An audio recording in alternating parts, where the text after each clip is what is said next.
Good morning, everybody. Good morning, members of the public and those online. I'm Councillor Mark Long, Chairman of the Development Management Committee, and welcome to the Development Management Committee of the 6th of November. Before we move to the agenda, some housekeeping points first. In case of fire, and we're not expecting a rehearsal this morning, exit the doors in the building and make your way to the far end of the car park.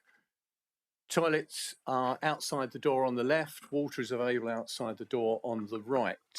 A reminder, this is a public meeting. Members of the public are welcome to listen to the debate today, but unless registered as a speaker, you are not able to take part and speak. We are live webcasting today, so can I please remind members to use their microphones and remember to turn them off when speaking.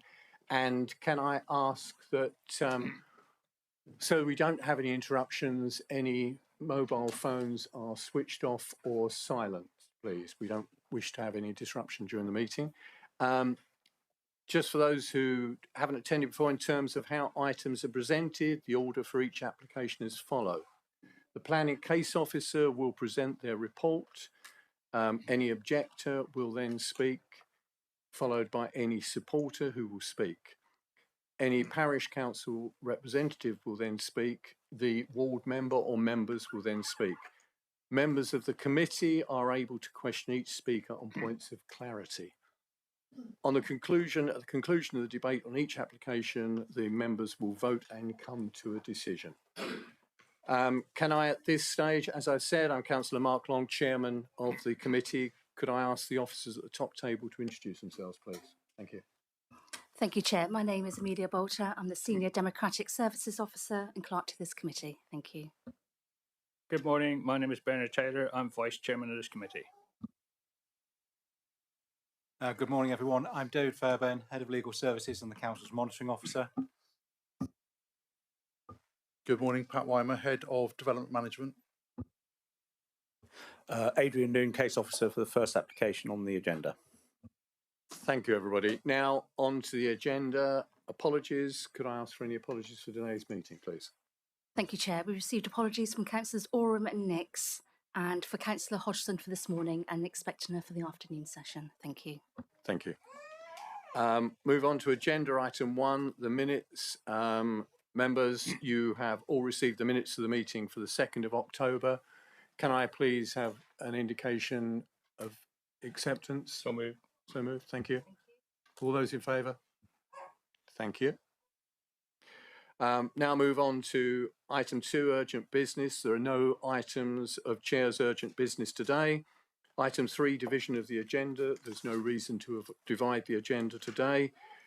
Item 4, declarations of interest. Members, are there any declarations of interest with any of the applications before us today? Councillor Panel? Well, just to say that, like I suspect all members, we've received numerous communications from people supporting the first application and opposing it, and from the company Aldi. Just to put that on the record that we've all received, I guess, those communications. Thank you, Councillor Panel. The planning officer was going to raise that, but I appreciate you raising that now. Thank you. If there are no declarations of interest, move on to item 5, public participation. The list of speakers has been circulated to members and you have it before you today. I will now move on to making decisions so that Mr. Fairbairn can actually run through the reasoning for those who haven't attended committee meetings before, how members take these decisions. Thank you, Mr. Fairbairn. Thank you, Chairman. Just to be clear, the committee will base its decisions on the development plan and any material considerations. You'll have regard to the development plan, which in this case is the joint local plan and any made neighbourhood plan, and any material considerations. Material considerations are those considerations which relate to the use and development of land in the public interest. Anything that doesn't relate to those matters will not be taken into account and will not be considered by members. The decisions will be made in accordance with the development plan unless material considerations suggest otherwise. Thank you much, Leader. Thank you, Mr. Fairbairn. Right, we'll now move on to agenda item 6, the planning applications. The first one before us, 6A, is 236324 FUL, land at SX 647 Ivybridge. The case officer is Adrian Noon, and the recommendation is refusal. Mr. Noon, can we have your presentation, please? Thank you. Thank you, Chairman. So the application before us today is for the development of a retail food store with associated works at a site on the east side of Ivybridge. Here is the site, sort of just circled in yellow there. It is originally part of the TTV6 allocation. It was originally envisaged for a local centre and a neighbourhood centre for a little local retail outlet and a medical centre. That was only indicative at that stage, but that's all the background to the site. There is slightly zoomed in, the site there with the sort of remnants of a hedgerow running up the middle of it. New development, as approved by the original outline application, has started to be completed around it.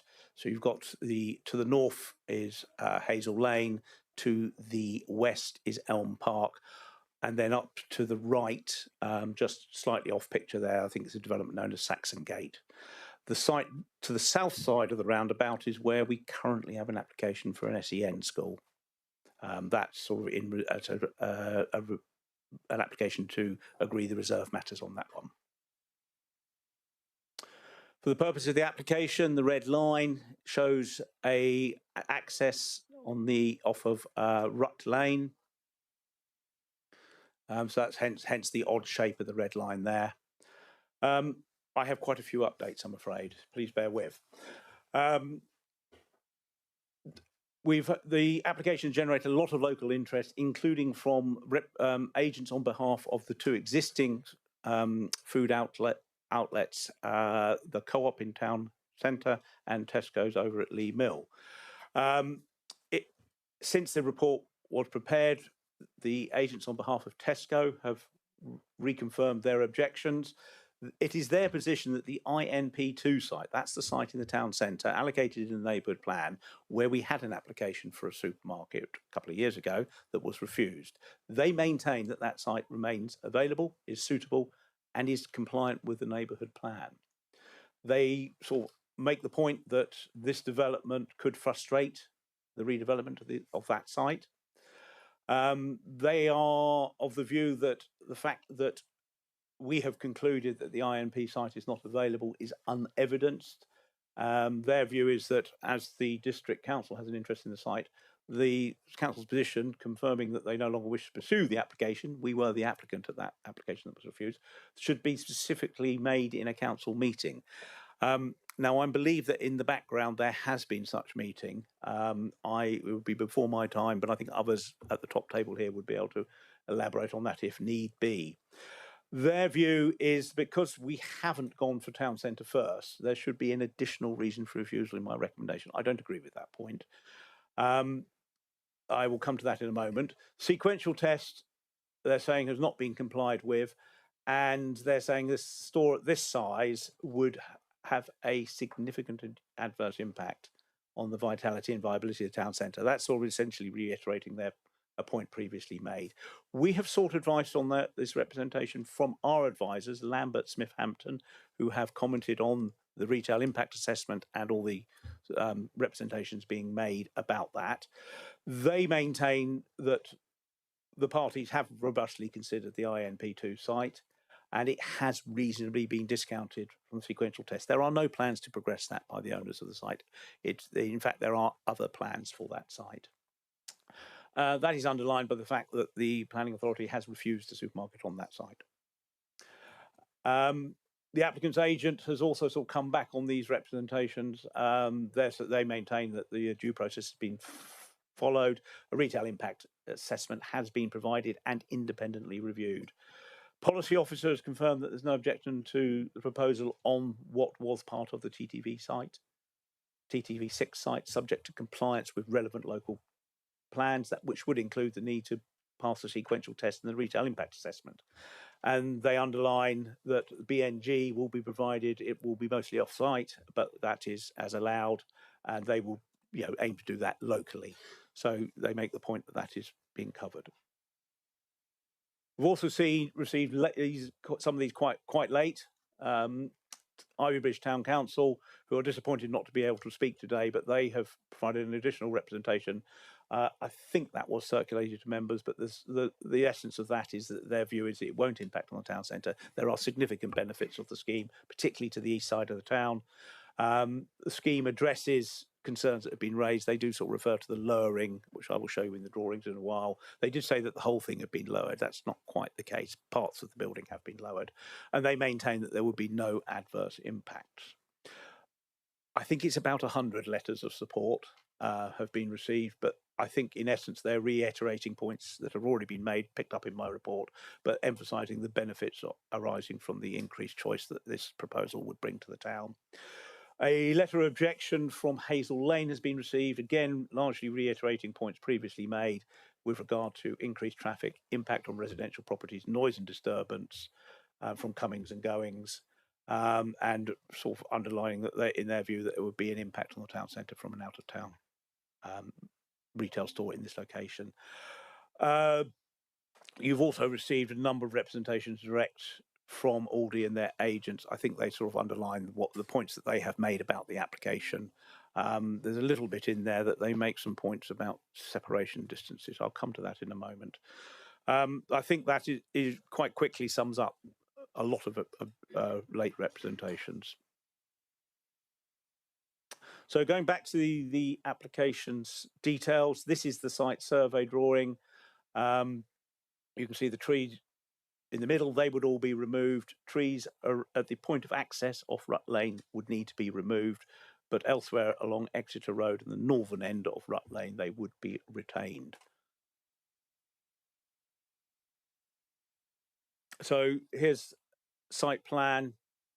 You have the store on the western side of the site aligned north-south. You have the access works off Rut Lane. Car park is then sort of, as you can see, it's 105 parking spaces on the east side and south side of the site. You can see the yellow along the roads. That is the double yellow lines. There is provision, if the applicant is willing to make provision for a traffic regulation order, a TRO, to get those put in, which I think would address a concern that is made locally about parking on Rut Lane.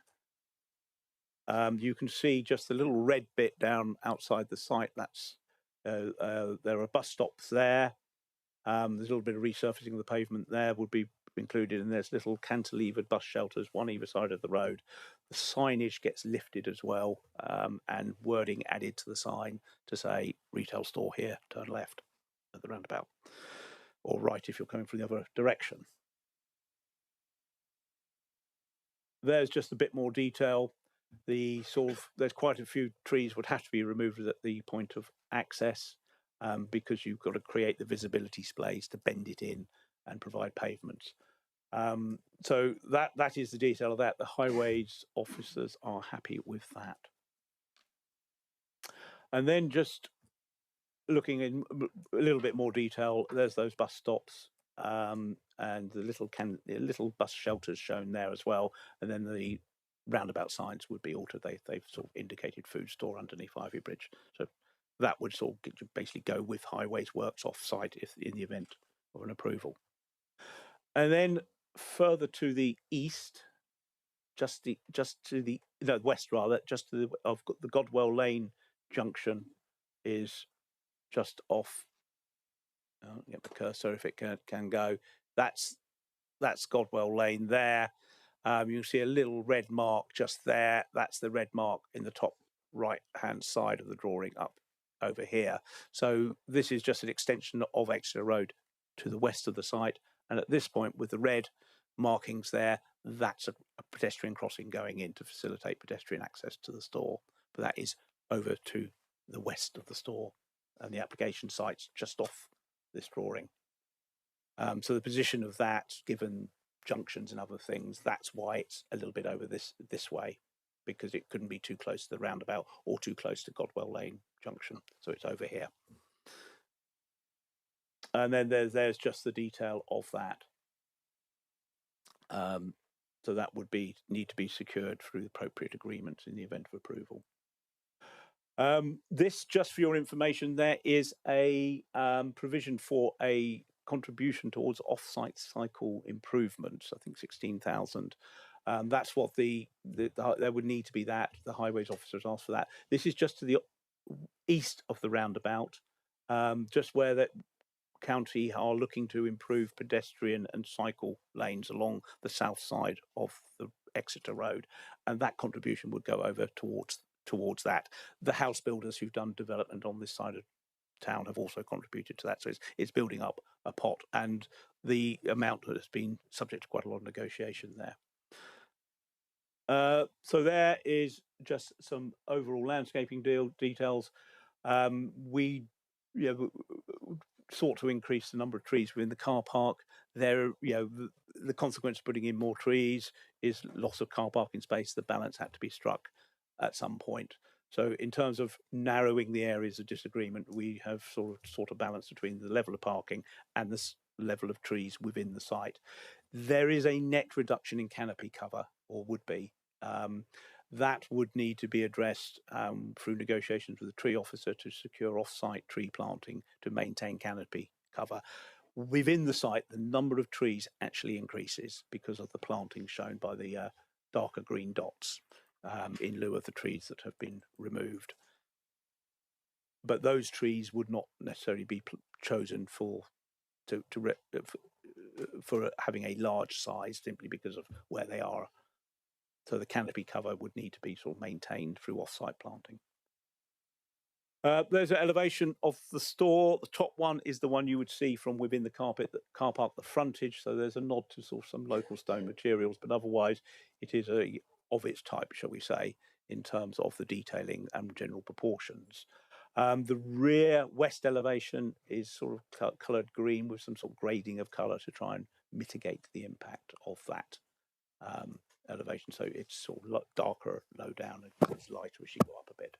And then you've got the two end elevations. So the one with the stone bit on it, that's the southern end. That's what would be glimpsed through from Exeter Road. And then the more functional one at the northern end, which would be cut in relative to the Hazel Lane on the outside of the site. I'll come to that in a second. Just there you go, just sort of details of the materials. Shades is number 7 there. The shades are green. That's how the rear elevation would be treated.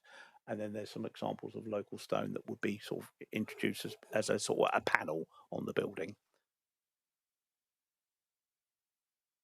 So in terms of sort of elevations with the landscaping in place, that is the west view.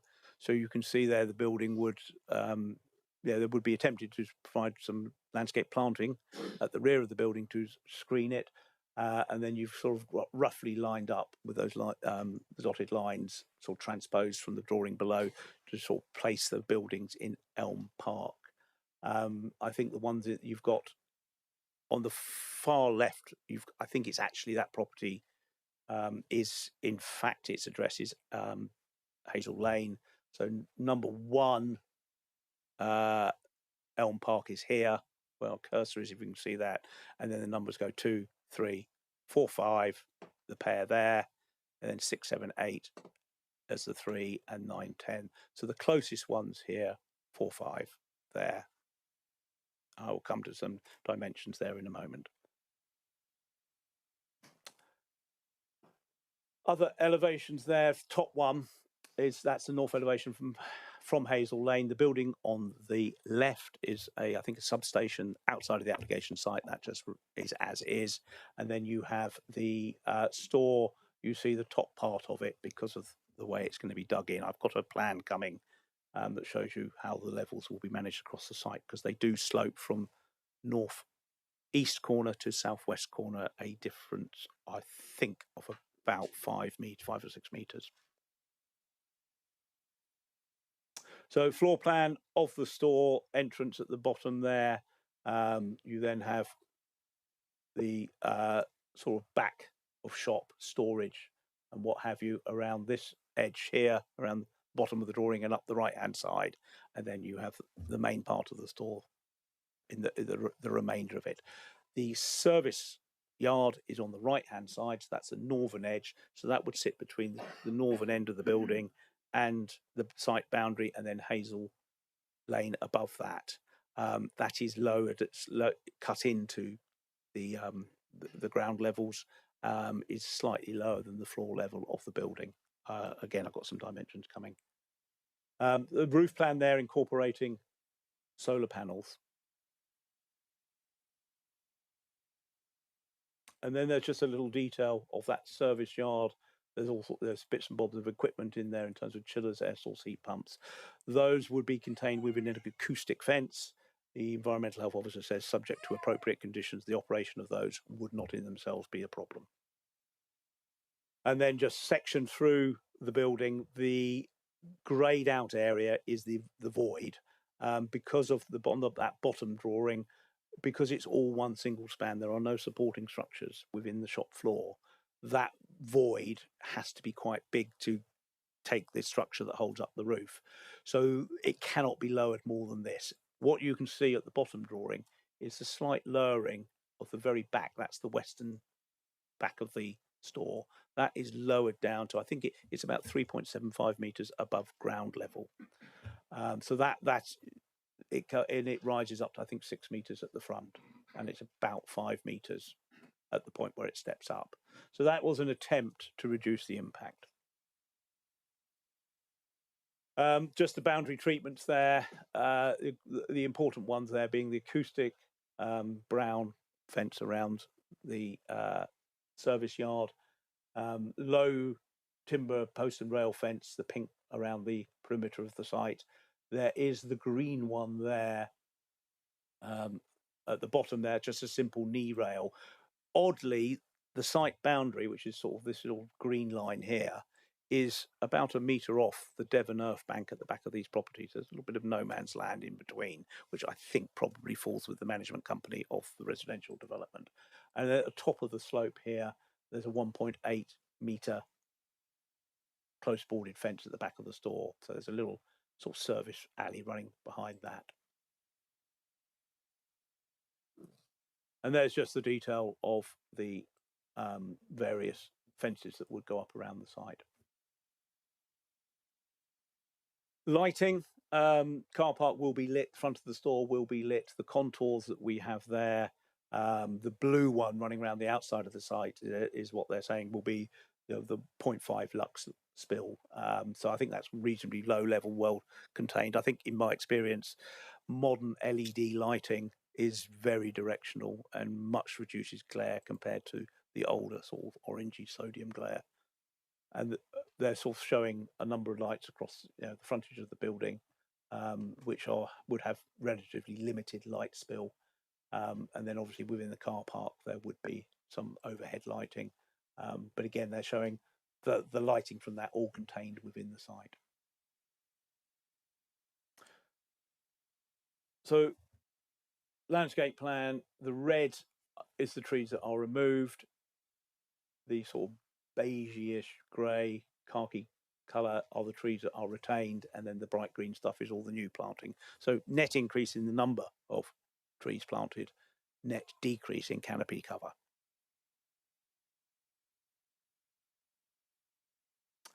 Indicatively here, this drawing regrettably wasn't updated, but it does show you how that would work with between the back of the store and the properties in Elm Park. They've not shown on this particular drawing the step down that's been incorporated, but I have other drawings, section drawings that do show that. But the purpose of this drawing is just to show, firstly, you've got the application boundary, the red line is a sort of metre and a bit, I think, off the Devon Bank, and then you would have the landscaping. As you go through the site from north to south, the raising of the floor levels, the raising of the site, because of the cut and fill, increases. And I think it's in the middle that we will come back to, so CD on this drawing, that's where the building would be closest to the properties in Elm Park, and the level raising starts to become, I think, more material than it is at the top end of the site. At the bottom end of the site, EF, that's the separation increases. So although the raising increases, the separation increases to mitigate things. So these are a couple of sections here, just showing here the sort of go through the building. What you have here at the top is through the sort of section A, that's through the service yard, just outside the service yard at the top. So you can see the properties in Hazel Lane in the background. Then coming down through the site B and A, you've on this one, once you get down to section C, you can see the little step down in the buildings. The separation starts to increase. I've got a slide that sort of comes in a bit closer with the detail, with some annotated measurements. Let me just click just on here.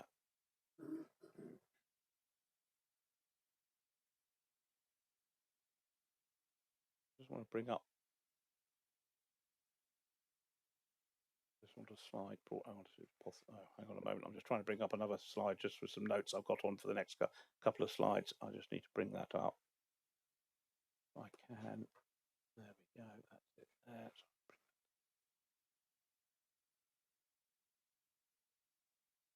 Right.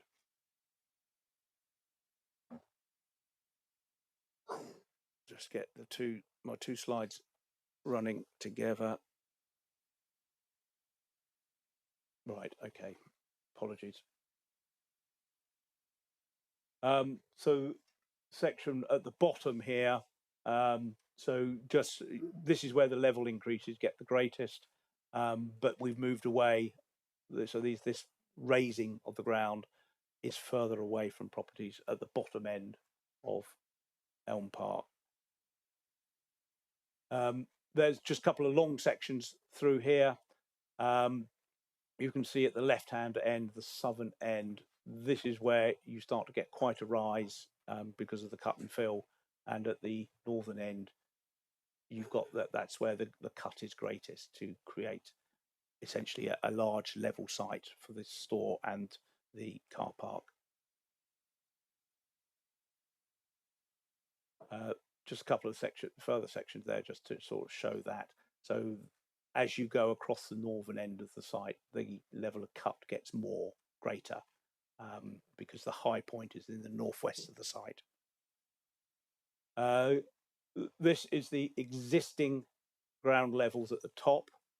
So the same sections, I've tried to line them up as best I can, but you've got a yellow line, if you can just about see it, on the bottom one that shows the existing ground level. So this is the top section AA.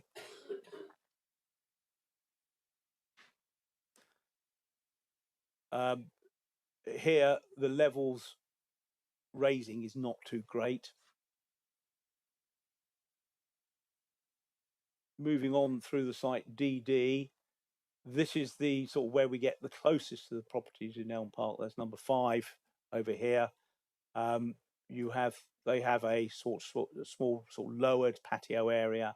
Their garden is then up some steps, rising up to the earth bank at the back of their gardens, and then we have the site is then raised in this area here by about 1.3 meters, and the building is then on top of that with 3.75. The height of the building there, so a total of about 5 meters to the eave there, which, as you can see, is slightly higher than those properties in Elm Park.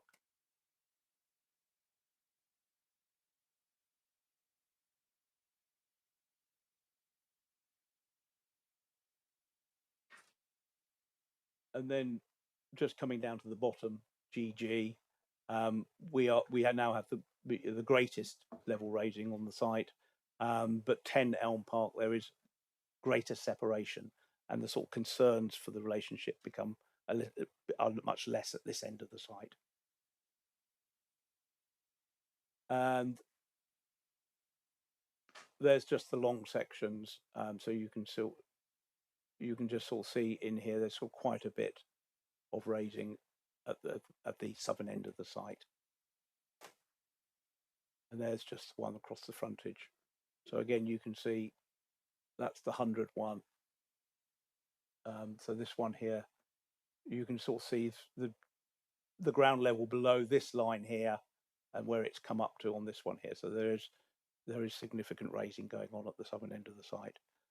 That is a heat map that the applicant has provided for me. The purple-ish colours, that's the greatest, and that's sort of cut as the greatest cut. So that's sort of, you know, I think that we're looking at the colour sort of up to about 3 meters cut at its greatest, 2.5 to 3 meters cut, and at the southwest corner, that's the greatest fill. Now they are looking at this. They're suggesting that there would need to be some net soil spoil removal from this. About 500 cubic meters, they're suggesting it would need to be removed. If you were to lower the whole of the site, so bring the deck for the whole car park and the shop down by 0.5 meter, that would generate, I think, 3,600 odd cubic meters, and that would equate to about 360 vehicular movements to remove it.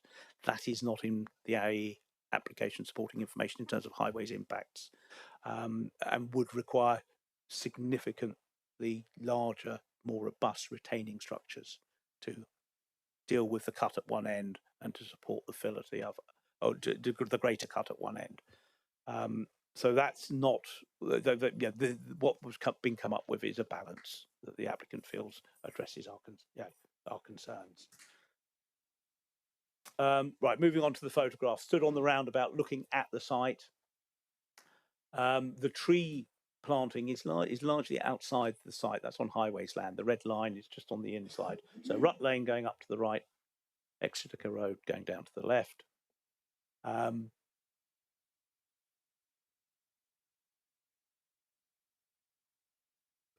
I am just looking for something, sorry.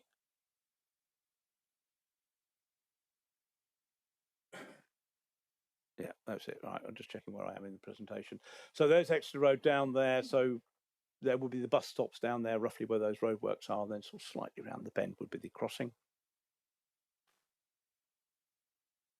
Just a little closer view up Rut Lane, and then Exeter Road going off to the east, where that would be the opportunity maybe for some cycle improvements. That's the existing entrance, roughly where the proposed entrance would be. And then looking back down, there's been a bit of encroachment of vegetation onto the road, but I think that will all be cleared up in the event of an approval. And then stood up in the sort of top northwest corner of the site, that little, electricity substations just to the left. You can see the plinth around it there. So that's looking across the site. It's quite overgrown. And then you can see in the middle there, we have that sort of remnants of a hedge down the middle of it. And there's just a sort of closer look at that to give you an idea of the state of the site at the moment. Looking back across the northern end of the site to that little substation along Hazel Lane, you can see the sort of separation. There's quite a wide road with the houses are set back on the other side. The site is set back from that post and rail fence on the other side. That's the back of the properties in Elm Park. That stood down at the bottom of the site looking back up, and those are the properties in Elm Park. Blue peg you can see is roughly the corner of the building at this bottom end.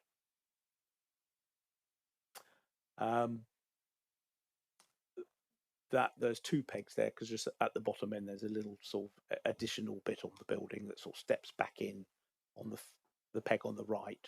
The peg on the left is the back corner. And then you can see there's those properties in Elm Park. They sort of set back in. Some are set further back from the boundary. The sort of beigey, that's 4 and 5. Those are the 2 that are closest. Then just from the site looking at the properties, that's the gable end of the properties at the bottom end of Elm Park. And then just looking across those brick built properties, that's their parking area, and just looking across into the site there, that's where you would see quite a level raising to get the car parking in at a level with the main store. And then looking from that little parking area, just looking up along the backs of the properties in Elm Park. This is, I think it's number 6. So you can see it's all fairly typical of the arrangement here. You have the little patio area at the back, and then the lawn is raised. And then that's how the lawn works. Committee site visit in action there from Monday, but there you can sort of see there the sort of other side of that earth bank. It's roughly level, and it sort of starts to slope up to the hedge. And then that's on the far side of the site, so looking up Rut Lane behind the trees on the right, looking up to the properties in Hazel Lane. And then just looking, those are the lamp posts, the roundabouts just out through that gap. So I think I've come all the way around the site at this point. So turn to the key issues. On matters of principle, the sequential test. The JLP allocates sites. That's the JLP plan on the left-hand side. The neighbourhood plan, top right, also allocate sites. We've also required the applicant to look at other sites identified in the drawing, bottom right. We've looked at a wide range of sites. It's not considered that there are any that are available, suitable, or sequentially preferable. So some of the more remote sites might be available, but they are not sequentially preferable to this site. The sites within the town centre, there's only really one that is probably large enough, which is the INP2 site, but we have concluded is not available. We have sought ongoing guidance from Lambert Smith Hampton. Apologies, Lambert Smith Hampton, spelt your name wrong there. They've reviewed all the information in light of representations, including the late representations that have been received, and they have confirmed that they remain of the view the application proposal is in accordance with the sequential test, there being no sequentially preferable site suitable and available for the food store development proposed, even demonstrating an appropriate level of flexibility. So to sort of not just taking a very flexible view to what could be available. Now, this is a fundamental point of any application of this nature. It's out of town. We are required to apply sequential tests. The NPPF, our own policies, are very strongly in favour of town centre first. And this is the first issue that we needed to grapple with in the determination of this application. There has been a lot of work gone into this, independent advice, further comments made, very robust assessment. There are those out there who still disagree with it, but my position is, in light of the advice I have received, that the sequential test is passed by this side. We also need to consider retail impact in terms of what an out-of-town or out-of-centre store might do here in terms of the existing town centre. And we've looked at this. Our advisors might stand by their original view, which is where their view is that the main draw would be from the outer store on the other side of town, outer centre store on the other side of town. And their view is that it would be only limited impact on the Ivybridge town centre, primarily with a trade draw from the existing Co-op store, although they're saying that impact is not expected to affect the trading future of the store. This, combined with the current health of the centre and its mixed retail and service offer, means that we conclude the effect of the application proposal will be an adverse impact on the town centre. Fair enough, but is it significantly adverse? No. They conclude not one that will be significantly adverse. That is the test in terms of its vitality and viability. They also conclude that because the trade draw will be low, and the neighbourhood plan is seeking the redevelopment of the town centre for mixed use, is that the impact on investment at the town centre will not be significantly adverse. So their view is that this store would not prejudice bringing forward things in the town centre. There's also concern about linked trips that was raised a little bit late in the day. Again, we've sought advice from Lambert Smith Hampton. Their view is that we're not here to sort of judge things in terms of who's charging what for what. We're looking at offer and what is available. And their proposed store is not, they're suggesting it's going to offer very similar, if not, it won't be different from what is already available at Tesco. It therefore seems extremely unlikely that someone shopping at Co-op and maybe doing link trips to the rest of the town centre will transfer those trips to this proposed Aldi store. When they've already chosen not to use Tesco instead, it is far more likely that either shoppers will continue to use the co-op when they need to visit other locations in the town centre, or they will just visit the other locations and do their main shopping on a different occasion, as Tesco shoppers currently do now. So I think the point there being is you already have a choice in Ivybridge. You can go to the out of town one, or you can go to the town centre one. If you're going to the town centre one, you've already probably chosen not to go to the out of town centre one. And so the advice here is those patterns of behaviour are not likely to change, and the impact on link trips is therefore not going to be significantly adverse. So the original allocation, this is the master plan from the outline for this wider development. It was shown originally as a neighbourhood and medical, say local neighbourhood retail, so little local shops and a medical centre. That was shown indicatively. That was the expectation. It hasn't come forward. The site was sort of, this indicative plan shows how it could have been laid out with stuff at the bottom of the site, Exeter Road end with a car park. The proposed retail store is not considered fundamentally incompatible with that allocation, and could meet the needs of the residential growth on this side of the town. So from a policy point of view, we don't have a problem with the proposed use, provided it complies with other relevant local plan policies. Right, so this then brings us on to the key issue in my recommendation, the impact on living conditions of the neighbouring properties. So the dimensions here, we can see, it's at the top, we are sort of some, nearly 22 metres separation. At the bottom, it increases to 28. Those height differences are greater at the bottom, less at the top. But the key issue, I think, comes with the properties in the middle, where the separation is 17.2, 17.3 other measurements, but it's less than 17.5 metres, and it's on elevated ground relative to those residential properties.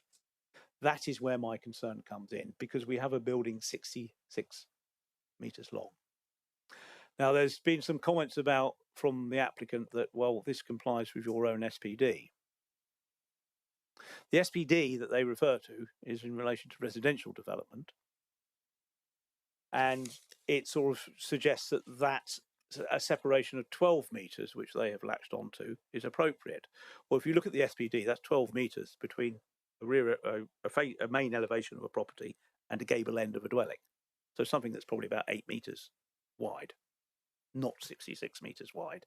So I think the faith in that element of the SPD is, I think, perhaps misplaced. There is also a concern that I have tried to rely on it when I've sort of suggested on page 38 that our SPD suggests that there should be at least 21 metres separation between facing elevations on level ground and an extra 2 metre separation where there is a level difference of 2 metres. Well, it's roughly what we are here, 23 metres. But the next paragraph said, it is accepted that this guidance relates specifically to residential development where overlooking from windows can be an issue, which clearly isn't the case here. It does clearly, however, it does clearly indicate that the proposal their proposal has a potentially overly dominant effect. So I'm not relying on the SPD, and I'm saying the SPD is relevant to residential separations, but it's indicative of a potential problem here. And that's where my recommendation sort of ends up, that with these separations, we have a potential issue. Just moving on the next slide there, just to show what is involved here. At this point, is where we are dealing with the closest. We are looking at 1.3 raising of ground level with 3.75 rear elevation. So net 5 metres. So that takes it up to, you can see with the dotted lines, the 105 contour there. The building is higher than the eaves of the property to the west. So, which brings us really to the planning balance here. I accept design, detailing and landscaping are appropriate to what we are looking at here in terms of a retail store. There are a lot of technical matters with development on this scale: drainage, highways, ecology, trees, noise, etc. I accept that those could be satisfactorily addressed by planning condition or planning obligation. Those are set out in my report. These matters, it's a standard approach with any planning application, that these matters are expected to be addressed satisfactorily in any planning application, and compliance with these requirements carries neutral weight. The fact that you've designed an appropriate building doesn't give you a planning benefit. That's what you're expected to do. So I acknowledge that there are benefits from the proposed store in terms of employment, economic activity, and increasing choice available to local residents. And I do give that moderate positive weight in the planning balance. There is also a modest benefit we have to accept. BNG is a benefit. They will get 10% BNG. That would be delivered locally. That is a benefit we cannot ignore. It's modest, but it is still a benefit. However, these benefits I consider to be outweighed by a significant and demonstrable harm to the outlook and living conditions of the residential occupiers in Elm Park. And for this single reason, I'm recommending refusal as set out in my report. Thank you. Thank you, Mr. Noon. Could I bring in Mr. Fairburn, please, to address a couple of points? Thank you, Chairman. The point was made in part of the update by Mr. Noon that it had been suggested that there had been no formal decision of the council in respect of the Ivy Bridge redevelopment and it being terminated. The executive on the 7th of July 2022 resolved that the Ivy Bridge regeneration project be terminated, and it's clear from the narrative to that minute that there had been a change of support within the town centre for a town centre redevelopment, and that the executive was keen to see the town centre develop within itself rather than have an anchor or business store. So I think it's correct to say that the car park is no longer available or suitable for this proposal. So in terms of the sequential test, I think Mr. Noon has it right. Thank you, Mr. Fairburn. Members, any questions of Mr. Noon? Councillor Abbott? Thank you. Thank you for the presentation, Mr. Noon. I'm afraid I've got quite a lot of questions and I need to go through the slides again. The bus stop location on the eastbound is drawn on the road as a yellow box. Is there any reason why it should not be in the very wide verge that's there and therefore not impede traffic travelling east?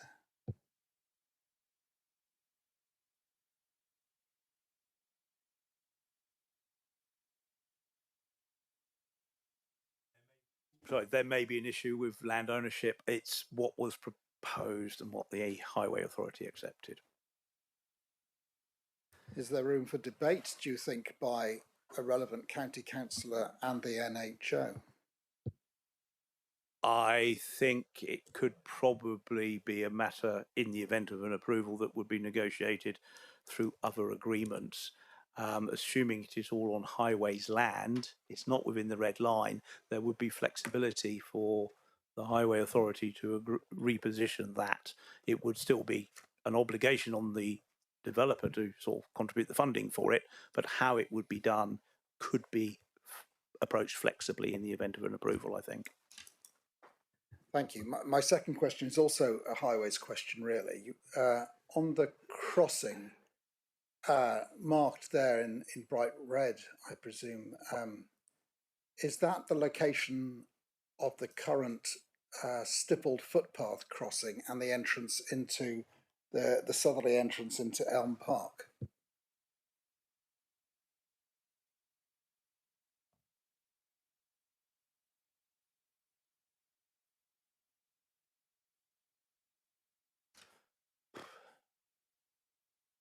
If it's okay, it doesn't matter at this stage. Is it again? Is it something that could be talked with?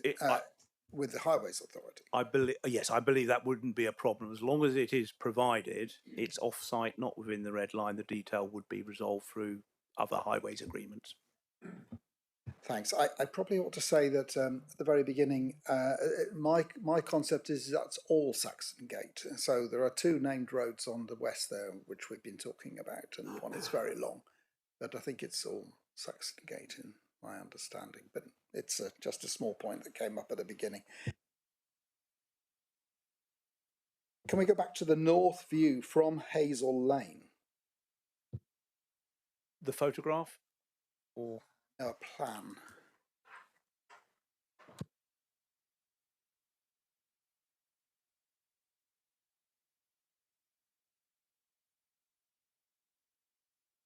Yeah, I know the area, but I just think I need to be talked through what I'm looking at, especially the bottom right-hand corner. It'll be the northwest corner of the store there. What's that corner all about? it would be this sort of lighter colour here at the back. Yeah. That's service yard. There's sort of external plant and whatnot in there. A service yard suggests that there's access by vehicles, but Yeah, no.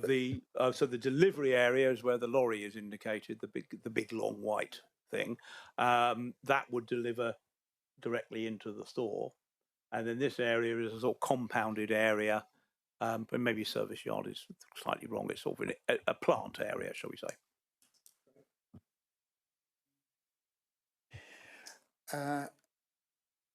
The solar panels, the roof is sloping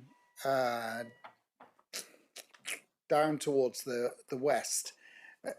Will that govern the orientation of the solar panels, or can they be faced to the south?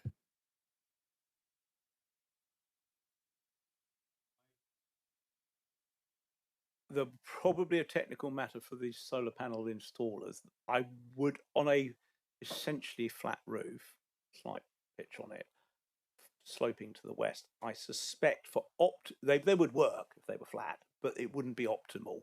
There may be a need to sort of tilt them a bit towards the south. I think that would be within the reasonable control of a planning condition. In the event that they were sort of turned up too much, that would, those details would not be acceptable. Sorry, I'm halfway. The acoustic fence boundary and other boundaries. You showed us various examples of the finish. Currently, some examples come down to ground level and are continuous at ground level. Is that right?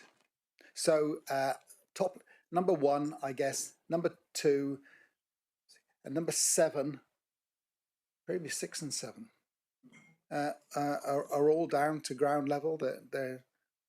Yeah, okay. I would expect so. Close boarded fences, and the 2 is the acoustic fence. So yes, it would need to come down to ground. So level. I may come back to that then. If there's any room to talk about conditions, should that ever arise, I'd like to talk about that fencing and conditions. Certainly.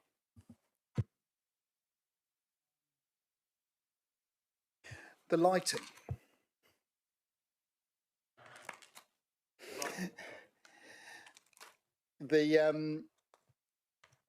Got me for a moment because it's east up. Haven't seen that since the T&O maps of Jerusalem. Anyway, the lighting is reduced, you say, because it's LED, modern lighting.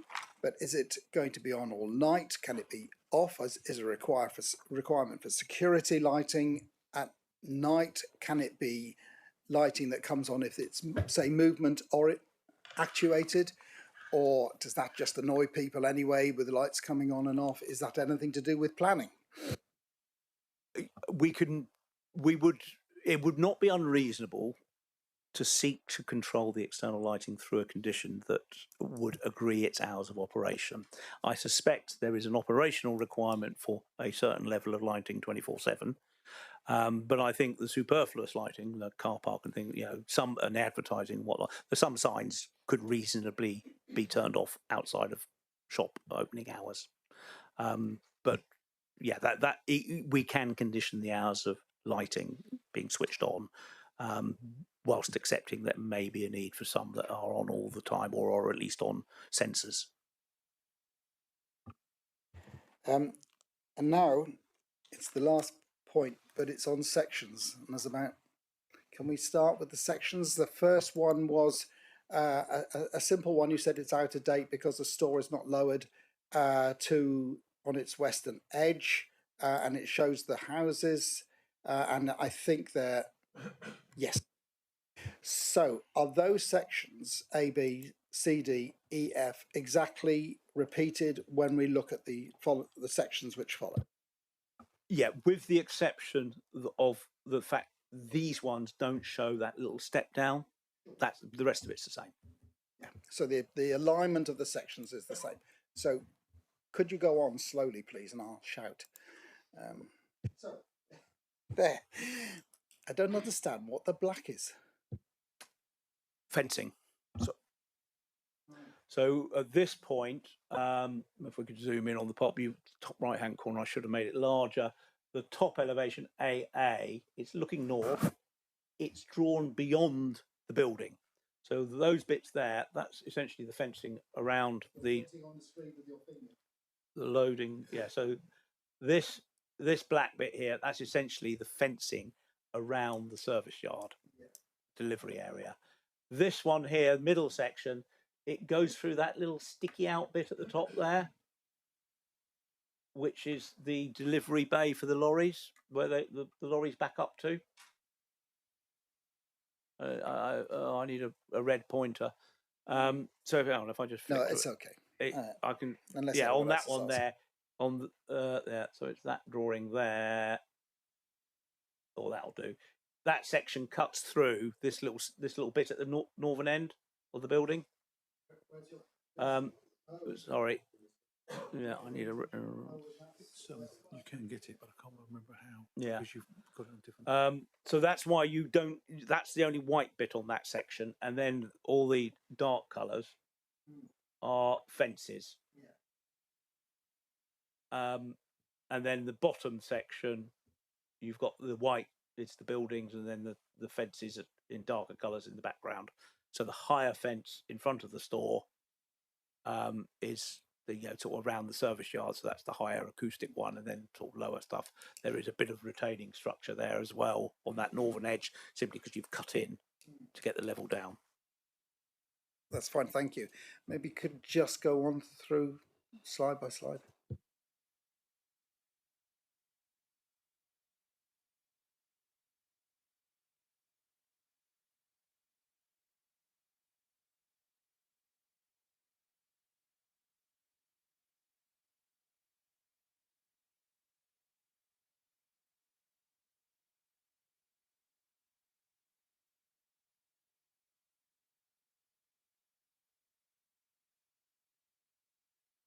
Yes, that.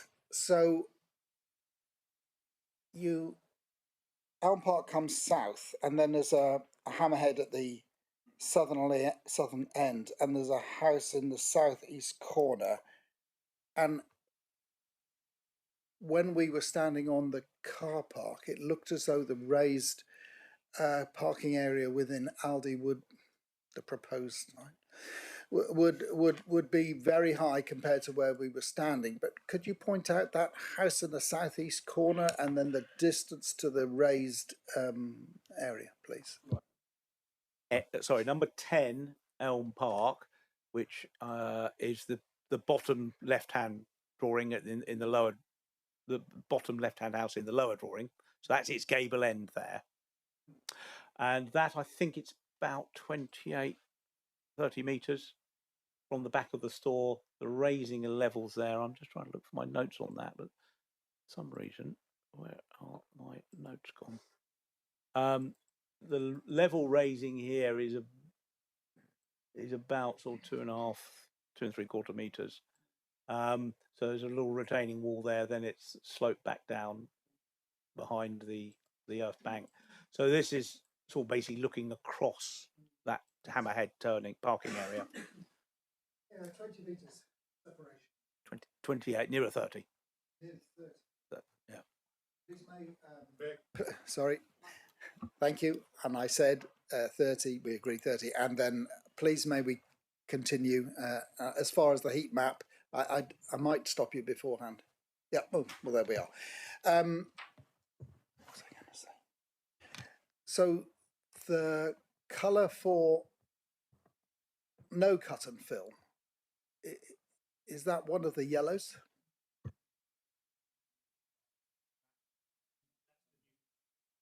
The grey through the middle of the site, that's the neutral point, rough, ground level staying more or less the same.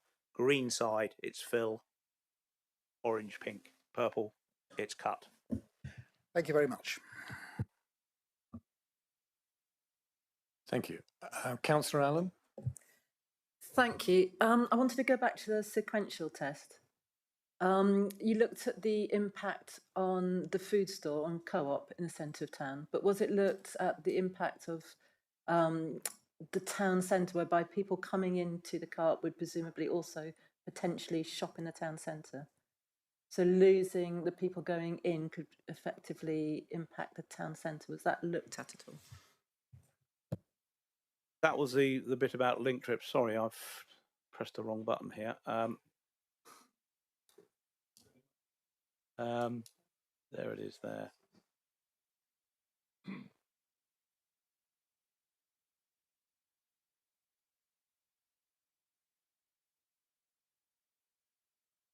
There we go. Right.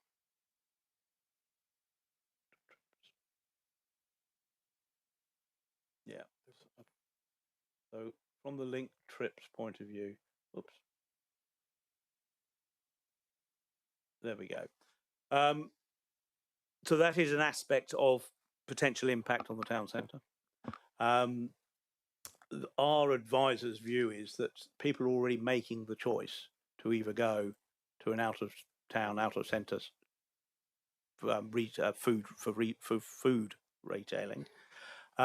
People who are going into the town centre and using the town centre food retailer have chosen to do that and are maybe making link trips already. We see no reason to conclude that behaviour would change, but simply because you can go to a out of town one over there or an out of town one over there. If you're already choosing to go to the town centre, you'll probably still choose to do that.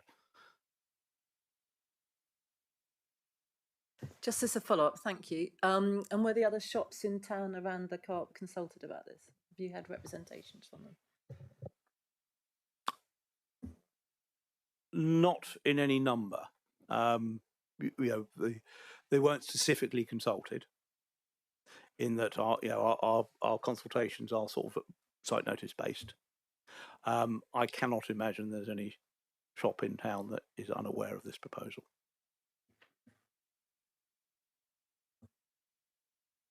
Thank you. Mr. Weimer. Just for clarity, I think, Councillor, you said, were any other shops consulted as along the lines of that we had consulted Tesco's and Co-op? We did not consult Tesco's and Co-op. We did the consultations in our normal way, but it was Tesco's and Co-op who have made significant representations to us. But it's not a matter that we've consulted a couple and not the rest. We did the normal planning application consultation, which is website, site notice. Thank you, Mr. Weimer. Councillor Pannell. Thank you, Chair. Yeah, as in most documents of this size, a few errors in construction crop up, but there are two areas where either AI or autocorrect have gone mad. I wonder if we, just for clarity, if we could just put those right. Page 36 at the bottom paragraph.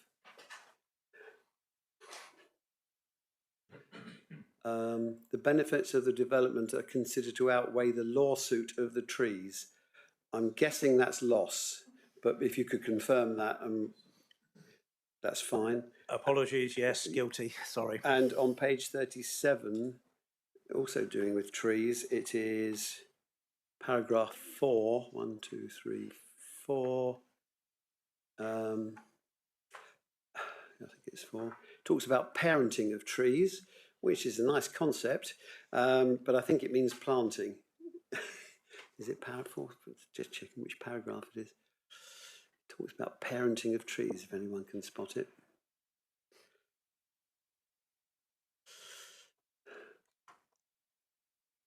Oh yes, hang on, let me count the paragraphs again. 1, 2, 3, 4, 5, 6. Sorry, paragraph 6. The supplementary parenting of the north and west side. I'm guessing that's planting. Yeah. Apologies. Well, that's all right, but I think it's just to have it correct for the record. Mr. Weimer. Given that it was mentioned, just for clarity, there's no doubt that's a result of autocorrect. But just to be absolutely clear, we do not use AI to write officer reports. Thank you, Mr. Weimer. Councillor Rake. Thank you, Chair. And thank you for your report, Adrian, which is the product of real intelligence rather than artificial intelligence. Can we just touch on the sort of brief life of the notional, sorry, you said indicative use of this site for a doctor's surgery, a neighbourhood centre,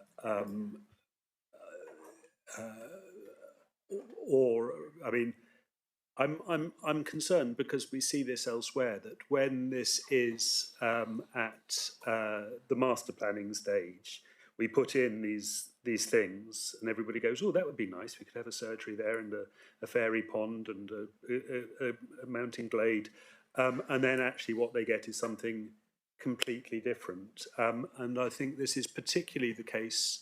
I'm particularly concerned from experience in my ward about the disappearance of a neighbourhood centre. So is there anywhere else in this overall TTV6 area where we are now expecting that to go, or is that just gone? I'll bring in our strategic planner at this point. If you could come in and answer that, please. Thank you. Thank you, Chair. Good morning, members. Apologies to the members directly in front of me whose backs I'm talking to. The allocation that identified those as potential uses, you're quite right, they were theoretical uses that as part of the mixed use allocation would have represented a good mix of uses there. That said, they've been available for those said uses for a number of years now. The site's been allocated for that for a number of years, but without specifically identifying a particular site for a neighbourhood centre as such. The allocation, this is the second development plan where this allocation has been in, so it's been an allocation for a number of years. It possibly reflects the aspiration for the site that may have been deliverable 10, 15, 20 years ago, but as time moves on, the more usable or deliverable use for the site is now as a food store, which is why that's the application that's come forward in front of you. It doesn't preclude a potential alternative use coming forward. So there's still residual parts of the site that have yet to come forward, albeit they are covered by extant permissions. Other potential brownfield sites within the town could be reused for uses that are on the eastern edge of the town centre that would benefit residents in this location. But I think once this site gets permission for a food store, clearly there isn't going to be additional footprint or available footprint for a neighbourhood centre. Ms. Baker, thank you.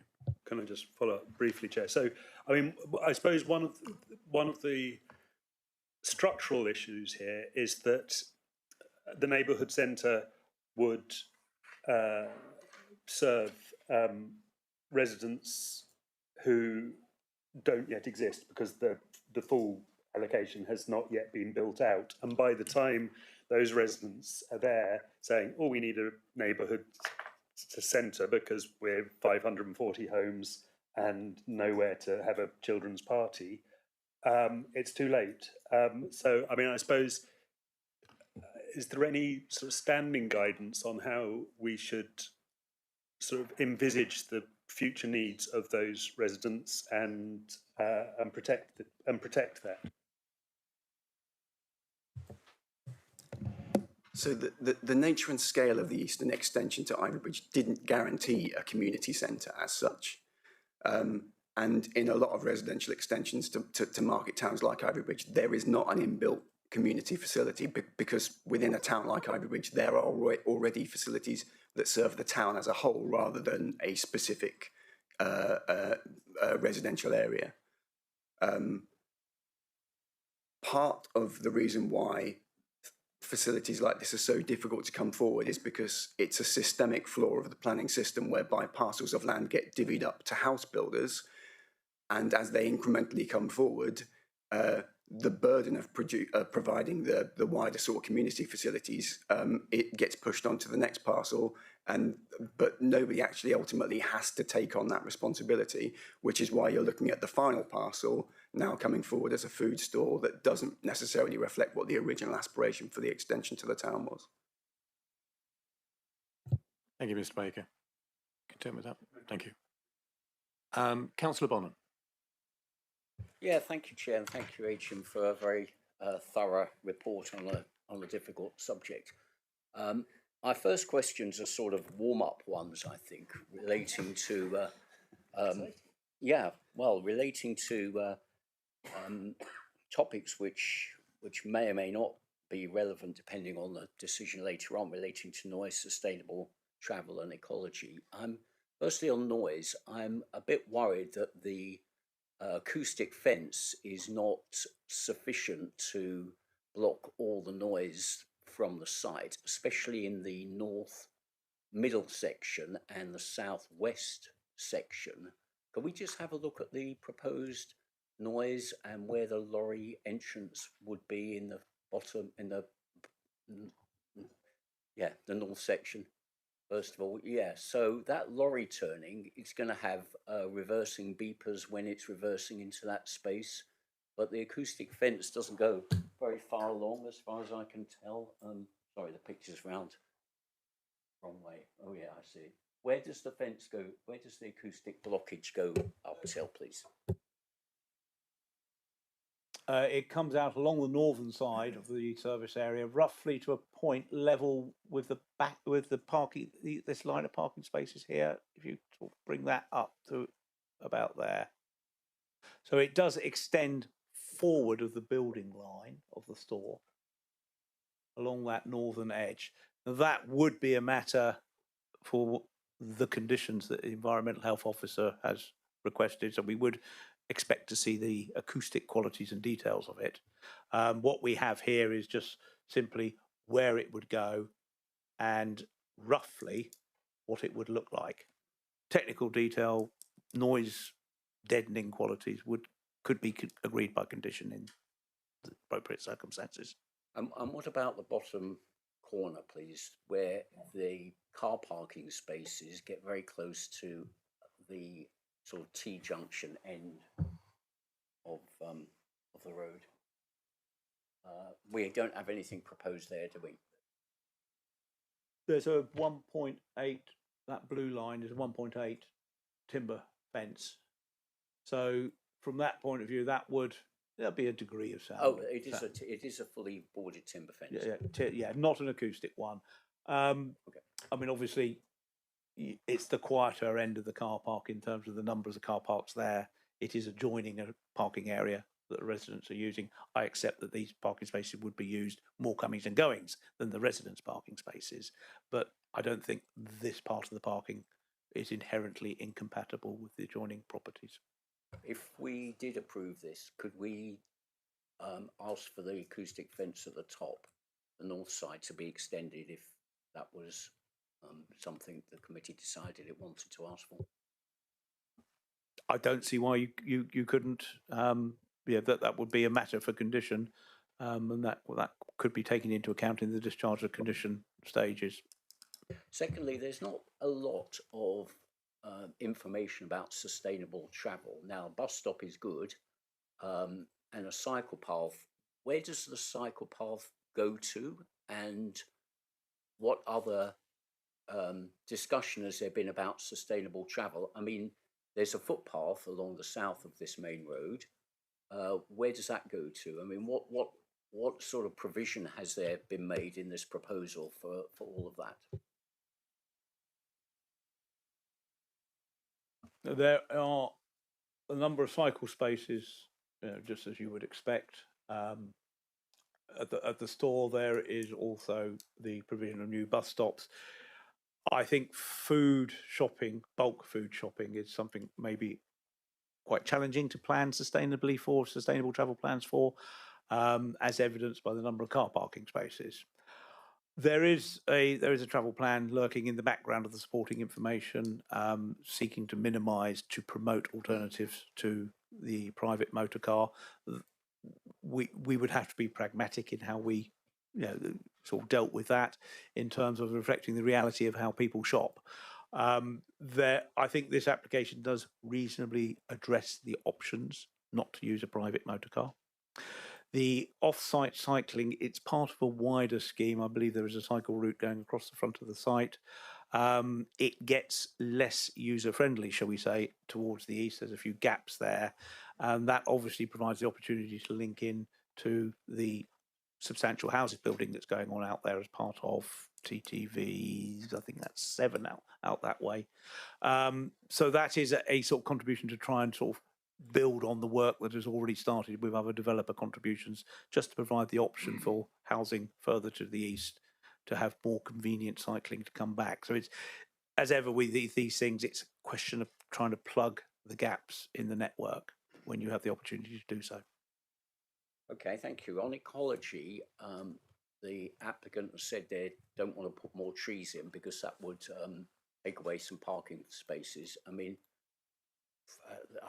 this site has been accepted, or the plan's been accepted by our ecologist, but I mean, I do worry that we need to have an off-site contribution here when we've got quite a big lump of land.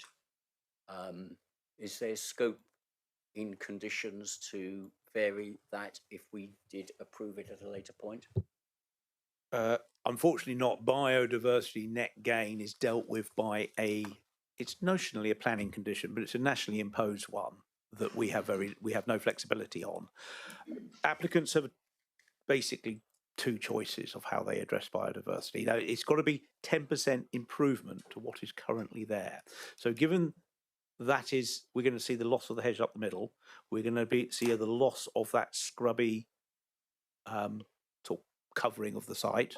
That has a biodiversity value in terms of habitat numbers. Those habitat numbers have to be improved by 10%. It's going to be quite challenging for this one because they are removing a lot of habitat. They can't provide a lot because of what they're proposing. Their only option on this instance is to go off-site to do it, because if you had to do it on site, you'd lose chunks of the layout to biodiversity. And it needs to be providing 10% increase of the habitat types you've got. So if you're losing hedgerow types, you have to provide hedgerow habitat somewhere else to the tune of 10% improvement. There's just really nowhere to do that. Some of the planting around the sort of northern, western, southern sides, that might be given some credit in terms of that might be viewed as sort of hedgerow replacement, but they just haven't got the scope to do the replacement grass cover on site. So hence they're going to go off site, but they are saying they would do it locally.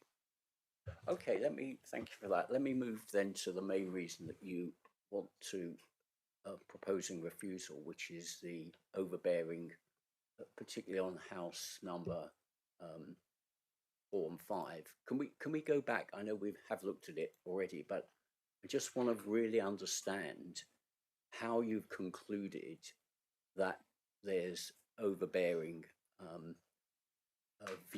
impact on those houses with regard to the height difference and also the closeness of the proposed building. And when we look at the picture, wherever it is, I'll give you a chance to get to it and then I'll ask my question if I may. A summary slides probably. They're probably the most helpful because they've got the dimensions on them.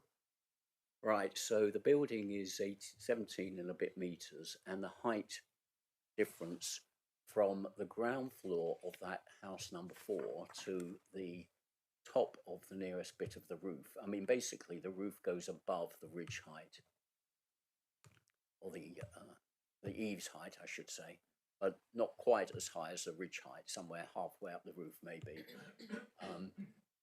So, firstly, is it just those 2 houses that you are really concerned about? Those are the greatest impact is here. I think probably either side there is a negative impact. The block to the north and the block to the south. I think there are 2, 4, 7 properties here that I think would be adversely impacted. The most significant impact would be on the block, the pair in the middle. Just got that additional dimension there, that because the back of the building is essentially parallel to that earth bank. You're looking at about 10 metres there. So stood at the bottom of the garden, which is one of those photographs, that building, if you're in your garden, that building's 10 metres the other side of your boundary, and the back eaves of it would be roughly 5 metres up from where you're stood. So is there a guidance in planning terms or in our policy that says that that overbearing is too high, or is it like a value judgment in our eyes, your eyes? There is supplementary planning guidance, which is very detailed, but is very much focused on residential development and sort of judging, when household extensions might adversely impact on the neighbours. We haven't written that SPD to address this circumstance. So it has to be a planning judgment. I accept that is subjective.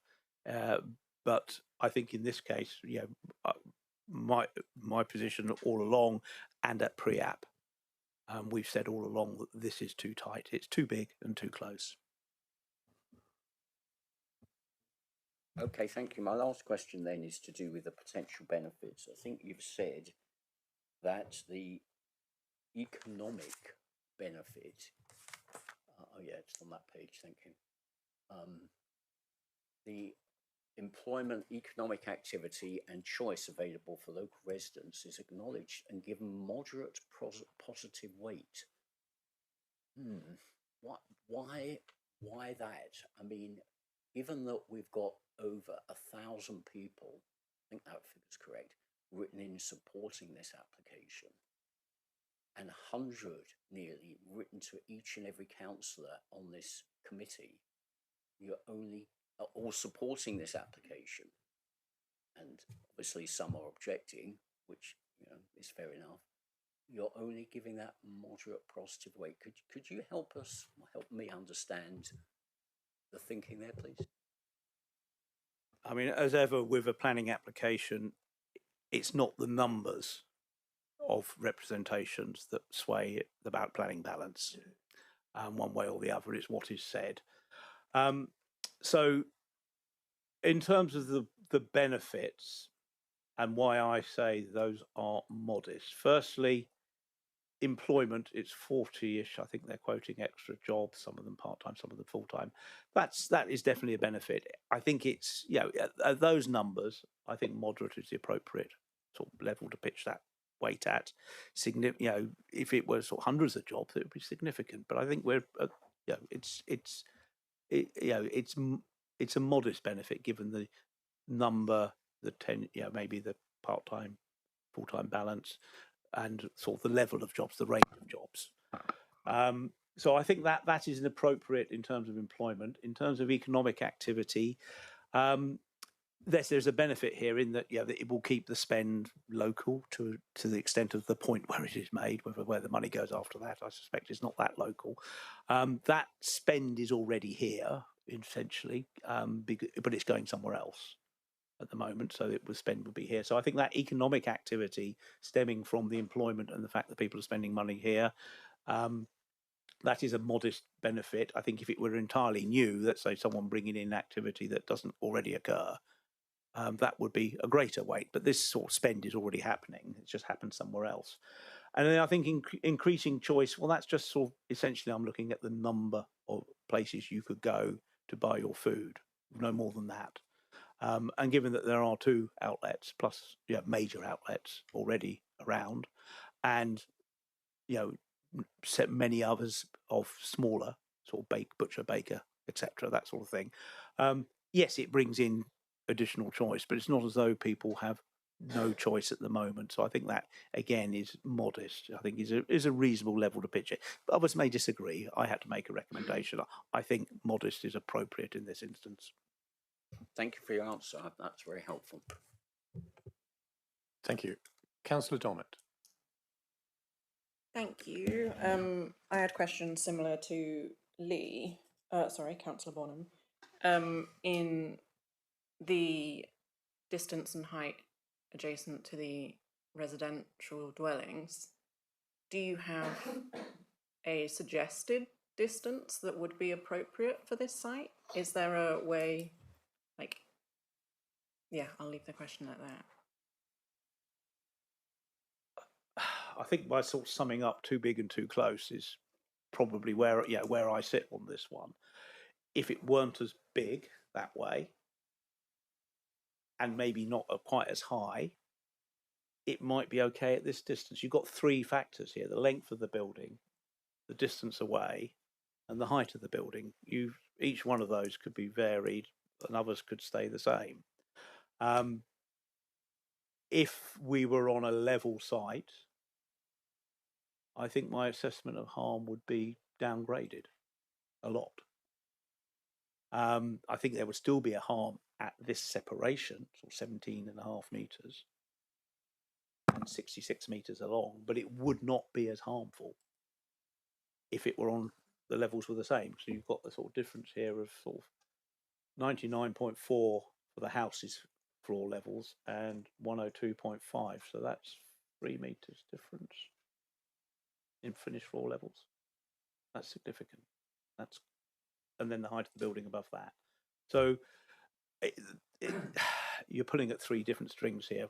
You could, if it were further apart and the levels were the same, it might be acceptable. But how much further apart? 25, 30 metres maybe. I don't know. We would need to see those drawings. If it were lower, it might be okay this close. It's just, there's not a right answer here that I could give you right now. All what I can say is on this one, the combination of those 3 factors leads me to recommendation refusal.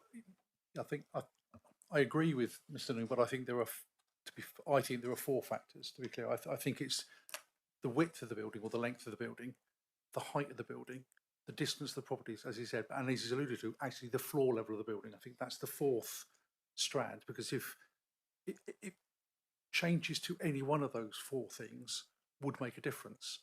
A combination of changes to all 4 would potentially make a greater difference. So I think it's impossible for Mr. Noon to say, well, if they did this, it'll be fine, because it's tinkering with all 4 of those that would change that relationship. But I think, to be clear, I think the floor level, I would say, is a different strand to the height of the building.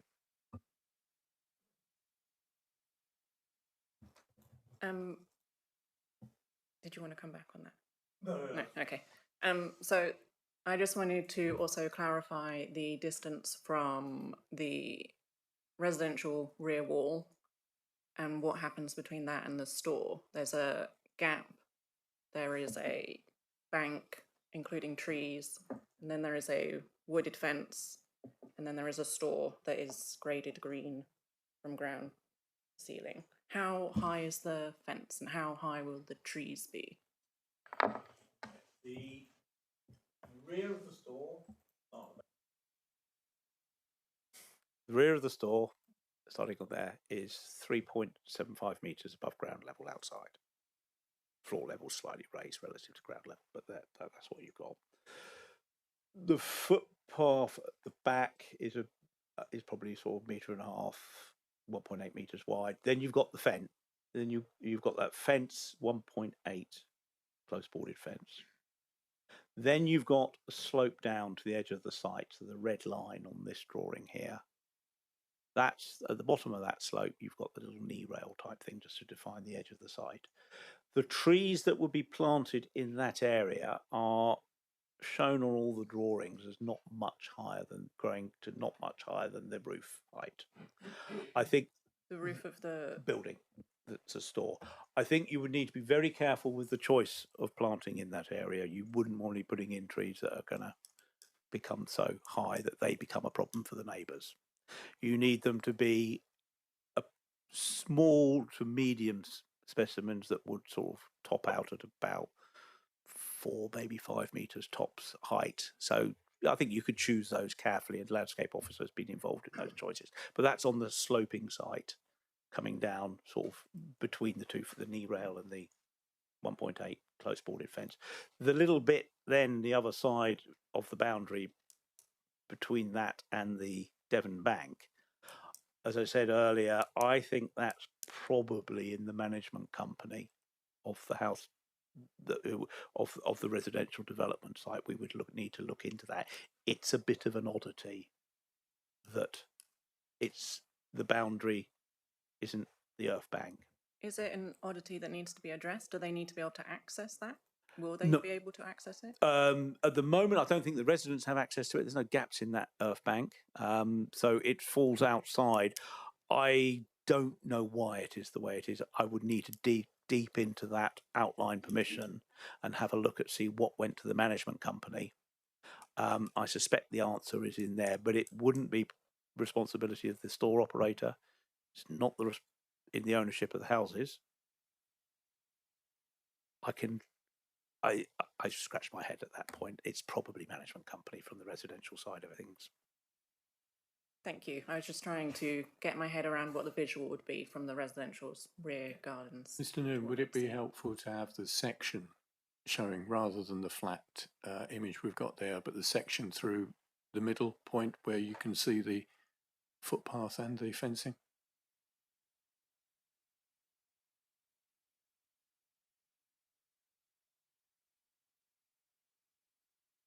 Useful one section through. There's a cleaner one there.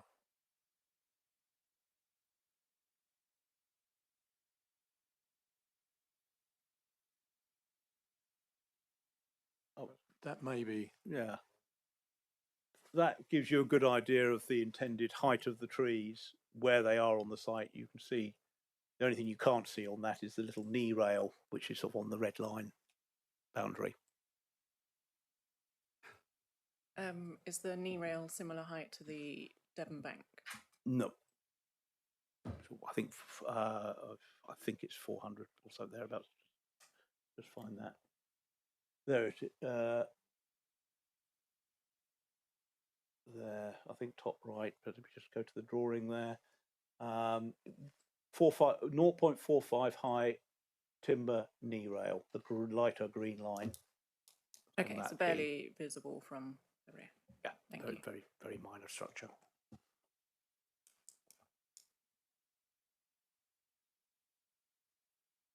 Mr. Noon, I have a couple of questions. One is we don't see any plans there for the distance and elevation of the ground at the lower end of the site, where the properties are side on to the site, where we visited the parking area and we were looking into the site. Obviously, you've got an elevated area of parking beside those properties.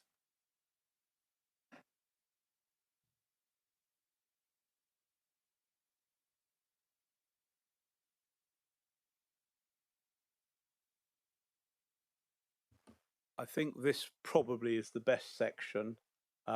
It's through the parking area as opposed to through the properties that are gable end onto the site. But that is, yeah, the levels there is probably not fundamentally different in another section drawn a little bit further south. So you are looking there at a sort of level raising of a meter, of two and a bit meters at least. So you can see there's a sort of slight retaining wall at the top and then a slope down. Thank you. And you also referred obviously to the pre-app comments, the pre-app where you did make comments on the raised elevation impact And was there any response during the pre-app on that? I think not fundamentally, in that the proposed positioning of the store works for the applicant operationally, and in terms of the internal floor layout, it is probably reflective of their typical store construction.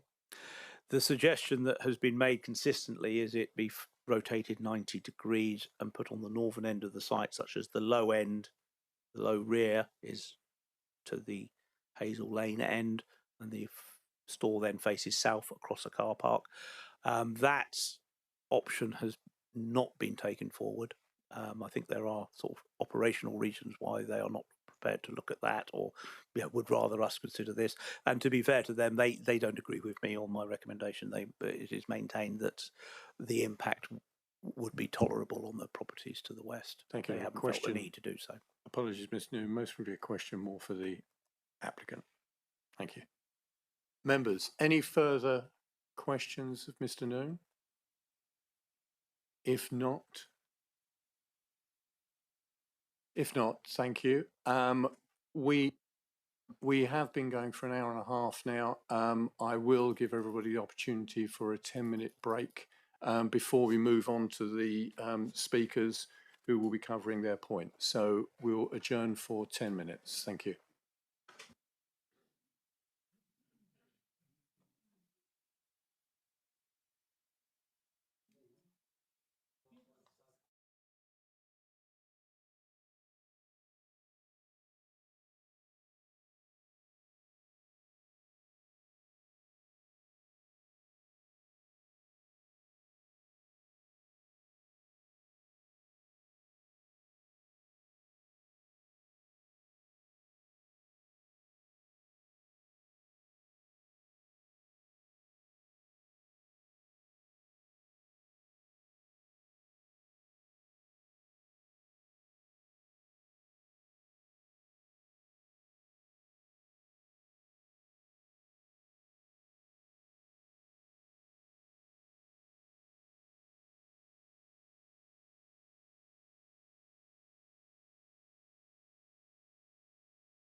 Right, thank you, members of the public. We are now back in session and we'll move on to the speakers for this application. The first speaker is Mr. Gibson, objector. Thank you. You have your 5 minutes if you'd like to use your microphone as well. Thank you.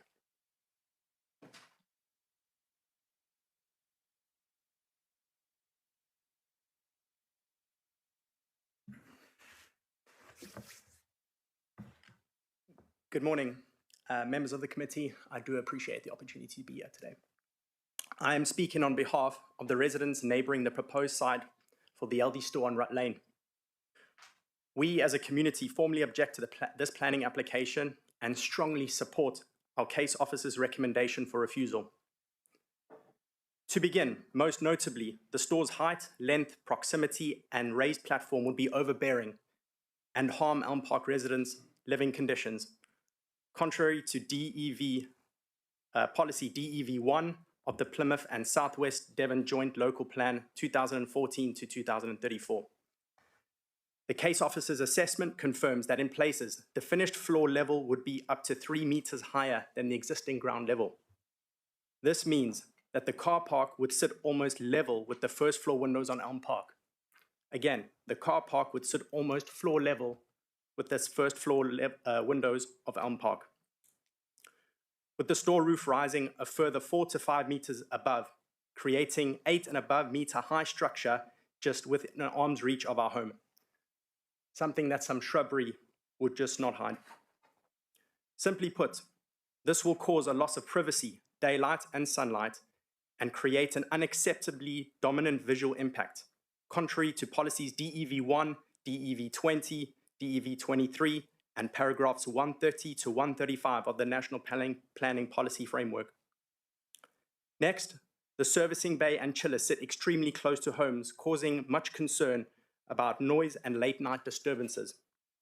Residents will be subjected to ongoing disruption from deliveries, machinery, which is undermining our right to a quiet enjoyment of our homes and local area.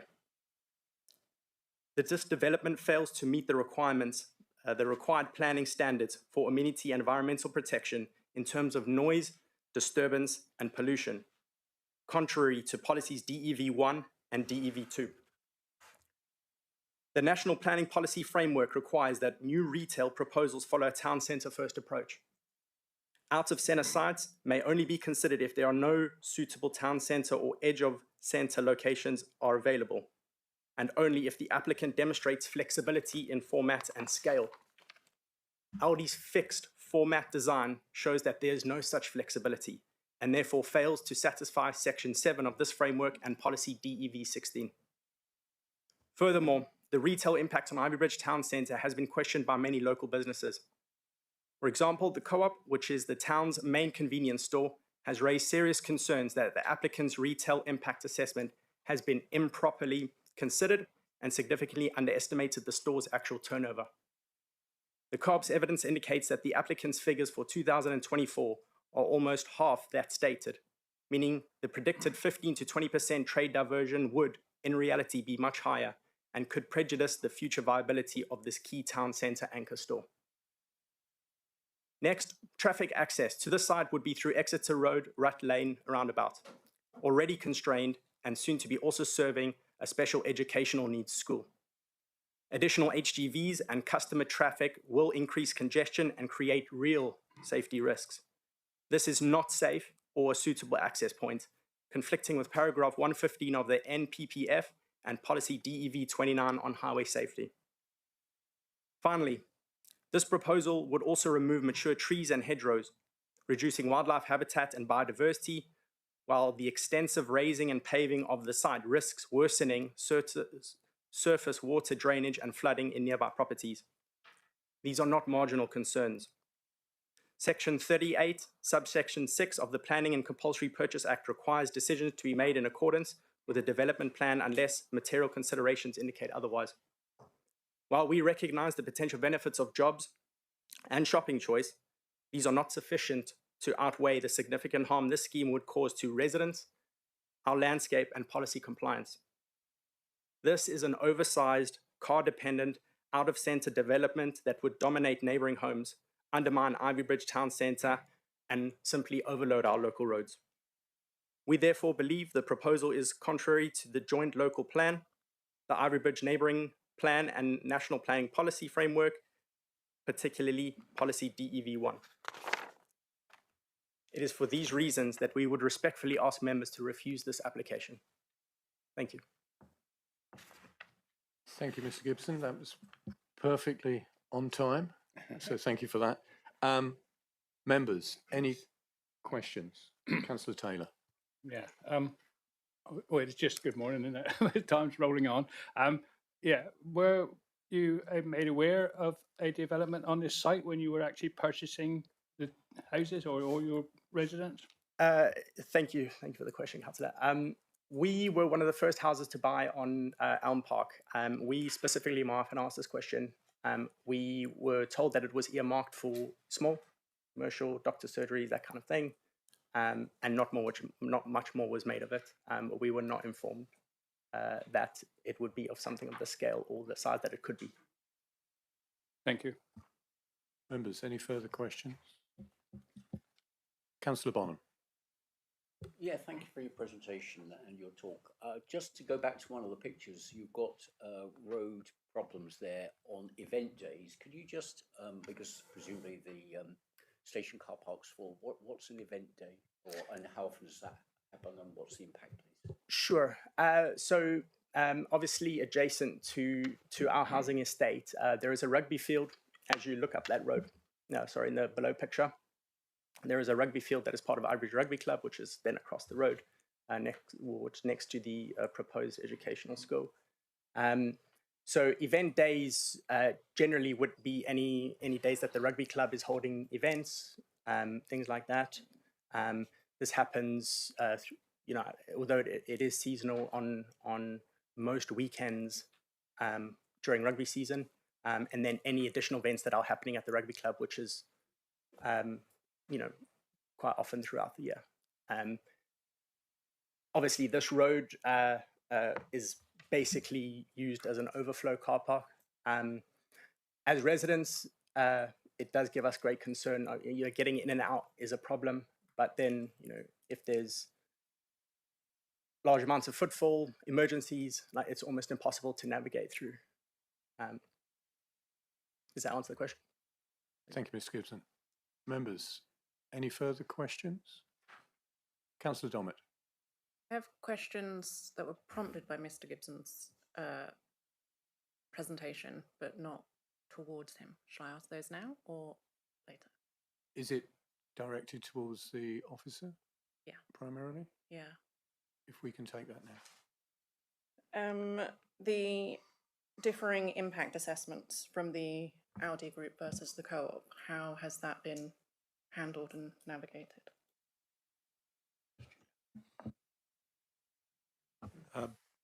Our consultants at Lambert Smith Hampton have had, in providing their advice, have had sight of the applicant's retail impact assessment and the representations made by both the Co-op and Tesco's.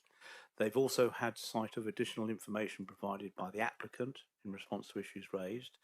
We've also asked them by supplemental comments to address further issues raised in the run-up to, I think we were on the agenda in August. They've taken into account later representations made by Tesco. They've also taken into account representations made Tuesday, I think this week, Monday or Tuesday this week, by Tesco's. So in coming to their position whereby they advise us that the tests have all been sort of appropriately looked at, addressed and complied with, they have had sight of ongoing conversation throughout the entire application from the existing retail operators, the applicant and the applicant's agents in terms of the supporting information. So it's very full and very robust in my opinion. Thank you. My second question can be for both of you, but I'll go to Mr. Gibson first. Can you talk to us about the crime that has been highlighted in some of the objections that happens in the railway station car park currently? Yes. So this is a contentious issue in the community. There hasn't been in the past. It hasn't been a very well policed area in terms of the train station car park itself. The lighting level is not sufficient, and it's just there's no sort of oversight to it. People leave their cars there overnight. Can I just say that I'm not too sure this is Yeah. actually relevant to the application. Sorry, it's I was a wider watching your faces issue. and wanting to clarify. So there is a designing out crime. They've said they've got no worries about there being another car park, which gives potential for more people to sit in a car park and do things that are going to annoy the neighbours. So I was asking that question to find out what's happening currently and how they could say that there was no issue to designing out crime, and if there is anything happening in the car park to close it out of hours to stop this kind of thing from happening.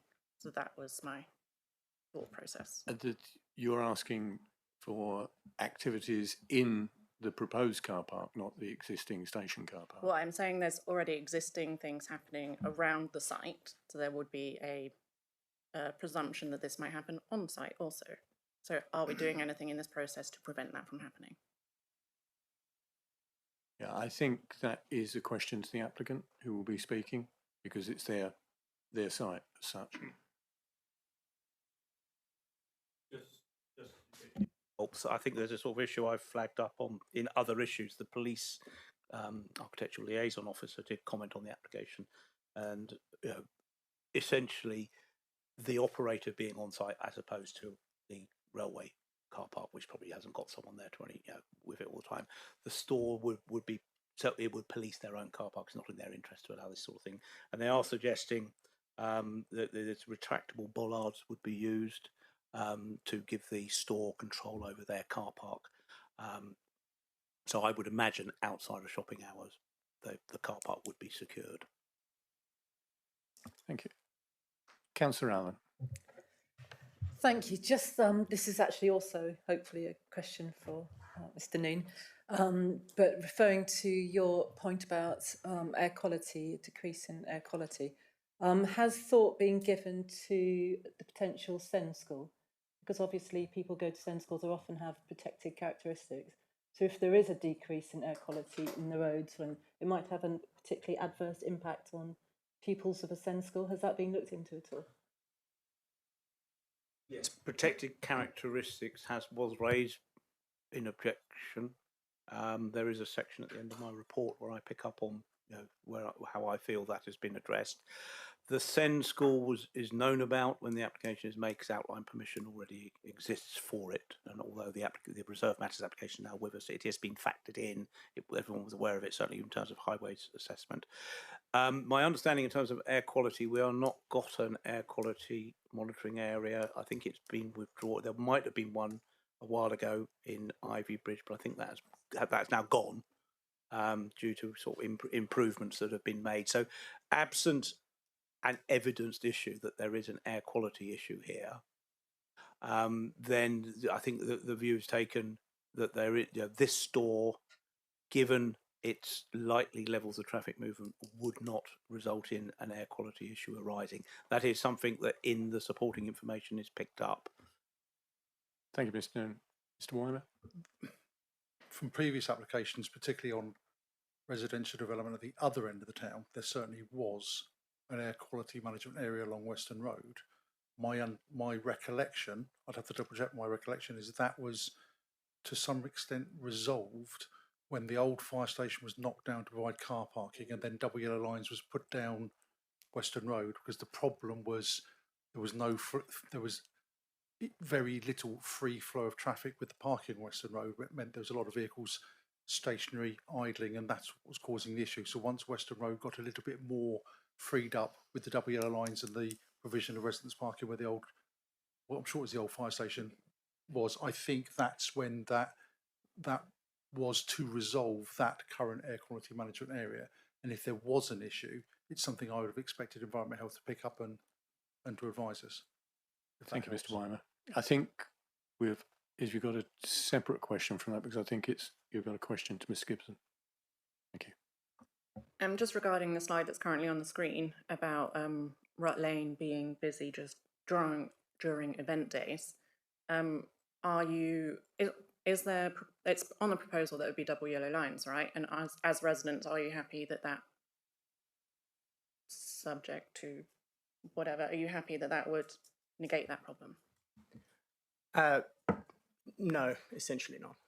It doesn't feel like there is enough space in general for the traffic that's currently there. So the store would obviously increase the traffic.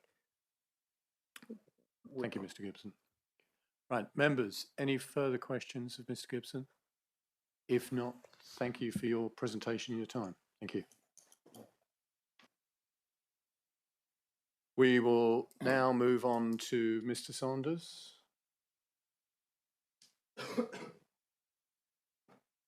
Have your 5 minutes, and if you can use your microphone. Thank you.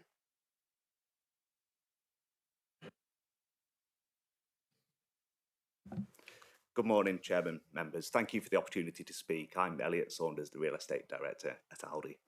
First, I want to stress the extraordinary level of public support for this scheme. Over 1,200 of your residents have submitted positive comments onto the planning file alongside support that we've received from Ivybridge Town Council. We believe that this is the highest number of supportive comments Aldi has ever received for a planning application anywhere in the UK.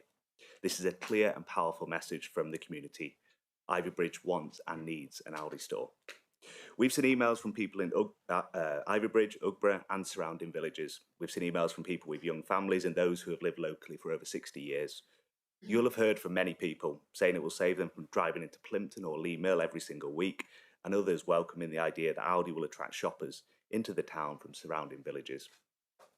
Our proposal represents a multi-million-pound investment in the community, creating 40 to 50 new jobs for local people, all paid at an industry-leading rate above the national living wage. These aren't just jobs, they are high-quality, secure roles, with Aldi recognised as the UK's highest-paying supermarket. But the benefits go beyond employment. The new store will improve access to Aldi's award-winning great value products, helping local families with the cost of living. This is a clear difference to the current food offering by other operators in the town.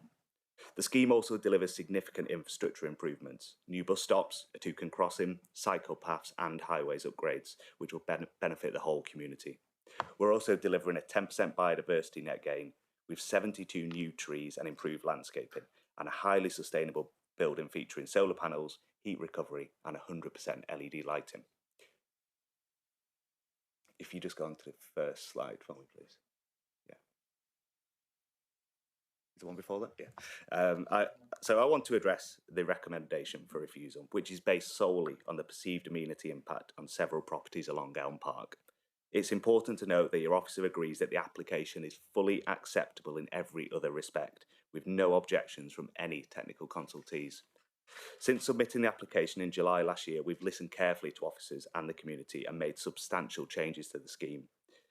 Since the pre-app, we did move the building 2.5 metres further away from the western boundary. We also lowered the overall building height by 0.5 metres. Since that point, we lowered it further along that western elevation by 0.5 metres, which is a significant change to our standard building model that we would normally look to develop.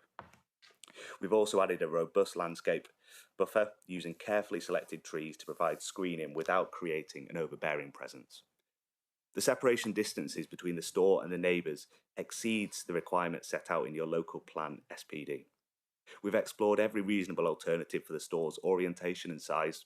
Further changes would either increase the impact on other neighbours or make the development financially unviable.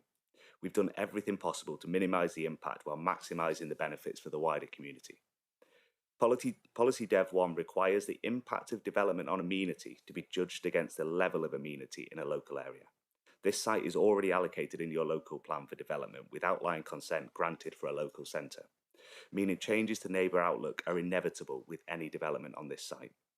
Similar separation distances and land levels to those proposed have also been approved in nearby new residential estates, and the surrounding area is densely developed. Therefore, you can very confidently overturn the recommendation today. Indeed, we're pleased that officers have provided a list of suggested conditions should you be minded to approve. In conclusion, and if you can just move on to the next slide, Thanks. This application is policy compliant. It delivers substantial economic, social, and environmental benefits. It enjoys overwhelming community backing. As I said earlier, over 1,200 letters of support have been received from your residents. The sole reason for refusal is a matter of subjective judgment, and we believe the balance of planning considerations weighs decisively in favour of approval. I respectfully urge you to listen to a huge number of your residents, to recognise the unique opportunity this scheme presents, and to grant permission for a new Aldi store that will serve the town for generations to come. Thank you, and I'm happy to answer any questions. Thank you, Mr Saunders. Members, questions? Councillor Rake. Thank you, Chair. Good morning, Mr Saunders. I'm just trying to understand a little bit about how we got here and what the constraints on you as an applicant are. So does Aldi have like a pattern book of stores, and you'll find a site and say that would suit a store number 7, or is that roughly how it works? No, it's almost the opposite. We have a store model that suits our operation. The dimensions of our store they've been refined over the years as we've become more popular. We have grown in store size, but we're at a point now where we've got a building size that provides the most efficient layout possible. As a discounter, our whole reason for being is to provide products at as low a price as possible, and so that consistency within the building design is one of those ways that we can keep our prices so low. Okay, thank you. So, in other words, you do have a pattern book, but it's only got one pattern in it, if I may. Yeah, that's roughly what you're saying. So,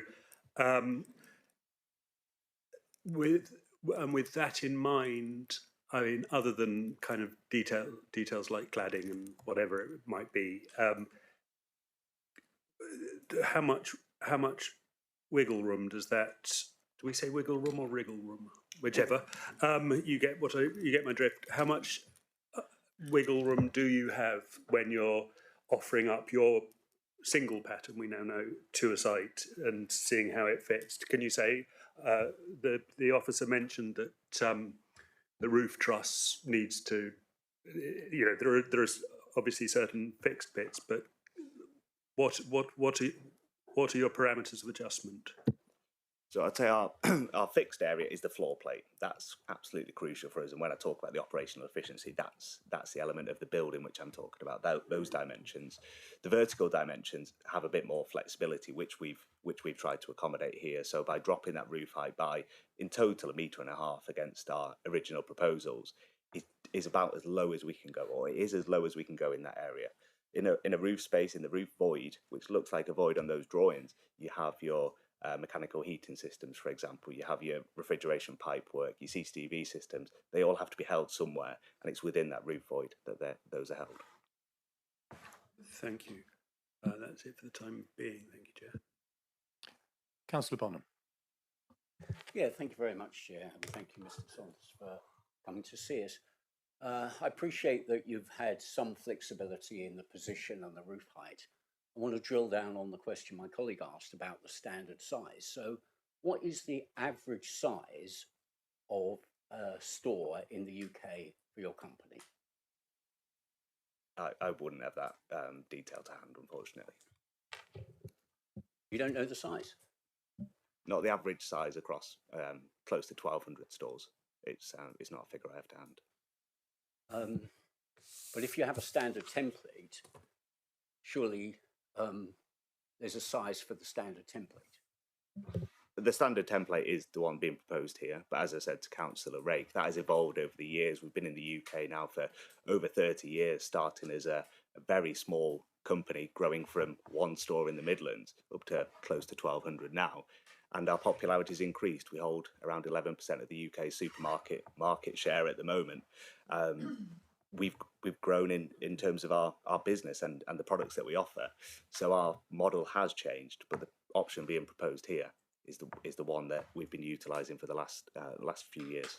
See, I'm interested in your point that a different size would not be financially viable. And I looked up the average size of an Aldi store, and as far as I could tell, from looking online, it's 1,000 square metres. And you're proposing here a retail space of 1,315. So my question to you is, could you not reduce the size of the store to match the average size, which would have less impact on the surrounding area and still be financially viable? Because if the answer is no, then the implication is all your other stores are not financially viable. All those, the smaller stores are financially viable. They've been, some of them have been in operation for 25 plus years. However, they are not fit for purpose at the moment at that size. So where we do have stores that are measuring below 1,000 square metres, for example, my role alongside delivering new stores is to extend those already that are already built in order to provide the customer offering that we need to now. So it's not an acceptance that anything below 1,300 square metres is okay. It's not. My job is to bring every single store up to the latest format. Well, I'm just a bit confused by the answer, because I think you said that the smaller stores are financially viable. But at the same time, you're saying a smaller store in this site would not be. Is that really what you're saying? No, when I mentioned the financial viability of this site, that was in relation to moving the store into a different position on the site. For example, I know a question was raised earlier about whether the store could be moved along the northern edge, for example, or whether the the ground level could be reduced even further. I think the officer mentioned that would result in reducing the ground level by half a metre, would result in another 3,000 cubic metres of earth being taken away from site. That costs in the hundreds of thousands of pounds to take away from the site, and that is why it would be financially unviable to make any further changes to the scheme.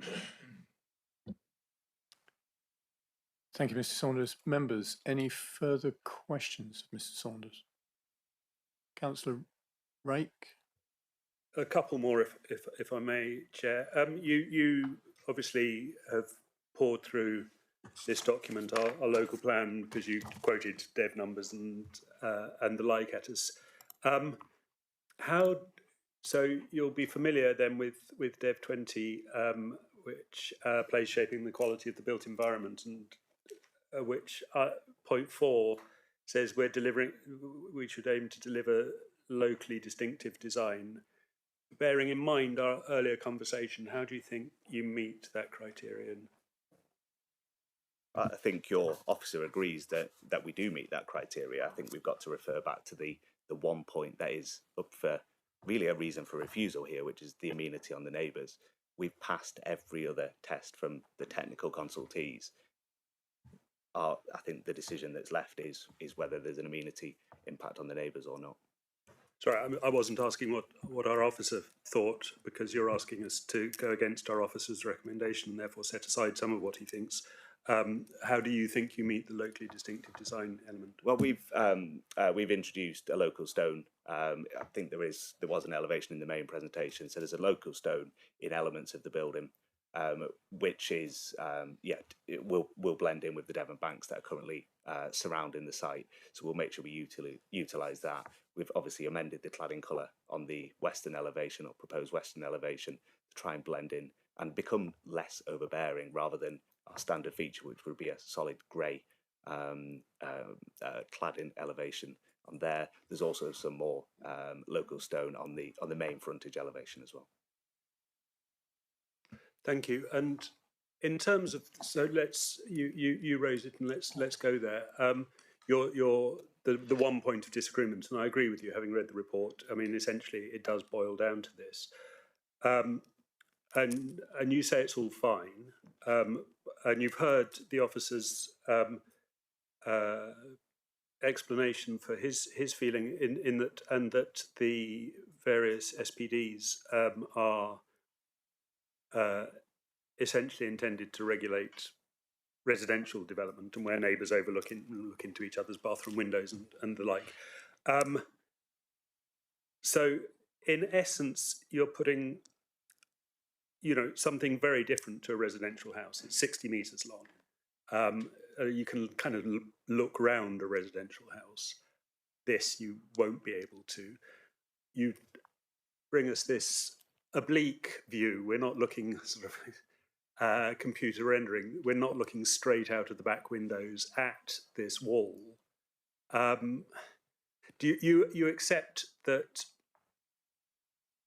at somewhere close to what you're proposing, there would be a risk of significant harm because you've taken steps to reduce the height of the roof line and so on. So you think, yes, there is potential for harm, but we've addressed that. Would that be an accurate statement of your position? I think we've responded to the officer's concerns, as I mentioned.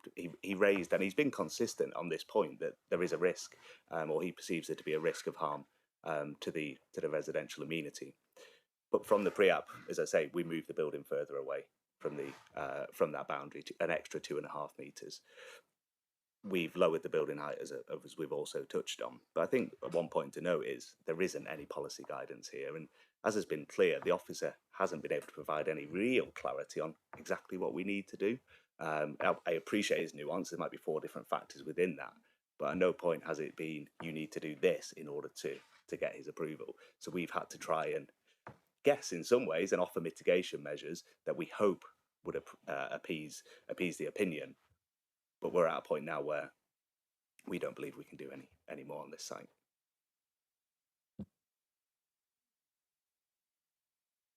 Councillor Pannell. Thank you. There are a couple of possible solutions, which I think one you've discounted, and that is reducing the height of, or lowering the ground level by digging deeper at the top end where you're cutting. And is that purely down to cost? And if so, what sort of cost are we talking about that would fit in with what our planning officers want? I suppose the first thing to address is we don't know what the acceptable level would be, but to move it by 0.5 metre, as I say, is around 3,500 cubic metres, which equates to around 350 lorries, which would have to leave site full of earth. That is looking like it might be in the hundreds of thousands to move. Going any further then becomes a real practical constraint, and it applies to supermarkets, but it applies to almost any commercial development that you would see come forward on the site.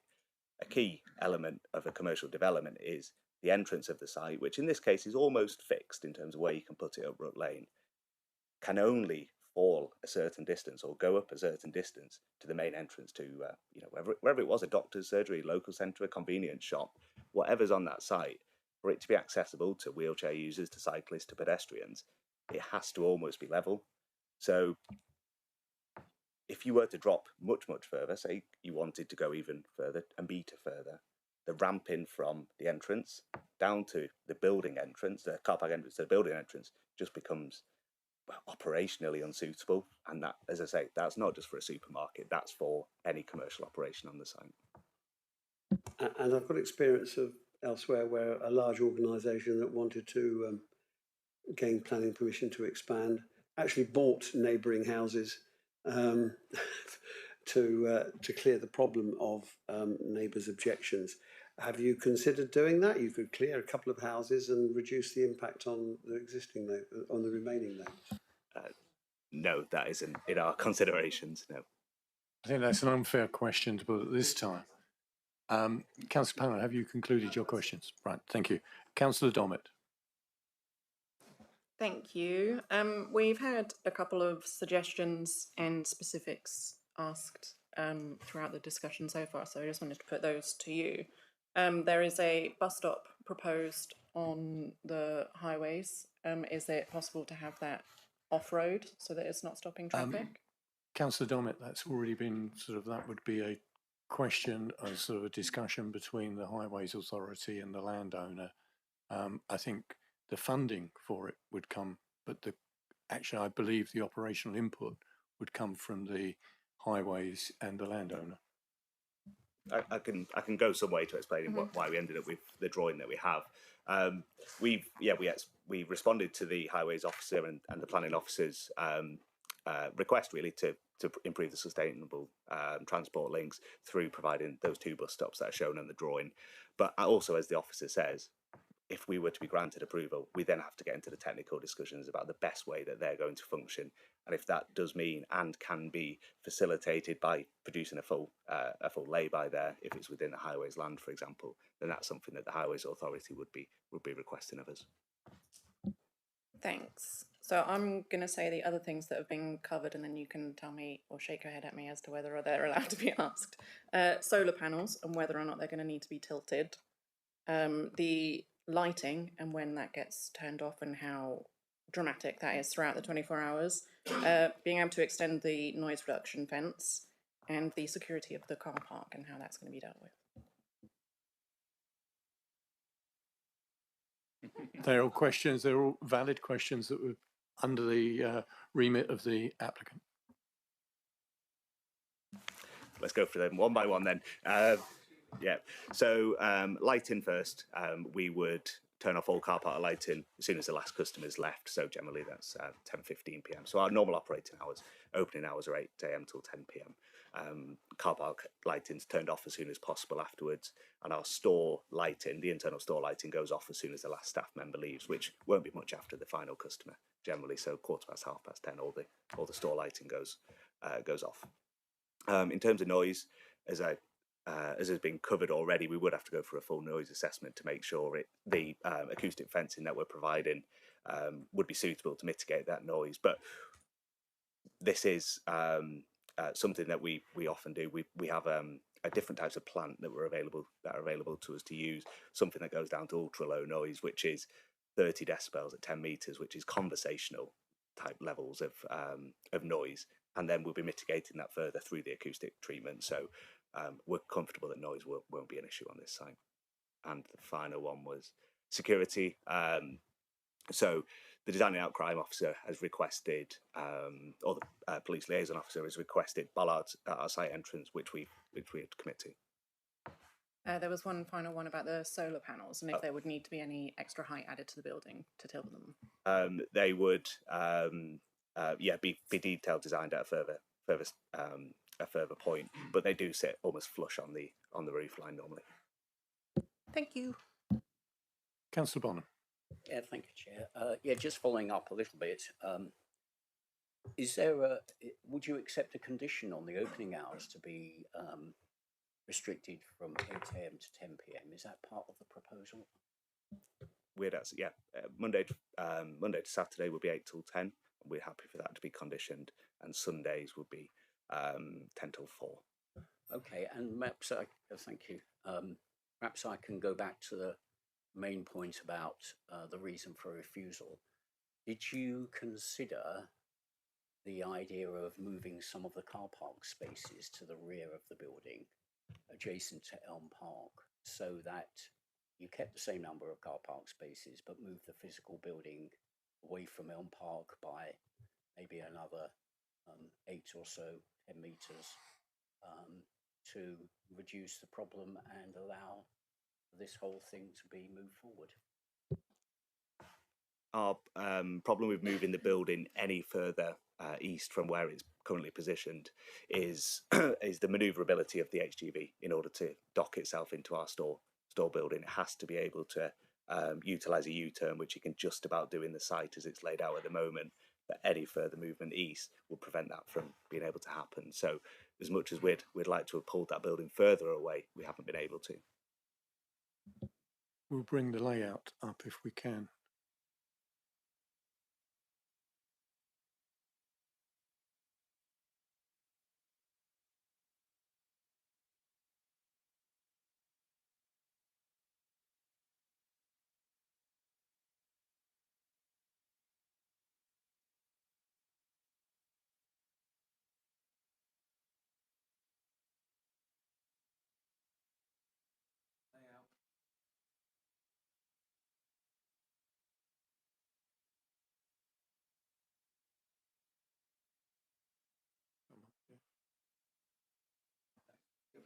If you could make that bigger.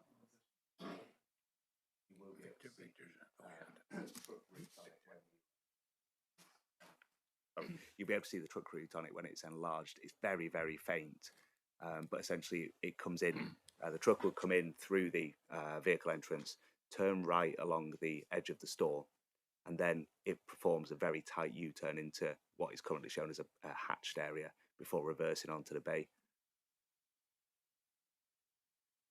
In order to have move the building further away would result in either a unsafe manoeuvre from the HGV or something that just isn't possible. Thank you, Mr. Saunders. We have Councillor Bonham. Is that all of your questions answered? Thank you. Councillor Abbott.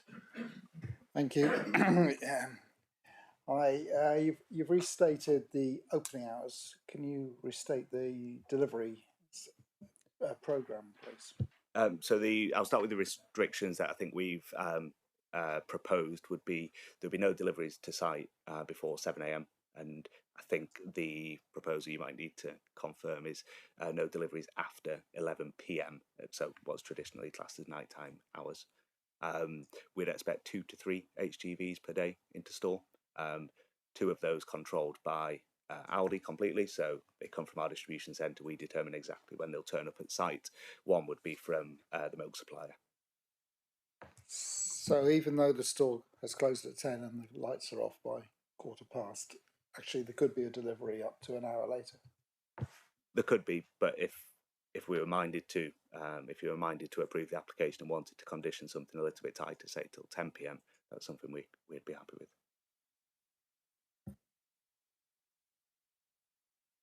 Councillor Dommett.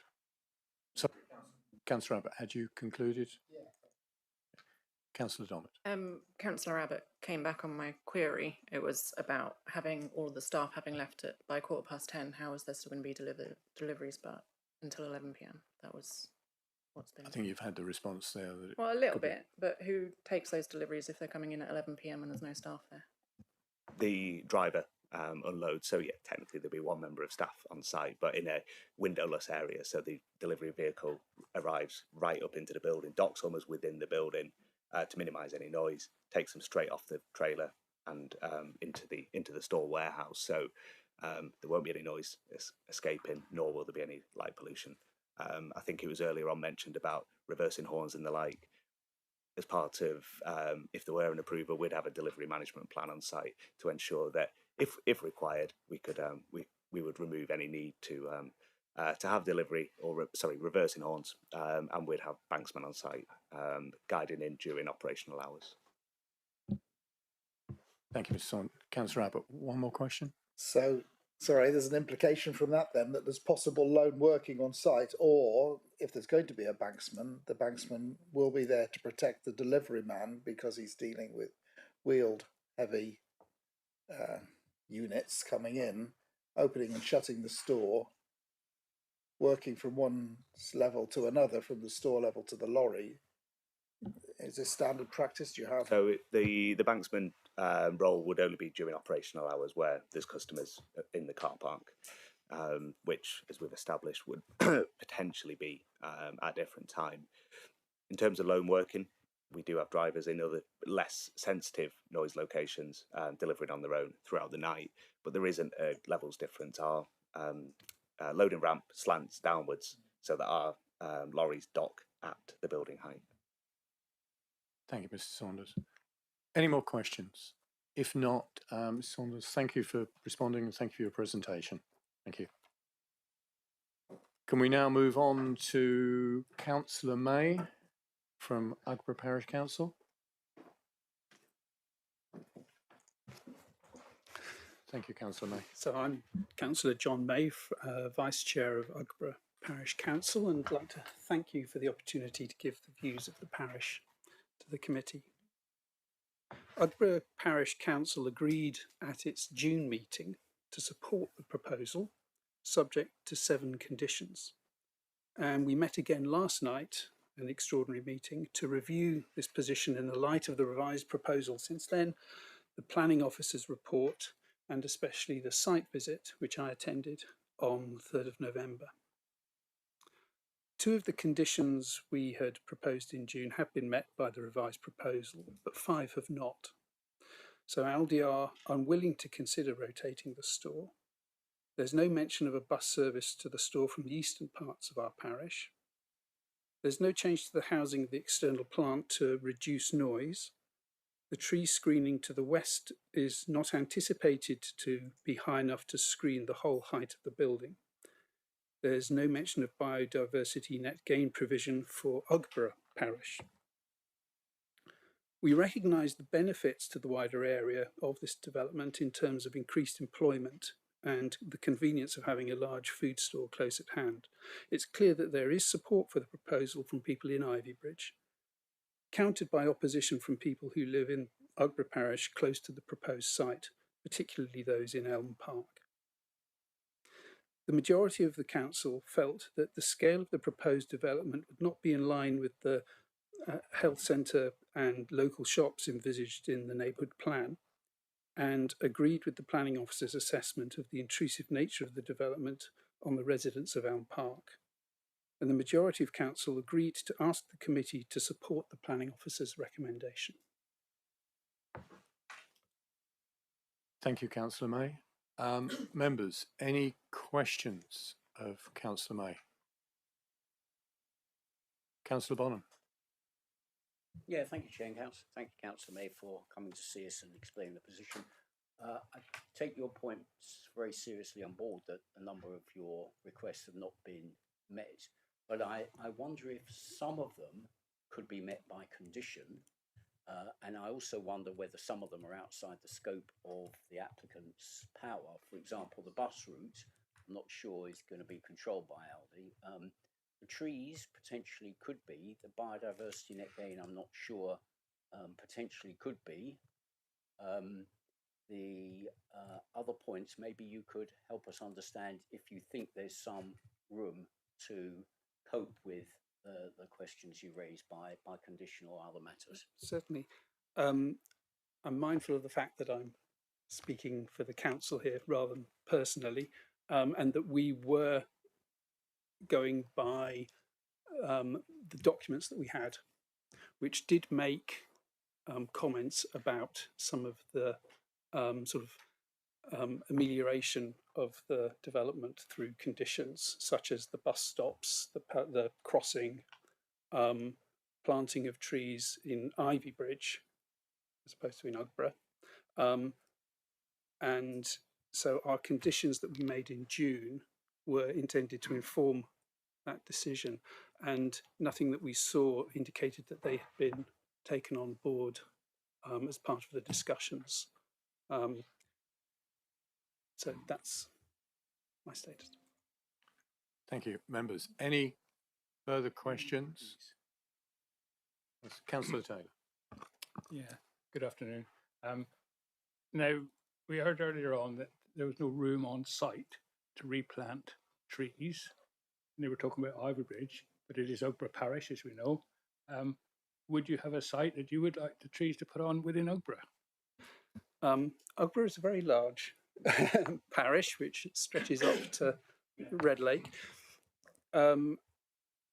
Speaking off the top of my head, there are lots of places that could benefit from sort of a rewilding or pondscaping sort of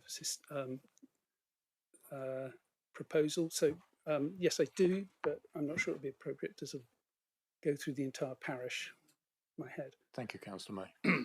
Members, if there are no more questions, Councillor May, thank you for your presentation and your time. Thank you. We now move on to the ward members, and we have Councillor Abbott and Councillor Steele wishing to speak. Who wishes to go first? Councillor Abbott. Thank you. I would like to speak as a ward member and later to contribute to the debate. Excuse me a moment. Members of the committee, it is clear from contributions of supporters and objectors that there are a range of views on the provision of a discount supermarket on this site or somewhere in the town, and in a timely fashion. Indeed, our objector pointed towards an alternative site. Following development of a then executive-inspired initiative, our officers spent much time, much effort and much money on a town centre proposal which, following a site visit, failed to convince a single member of this committee from any of the then political groups. There seems to be some confusion about what purchasers of the houses along Hazel Lane and Elm Park were told, but the SHDC plans were clear in principle, if not in detail. Whereas a supermarket was not mentioned specifically, some development was, and the presence of some versions of development might have been more detrimental than this current proposal. Although Ivybridge has encouraged a campaign of support, and the responses from residents within Ivybridge and more widely are distinctly individual, they address mainly arguments to support a consideration of the planning balance rather than addressing the officer's objection. Other emails from objectors reinforce the case officer's objection. On a small note, on cycling, it's a national cycling route already. The additional work linked to this possible development will still leave a gap to the south of the B3213, but it is one more improvement. There's a railway station to the north. The bus route from both directions has been one of the more successful routes until last month, when in renaming it from gold to number 80, it turned to lead. That's all I have to say for now. Members, do you have any thank you. Members, do you have any questions of Councillor Abbott? If not, thank you. Councillor Steele.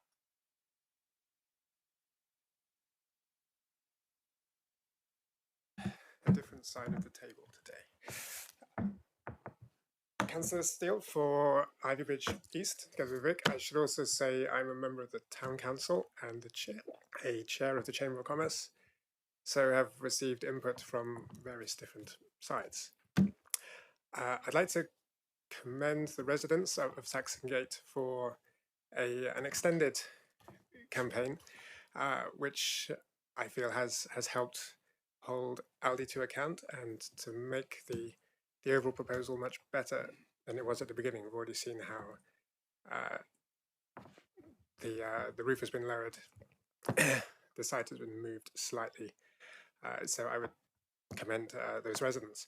Also on the other side, the very many residents who have given a very expressful feeling that they would like to see an Aldi here.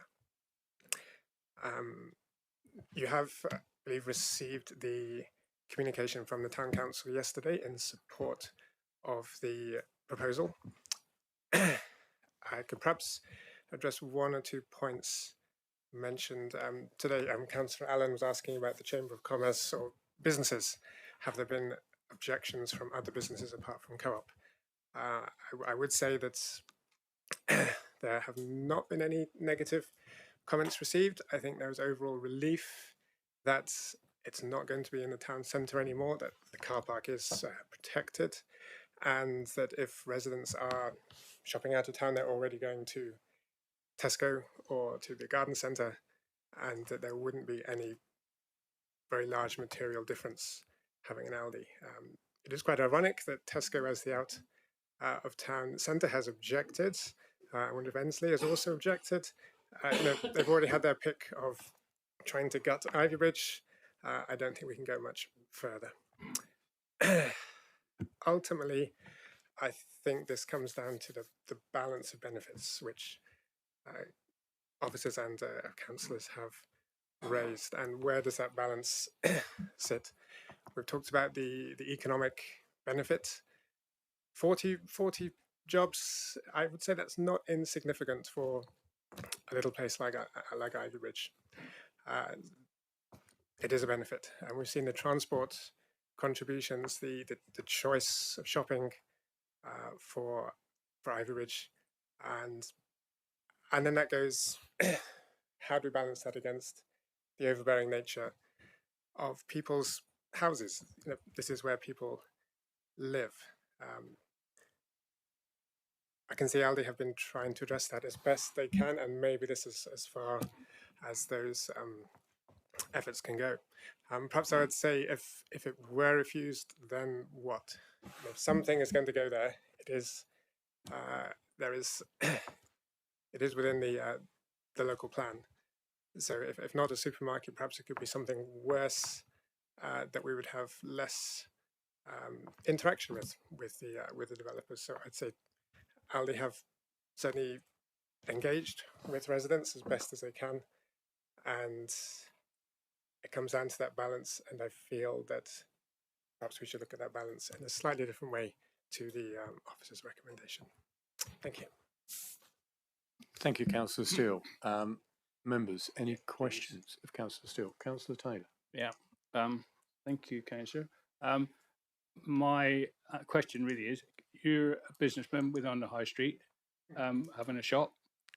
Do you know where the rest of the shops, and do you think this will have an adverse effect on the high street? So ultimately, the feeling is not significantly, and that if people do want to shop out of town, they're already going out of town.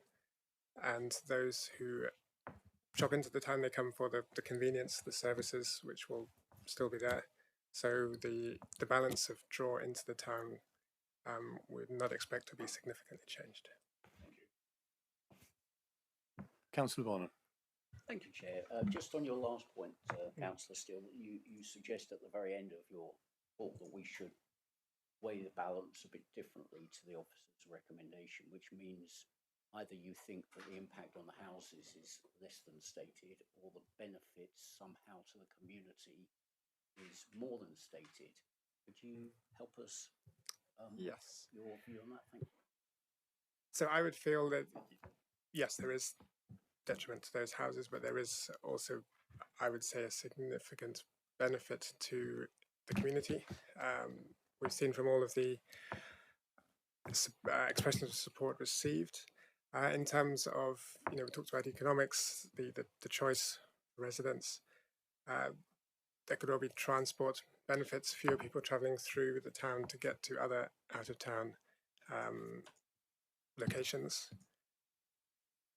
And yes, with extra conditions that you may add in to help mitigate to a certain degree the effects on residents, then I feel that can be addressed to some degree.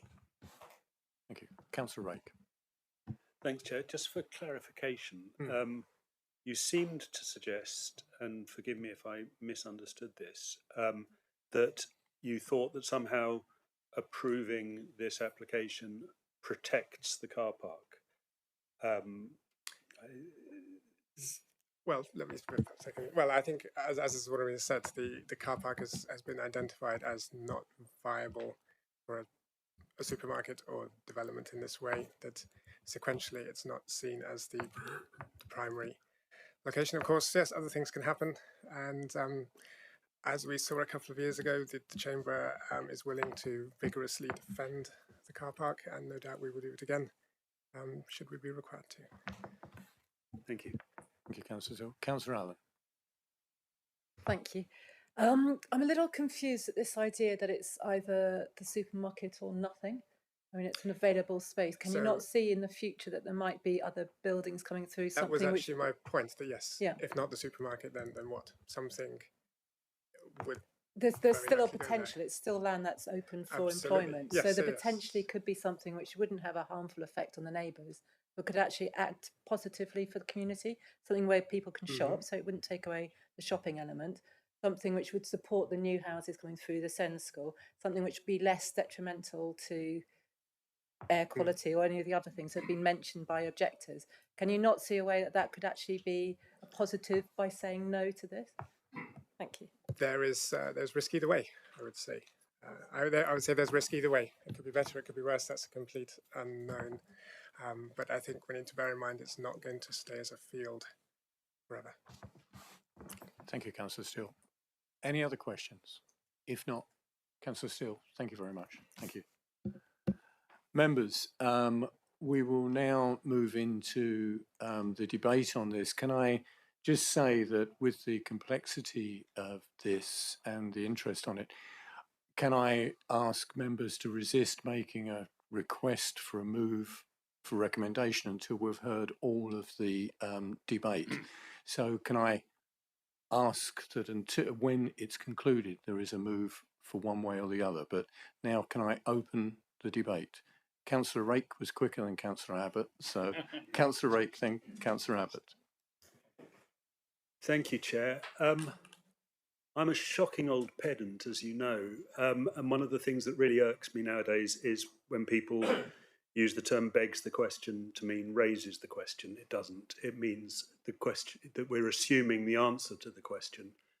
And that seems to be, to a degree, what's going on here, because we're being asked to shoehorn a fixed, relatively immutable design into a site. And when we say, well, it might not be suitable for that, could you do it this way? That wouldn't be financially viable. Or could you move it this way? Well, that would bother the roof truss. And we're assuming that this is, we're assuming the answer to the question here. And I support, members will be familiar with these words. I support the plans for a new Aldi store. We've had them at the front of hundreds of emails or dozens. And I do, but that doesn't necessarily, I see the benefits. I am an enormous admirer of the discount store model. I think the way they've driven efficiencies into retail has been immensely impressive.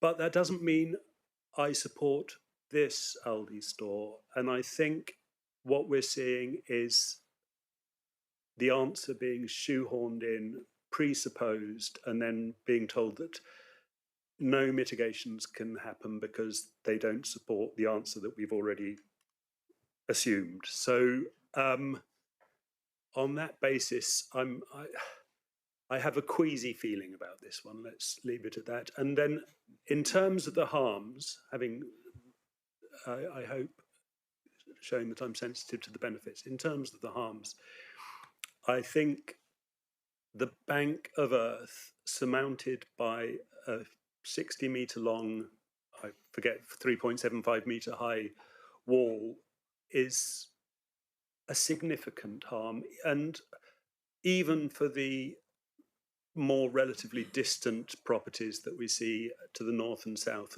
of Elm Park there. I feel that would be the worst bit of begging the question here. And on that, but I look forward to hearing my colleagues' views because, but I am feeling queasy. Thank you, Councillor Rake. Councillor Abbott. Thank you. I'm unsure of both the validity of all of the objections, as I am of the supporters' comments. You have seen the idea of a discounted supermarket is not rejected, but their objection is to this specific location. If relevant, a campaign by town centre retail competitors would always be in place, whatever the location. And it is true the location of large stores, whether through permission and growth as by Tesco Lee Mill or by others in a seemingly uncontrolled fashion, could be reasonably be said to have affected the many shops and businesses in our town. That this challenging submission is before us at all allows us to debate the variety of topics, and I contend this is not a straightforward example of overbearing, but a planning balance. The supporters and the town council have told us of all of these, and all these advantages will be lost with rejection of this application. Just to comment on Councillor Rake's comments as a, in the notion of debate,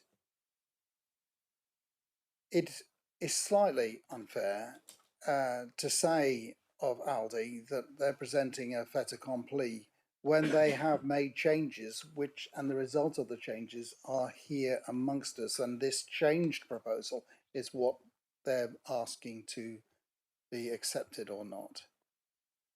And so, Councillor Long, indeed, I am intrigued to hear the views of my colleagues who can observe this proposal from a distance. Councillor Abbott. Other councillors wish to join the debate? Councillor Allen. Thank you very much. Although we may be debating from afar, we're still involved. We still want to see. Councillor Oak has sort of nailed the term that I wanted to use and hadn't thought of, which is shoehorning it into this space. That is the problem. You know, far be it from me to sort of object to a site which will deliver cheaper food and be convenient to people, but I find it very difficult to be able to agree to a scheme which will so negatively impact a certain number of people, but not negatively impact other people. So this is a site where we're saying something could be of benefit to a lot of people, but at the expense of a fewer number of people. And I think that that's a slightly unfair question in many ways. I don't want to support a scheme which has been shoehorned into an area that will dramatically impact certain people's lives. I think that's a lot to overlook personally. However convenient it will be for other people, I think people need to put themselves into the position of the homeowners and realise it will be convenient, but it comes at an expense. I think also questions of air quality, of traffic, of food miles, of out-of-town supermarkets, I think we should take all of those into consideration. I realise there isn't another convenient area to put this supermarket into, but there are other alternatives. Other shops could come into that area. It's not the end of the story. It's not my way or the highway exactly. So at this point, I'm minded to go with officer recommendation. Thank you. Councillor Dommett. I was just going to push back a little bit on the has it been shoehorned in, considering it's a allocated site for commercial and retail use.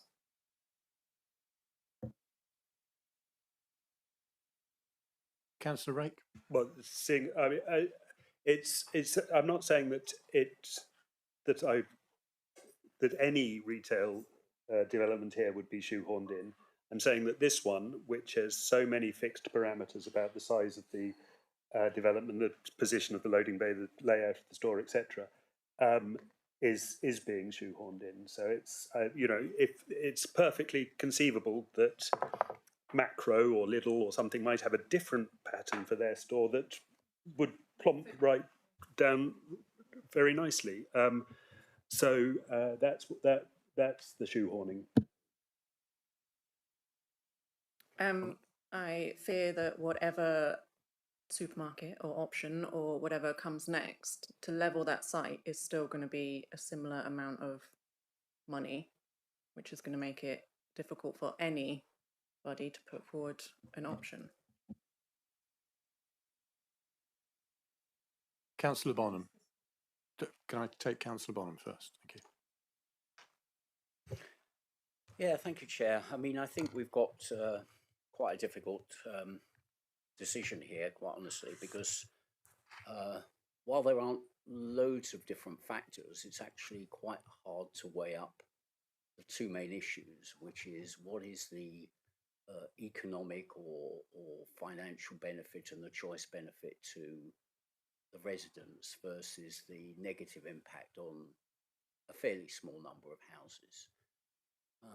I think there are some smaller factors, but those are the two main ones. And I do really respect the views of residents. A lot of people have written, a lot of people have supported the application, but that doesn't mean that we should have it if there's significant negative consequences. And I think having visited the site and looked in detail at the levels and the distances, you know, I don't think many people would choose to live there if they had the choice, if that store was built. So I'm still a bit of an open mind, but I am very, very concerned about the negatives, and I do feel that we're perhaps trying to do too much in this site by putting this this fairly large store although there has been some flexibility and some movement, maybe not enough. Thank you. Thank you. I'll come back to Councillor Allen and then to Councillor Powell. You pretty much answered what I was going to say. I think I was just going to respond to your comment about you wouldn't like anything in that site. I think when we were on site and Mr. Noon was discussing the outlook, you know, there's a big difference if you're overlooking houses, you're overlooking smaller sites, or they're vertical towards you. It's the great blank wall of this, really imposing. So yeah, I think there's other ways of doing that. I realise, you know, that it is the way it is. It's the size it is. It needs certain things, but we can say it's too small a site, and it makes sense. If this site was bigger, they would have moved it away from the houses, and all the problems would be resolved. So it is potentially just too large for this site. It's a tricky one. Councillor Powell. Yes, I think if the site was another 10 or 15 metres wider to the west, I think this probably wouldn't have been the contentious issue it is.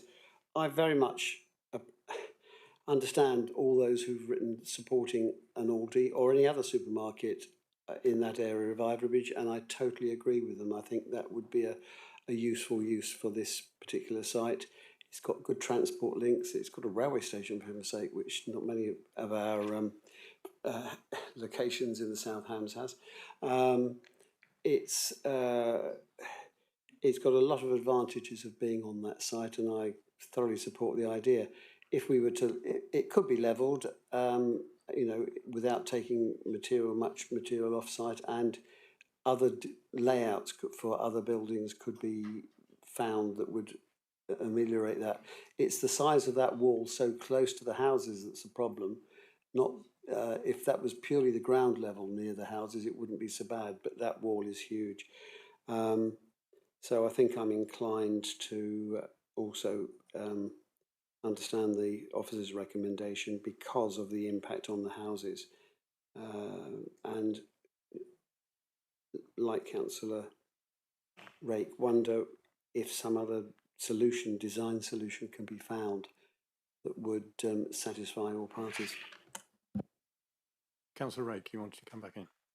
Well, I'm hoping for just also to bear in mind two other things, and Mr. Fairbairn will correct me if I'm wrong or if I'm making it do too much heavy lifting. But the character and nature of the applicant is not a material planning consideration.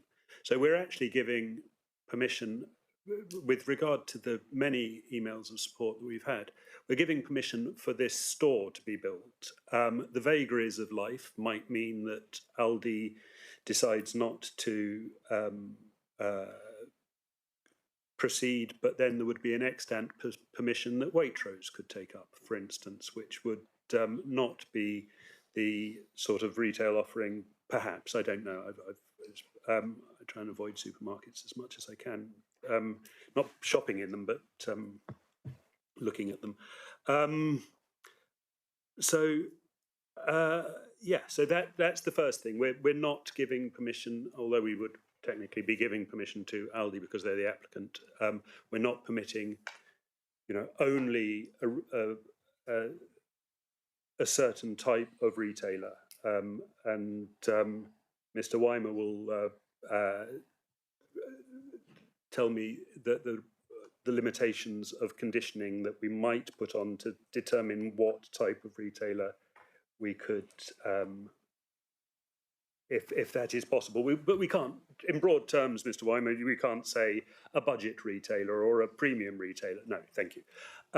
So there's that. And the other thing is, again, looking to Mr. Fairbairn for guidance, my understanding of the structure of our planning system is that the applicant gets 2 bites of the cherry in that they could seek to take this to appeal were we to refuse it, whereas neighbouring residents only get the one. If we were to approve it, they would have no recourse other than the judicial review, which is, yeah. Okay, thank you. Members, any further points you wish to make? I have a few, and they've all been said. I've made notes. I think we can all see the benefits to people for this type of store or a store in that vicinity, and that's been said by many. I think some of us can see the downsides. I think everybody can see the downsides for it. It is a very tight site for a store of this size, highlighted by the sort of restricted delivery pattern that is available for the lorries there. And you look at the turning, I've never seen anything quite as tight. There may well be in other areas. The one thing for me is that people will come and go for their shopping, but there are some people there who are going to have to live with this 24 hours a day with a substantial wall very close to their properties, which, yes, they bought it with the idea knowing that there was going to be some form of development, but obviously not clearly this development. And it may not be the ideal site for something like this. It is a site for something, but at this point, I just don't feel comfortable with what is before us. Members, any further comments? I left it so that everybody could give full input before making a move to one way or the other with officers, the recommendation one way or the other. I'd like to move us to the vote if I could. So, Councillor Would you like a recommendation Yes, please. to vote on, Chair? Okay, in which case I would like to recommend that this application be refused in line with the officer's recommendation.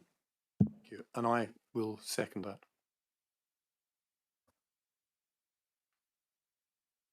Councillor Bonham, you wish to come in? Yeah, thank you, Chair. I just want to say, if I may, that I've listened in all, very carefully and read a lot of the comments sent to me and read the whole report. I really have been looking in a lot of the feedback from residents for reasons why we might think of overturning the officer's recommendation. And I really don't see any. And so with that, I'm also happy to support the refusal. Members, this is a difficult one for a number of reasons, but we have proposals in front of us for the officers to move for the officer's recommendation of refusal. I'd like to take it to the vote now, if I may. Can I have a show of hands, please, for those for refusal as per the officer's recommendation?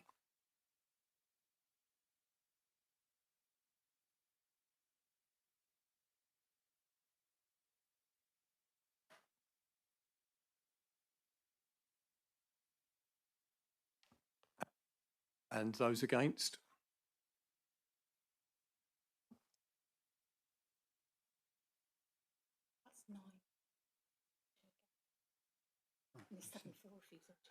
Thank you. Members, that is 7 for refusal, 2 against, so therefore this application is refused as per the officer's recommendation. Thank you, members. And can I thank all of those members of the public, who have been listening in, of which I believe there are quite a few, and for those who have attended today for the contributions, because I think it shows a clear input to the planning system, and I'm grateful for everybody's attendance, whether you believe the decision was right or wrong. Thank you very much. Thank you. We now have a changeover of officers for the next application. So we'll have a few minutes break. We just want to be able to change the officer over, so please don't disappear too far, members.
Members, can we now continue?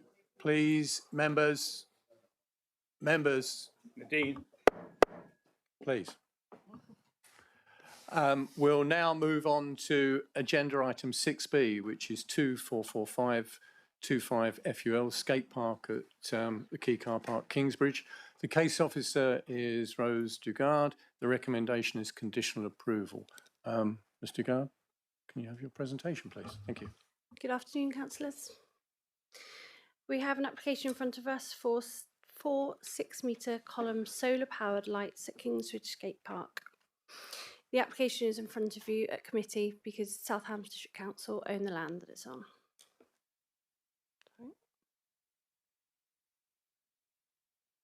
So the site's located down at the bottom of the car park on the quay at Kingsbridge. Ms Dugard, could I just ask you to speak up a little bit? Yeah, certainly. Apologies. So the lights will be installed at the 4 marked red spots shown on this plan in front of you. No engineering is required. These are solar panelled and they'll be operational from dusk until a sensor, which is activated by a sensor, until 8 p.m. To clarify, the application previously stated that they turned off at 9 p.m. This has been amended by the applicant as the user hours of the skate park are conditioned to 10 till 8 p.m. as the previous approval.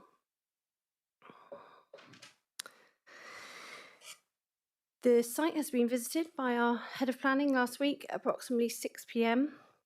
And as you can see from the images, the area has quite a few existing lights already surrounding the site and sports centre, football pitch, swimming pool, as well as quite a few existing lights within the car park and street lighting.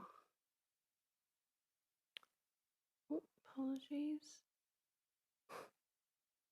Okay. The installation of these 4 column lights are not considered to result in any significant visual detrimental impact in this urban location. Subject to the conditions that you can see on the screen, this is recommended for approval. I can't leave you on this slide here. Thank you, Ms Dugard. Any questions, members? Councillor Bonham. Yeah, thank you, Chair. Thank you for your presentation. Just a couple of points of clarity. So, if this wasn't council land, then we wouldn't need to consider it as a planning application. Is that correct? Unless it being called in to committee. It would still need to be a planning application, but it wouldn't be an automatic application to committee. If it wasn't council-owned land, it would go through the delegation process the same as other applications. Okay, thank you. And on the picture on the bottom, on the left-hand side there, there's 2 posts, one that looks like it's got a solar panel and the other one's got a light. So are they both neat, or can you explain what it is we're going to be getting, please, from that? Are they both the needed? bottom left picture? Yeah. Okay, so this is the solar light here, this tall 6-metre column light. Can you see my mouse here? So that's the solar. That's how it would be get the electricity, and there's the light, so they're facing downward. This is just sort of a standard street paraphernalia street sign. It's nothing to do with it, sorry. And the picture above is looking up at it. So we don't get one of those as well. We only need. No. Okay. Okay. So if I may, Chair, ask about the height. So I mean, it seems 6 meters seems pretty high. Is that? I mean, how do we judge whether that's appropriate in this situation? Because it seems very high, and is probably even higher than most streetlights.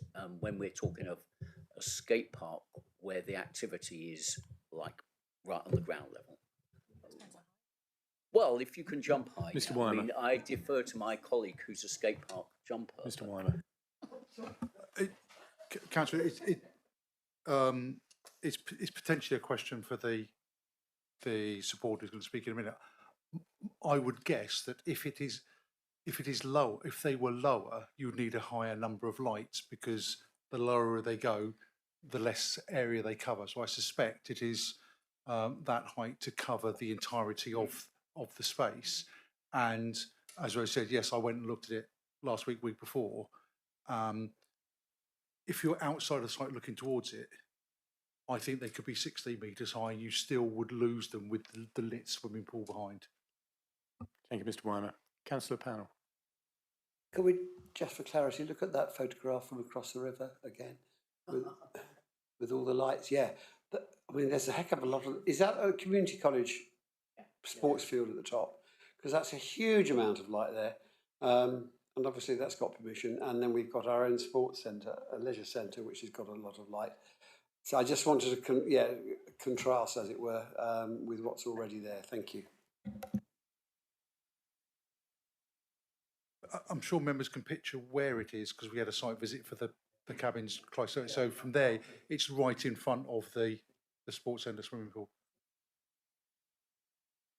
Thank you. Members, any further questions? If not, thank you, Mr. Guard. We now move on to Adam Sherring, supporter. Your 3 minutes if you need it. Thank you.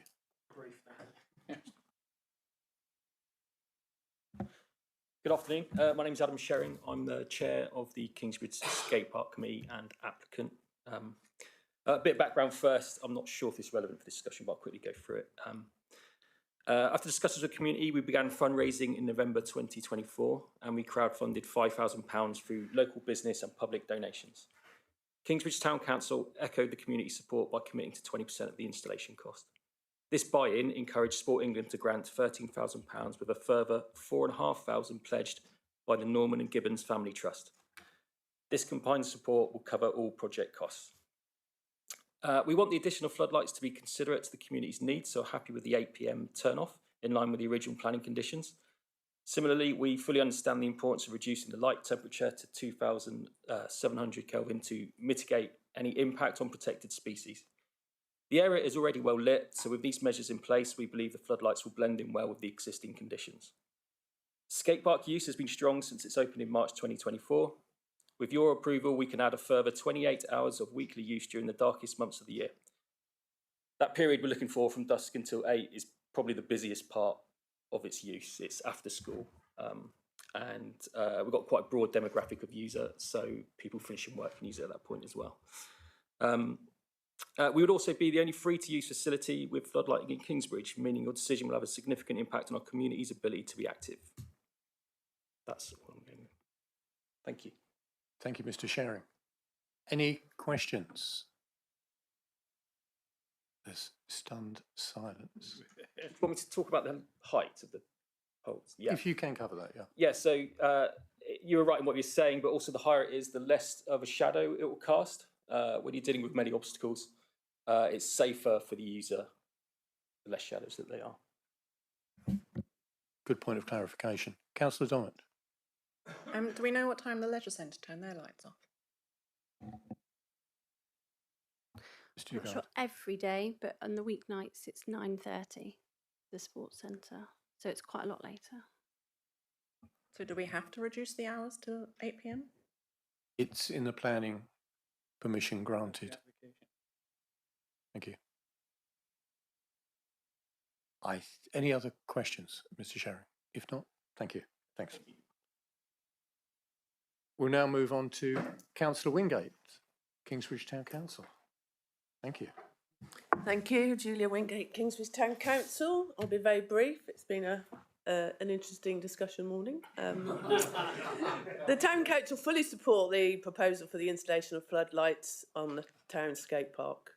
We are very proud of the well-used community facility which attracts a wide range of users across all ages. Extending its usability into the darker evenings would be a valuable enhancement, especially during the winter months. Although the skate park is located in an area with existing street lighting, the current illumination is insufficient for safe skating after dark. Installing the motion-censored lighting with a cut-off time would provide a practical and energy-efficient solution. The lighting will be carefully directed to focus solely on the skate park, minimising any light spill into the surrounding area. The adjacent sports centre remains open and lit until 9:30 during the week. The decorative festoon lighting we have turns off at 11 p.m. and the street lights operate till 11:30 p.m. The proposed lighting would be in keeping with the existing evening lighting infrastructure. With only 2 youth clubs in the town offering only 3 sessions a week, the skate park represents a vital free recreational space for young people. Approving floodlights would allow it to serve the community more fully all year round. Thank you. Thank you, Councillor Wingate. I was going to say, any questions? Councillor Rake, I see your hands come up. I'll try and keep it quick. So I think Kingsbridge is exemplary in all the hard work it does for active outdoor activities with the recent pump track application and that. So it's all wonderful. But I did have I think I might have slightly missed the boats. But do we know if these lights would be potentially dimmable? I mean, obviously not like turning them up and down, but so that will once you put them in, will the levels be able to be fine tuned? I think they're on a motion sensor, so if there was nobody skating because it's raining, I don't think they would be on. And then if they're on, because it has to be a certain level of lighting to be safe. And if there's nobody there, they're off. I'll bring in Mr. Gard here. So effectively, you know, like your lights in your garden that are solar activated. So they come on once it gets dark. So they're activated when it gets dark, and then they will be switched off at 8 p.m. They're not dimmable, but we've set the conditions so they're the lowest lux possible. Thank you. Any further, Councillor Bonham? Yes, Chair. I mean, just to be absolutely clear, are they also motion sensor triggered? Because Rose is shaking her head. So I'd like to hear, if I may. Mr. Sharing is nodding his head. They are motion censored. Oh, right, they are. Mr. Sharing, can you confirm, please? Yes. So when not in use, so we're trying to reduce the impact. And if they're fully off, I'll have to confirm. I think they're dimmed to a really low level. I would need to confirm that, but there is something in place there that when they're not being used.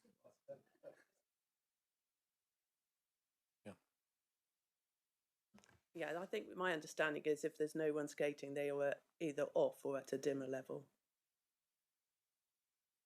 So just to sum up, they're not dimmable, but they can be dimmed, and they're Can I either bring on or Mr. off. Weimer in here, please? So to try and bring us back out of the rabbit hole that I think we might be going down, from a planning point of view, if the facility was used every day, and so the lights were on every day up to 8 o'clock at night, there really isn't a planning objection to it, because when you set it amongst the context of all the other, that lit area, it really doesn't cause any harm. And hopefully, the majority of the time, they will be on because people will be using the facility. Just as an aside, from a safety perspective, when I was there taking pictures, the facility was being used by 3 individuals who were using head torches, which so I think the lights is probably a better solution than what they were doing. Councillor Dommett, do you have a question of Councillor Wingate?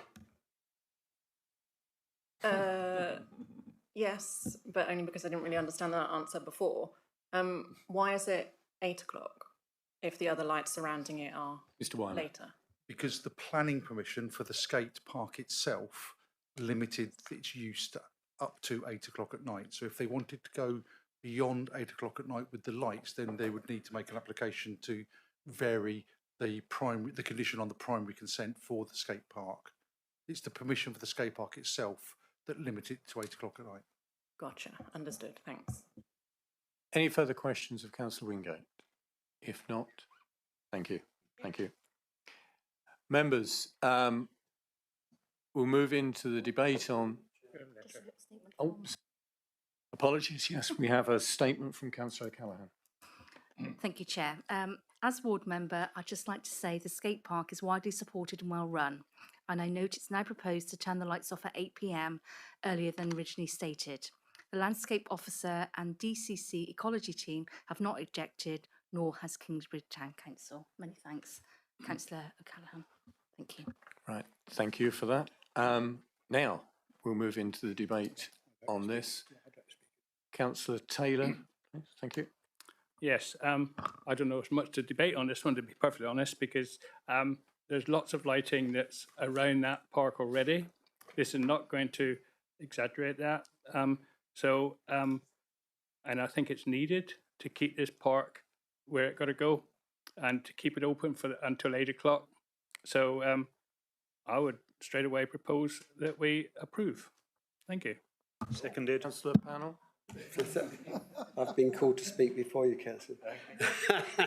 I think it's an admirable facility for the young people of Kingsbridge. I commend the committee who are working to provide this. I know they're not easy things or cheap things to organise and run. So congratulations on the work you do, and I'd like to second the proposal.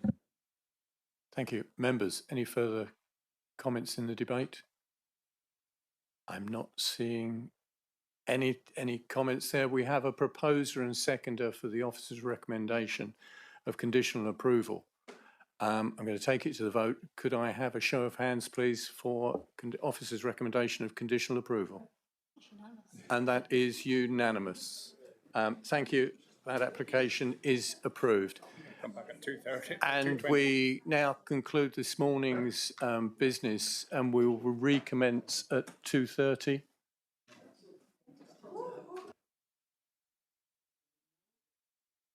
2:15. 2:15 if members are happy with that. Thank you.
Members, please. Welcome to the afternoon session of the Development Management Committee, 6th of November.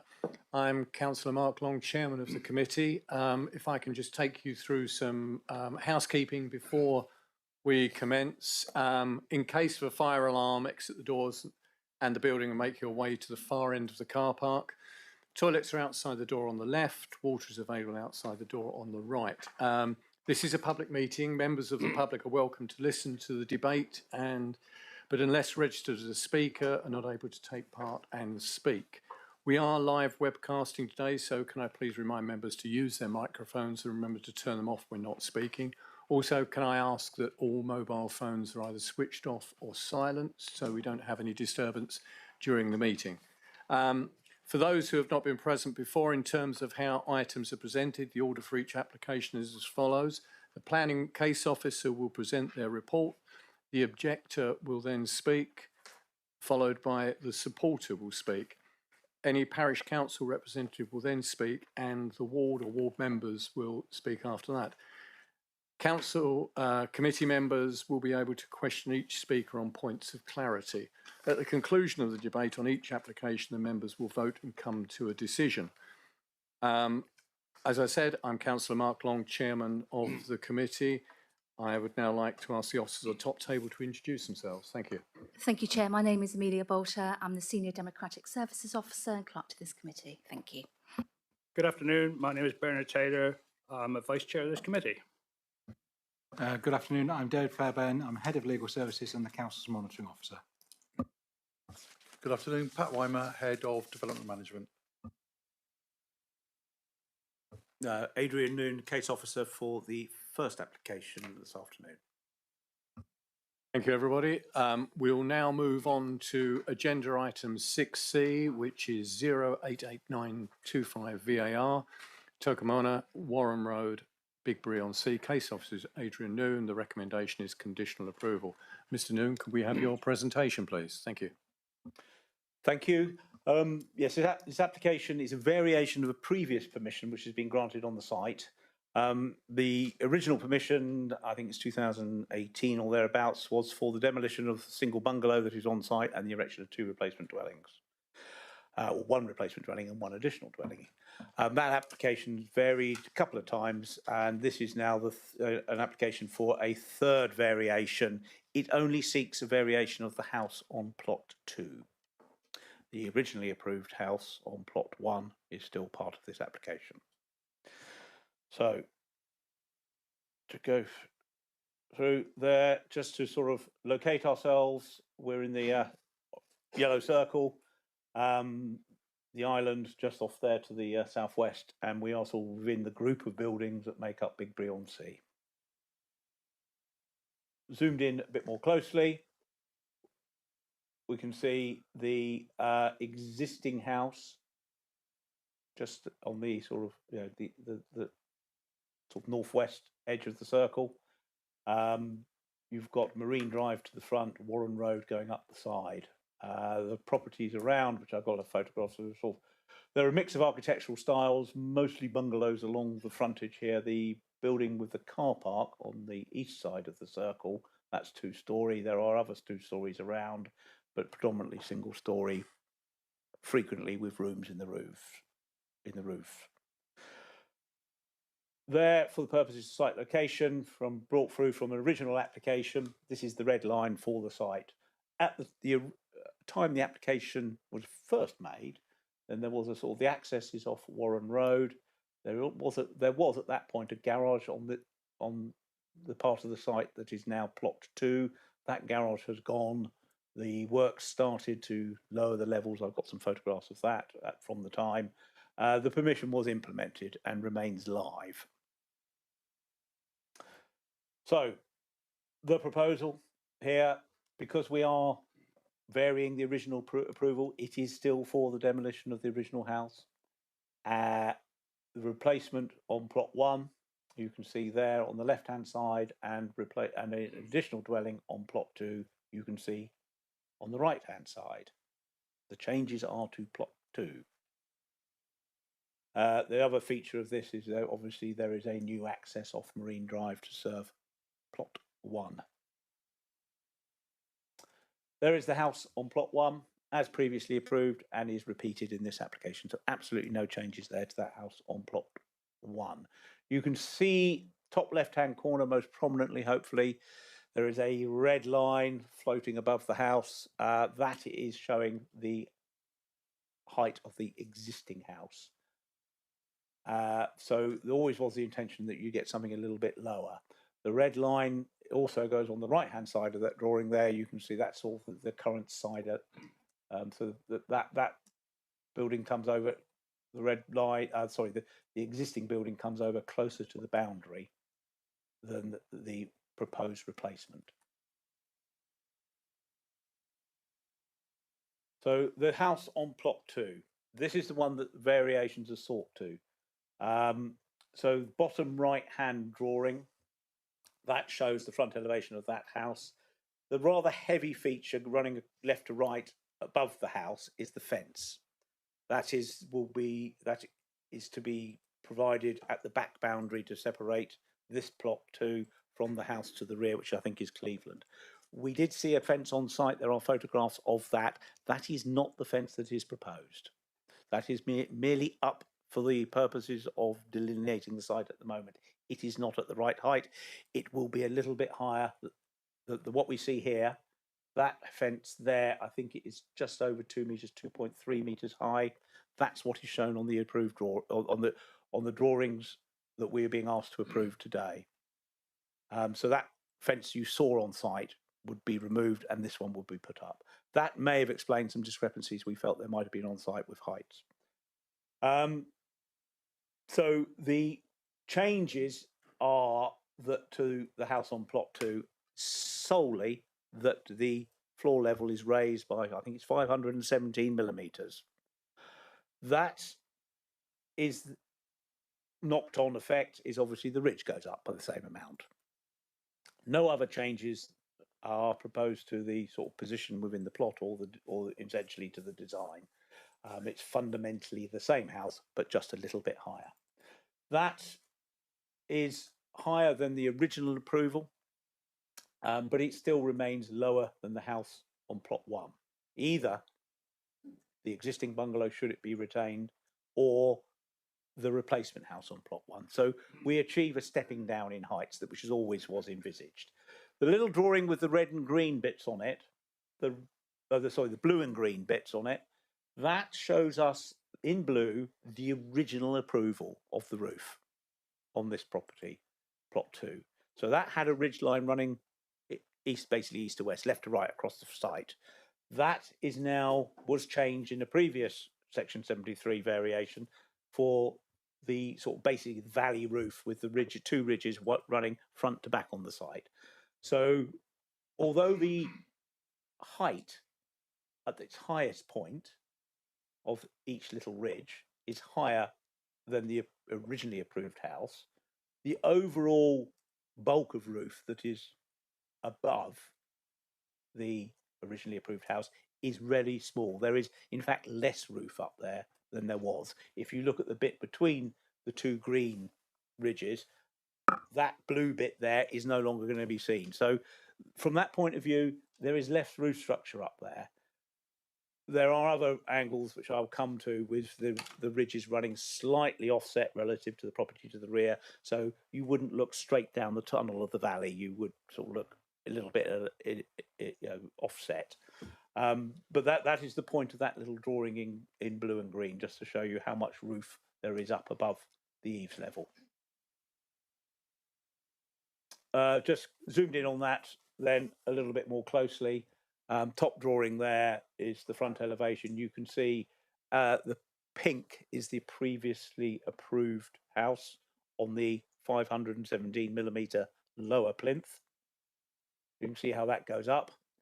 But equally, you can see the original approval in blue, such that you had a ridge running left to right across the site. So there was an impression from certain angles of there being more roof structure up there. And then there's a side elevation. Warren Road elevation is the lower one there.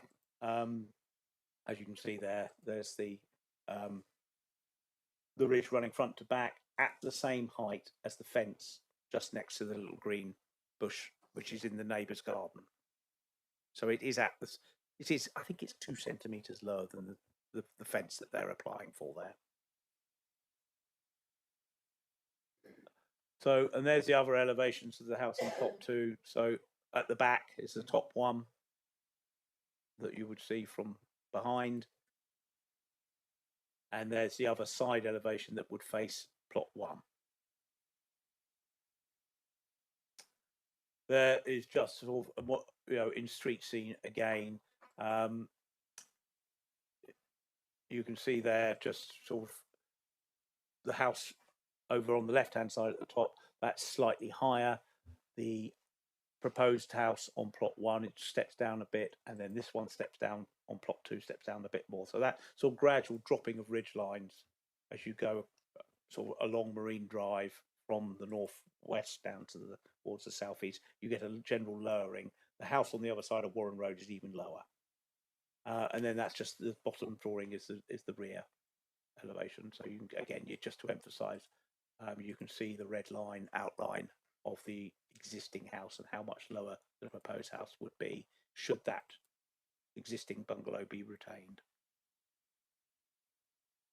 And then just in silhouette form, the sort of similar drawing, just to sort of emphasise the pink and the blue lines on plot 2, just to show how things have changed. These drawings are in my report, just setting out how the levels change.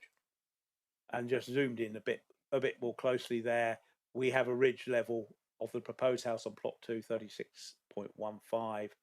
It's 36.55, so 400 higher on the approved house on plot 1, and it's 37.6 for the existing house. So it is over a metre and a half lower if plot 1, the existing house on plot 1 is retained. They're just going back to sort of the internal layout. That is unchanged. It's the same accommodation as has previously been approved. So you can just see there, you've got bedrooms, 4 bedrooms, open plan living space, garage at the rear, with all sorts of various bathrooms and stores. There is a decked area out front. There would be a little bit of a retaining wall and a battered slope in front of that. So on the landscaping terms, there you see edged in yellow. You have the faintly in yellow, the edge of the terrace in front of plot 2. There would be a small bit element of retaining there, and then sort of landscapes in that sort of reddish colour in front. That would be a sort of fairly steep slope down into the garden. Underneath the front garden, you can see there dotted blue outline. That's the drainage area for plot 2. Plot 1, if they built the new house, would have a similar feature in its front garden. The other element that is new on this application is the boundary treatment of plot 2 to Marine Drive and Warren Road. That would be a low gabion, stone gabion wall with sort of gravelled planted area behind it, and then a low wooden fence. That's shown in the sort of the long drawing on this side of the here.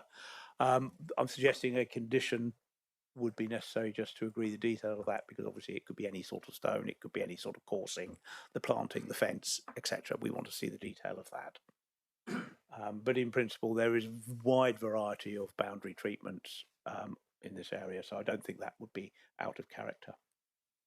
And then just to give you sort of an idea of how this relates in the wider scope of things, this sort of long section here, just sort of indicating how there would remain views from the property to the rear over the top of this house. Obviously, it would be in front of them. Look to the left, look to the right, you'd see round it. There would be glimpses, between the 2 roofs. Obviously, stood right at the back of the garden of Cleveland, up against the fence, you would have a more cut-off view. Stood up, there is no longer that car parking space shown on this drawing. There's a substantial decked area up there. Stood up there outside the back of Cleveland, the view would be different to if you were stood right at the bottom of the garden. The view would change. I don't deny that. Some photographs most recently here. This is just stood in the little area below Marine Drive looking back. The house with the 3 large roof lights that's the existing house on plot 1. You can see their property to the rear. Cleveland is just to the right of that sort of Scots pine type tree. And then looking just from further down to the southeast, looking back across up here, as you can see, you've got the very low bungalow just immediately on the right here. That's this side of Warren Drive. Then you can see the existing house on plot 1 and the house beyond it. Looking up Warren Road, the site there has been levelled, works have been carried out. Obviously, the new entrance to plot 1 has been done. Those are all amounting to the implementation of the permission. And then just sort of panning across the site just to bring in the neighbour the other side, just to give you an idea. There's a fair diversity of architectural styles here. Stood at the back of the site, plot 1, looking across. This is the fence that has been erected. It's in the right position. It's not the right height. So the applicant accepts that it's not what they've shown on their drawings. So that would need to be adjusted. A couple of storage containers there for, I'm guessing some bits and bobs for construction. We gloss over those for now. Those would need to be dealt with if they are. It turns out they need something. But you can see there on the gable end of the house next door, there is a pole being held up there. There is a little red flag on it. This was put up for the members' benefit at site visit. That is where the people who put that up say the ridge would be. Probably about right. I take their word for it. It's approximately right. Whether it was done by a quantity surveyor to put it in the right place, I cannot say. But compared to the drawings, about a metre and a bit below the ridge of that house would appear to be broadly correct. The view from that top corner of the site towards the island, and then across those containers. And then from t'other side a little bit, looking across the front of the existing house, as you can see, there's they have a substantial decked area there. I am told by an email that is in the system somewhere that hasn't made its way properly to me yet. This has just been bought. There is a new owner. Totally separate ownership to our applicant. So that's what it looks like now. And we went up on the deck there. That deck is, I think we measured it at 4.7 metres out. The fence there provides sort of natural screening to prevent overlooking down into plot 2. There is that windows, those patio doors there. You can see at the end there. That currently is used. Well, there's a bed in there. There is another window facing directly the site. I think there was some concern that possibly that would be blighted by the fence or whatever, but it is very much a second window to that room. This was taken whilst we went on site from the property to the rear. So stood at sort of not up on the deck, but not equally right up against the rear boundary. Little distorted, apologies, probably because it was panoramic picture, just to bring in the whole of the scape there. And then from the time, almost dates on it, 2021, just really to show you what was done back then to implement the permission. So you can see sort of levelling down. You can see at that point that house was Pebble Dash. It's obviously had a bit of a makeover of some sort recently. And then just looking in there, so you can see across the site. So that you can see it's clearer than I think what we saw on our site visit. That level has been dropped down, ready for the house that had been approved at this stage. And then just another one looking back up. Right, a little bit way of an update. I was asked to clarify heights and things of fences. The applicant sort of accepted that in some drawings there were inconsistencies between the drawings. We took the main front elevation with the fence being shown at the ridge height. That is what is proposed. A number of other drawings were then updated, received on the 4th of November, listed in the bottom chunk there, to ensure that in all other elevations that were shown, the fence was consistent with that, because there were some inconsistencies that we identified in the drawings. How high is that fence going to be? I just want to go back to reiterate that those drawings, 304E, 305E, etc., those have been provided. They make no change other than to confirm that what we see in this drawing, top right, with the fence at the height of the ridge, that is consistent in all drawings now. Sorry to jump around. So no material change in those introduced by those drawings. It's simply an exercise in consistency. So in terms of the key issues, as a matter of principle, 3 previous approvals for the demolition of the existing house and the erection of 2 houses. We are not in a position of being looking to revisit that. In terms of what is proposed now, it is simply the raising of the footprint of the raising of the plinth on which the house on plot 2 will sit by 517 millimetres. That the applicant has decided to do because, having bought this site and this site only, they don't control what goes on plot 1. So they've adjusted this so as that if the house on plot 1 is retained, their house wouldn't be so low compared to it that they would be over-dominated by it.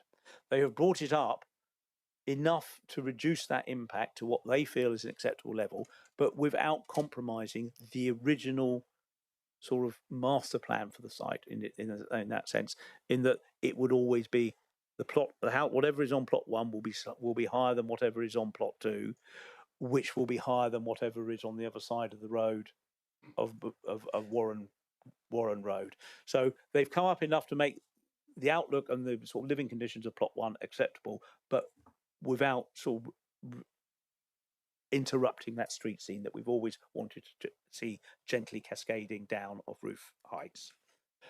Previously, we've accepted that the design of the house would not give rise to, in terms of its window positioning, proximity to neighbours or whatever, that would not give any adverse impact on neighbouring amenity. I don't consider that the changes to the levels would compromise any existing residents' enjoyment of their own house in terms of overlooking or overshadowing or introducing an element of a loss of privacy.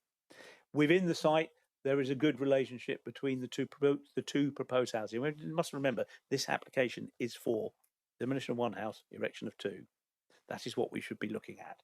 So that relationship between what is proposed on plot 1 and plot 2 is considered to be acceptable. We have to bear in mind that there is the possibility that the bungalow could be retained. The site is in 2 separate ownerships. None of the previous permissions sought to control that. There's no requirement for that the house on plot 1 to be demolished.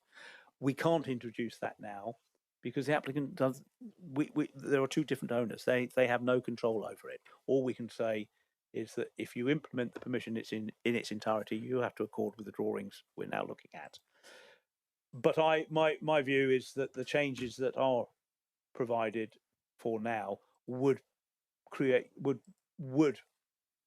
a satisfactory relationship between plot 2 and the house that is already on plot 1, should that be retained. In terms of visual impact, yes, it goes up by 517 millimetres, but in the context where we are maintaining the gentle stepping down of roofs, my view is that is acceptable. There is a lot of concern about the impact that this would have on the outlook and views from properties behind. And there is policy, the neighbourhood plan does seek to protect views of Berg Island. Now that is, I think, is public views of. I think it is very difficult to say that that is private views, given the planning, the way the planning system works, in the interest of the public good, not private interests. I accept that the outlook would change from the property to the rear, but it's not unacceptable. I think we have a duty to protect someone from having to look at something that is poorly designed. This isn't poorly designed. We've accepted this design previously. A planning inspector accepted it. So I think the design is perfectly acceptable. Yes, the view to Berg Island would be changed, but we're in the realms of private views, and with all respect to those involved, I think that's where the planning system has to sort of draw a line.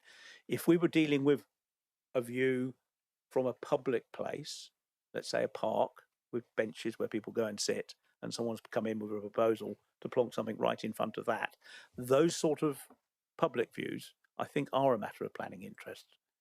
I think we're dealing here with something different here. It's the private outlook from the back garden of somebody else. So given the separation, the design of the property, and the fact that the property to the rear is on higher ground, my view is that that relationship, that outlook would remain acceptable. My recommendation, therefore, is that we approve this application. Thank you. Thank you, Mr. Noon. Members, any questions? Councillor Dommett? When it comes to outlook, is that regarding the residential buildings, or does that differ if it's a fence? Because from the drawings now that you've clarified where the fence is, you're saying there's a bonus for it now having a valley and two peaks, but the fence is the same height as those two ridges. So you wouldn't be getting the benefit of a valley because you'd have a giant fence in the way. So does a fence change anything when it comes to your opinion on outlook? Yeah. Yes. Yes, the fence is part of that because you would sort of still see the fence. So we're looking here roughly where it would be. So the fence, for others who weren't on site with us, the fence that is up at the moment is pretty much in line with the top of the hedge that we can see along the bottom there. But that's not the height of the fence in the So proposal. that goes up by about 300 millimetres. Not according to the drawings. Yes, the drawings, yes. The fence that is up at the moment is 1.8 metres high. Mm-hmm. The fence that is proposed is, I think, is I just need to double check. So if the fence is the same as the ridge heights, yes, which is however much less than the one that's on plot 1, yes, yeah, that's what we're talking about then, isn't it? So from this, where this photograph is taken, you would see in the near view, you would see the top of the fence. Because of the perspective, and because you're on higher ground, beyond that, you would see the ridges coming out, and you would see the valley. Because just simply by being up above, looking over the top, for example, just looking on my top of my laptop now, if I lower myself down there, I only see you from the neck up. If I sit up here, I see the floor in front of your desk. So I think that we need to allow for perspective in this. Yeah, but the distances are far greater than you sitting at your laptop and the size of this garden. Distance from? But I think the impact that the fence is going to have. The fence, we would see an extra. I need to just check the measurements. Let me just quickly go back a couple of drawings so it's on there. I don't want to misstate it.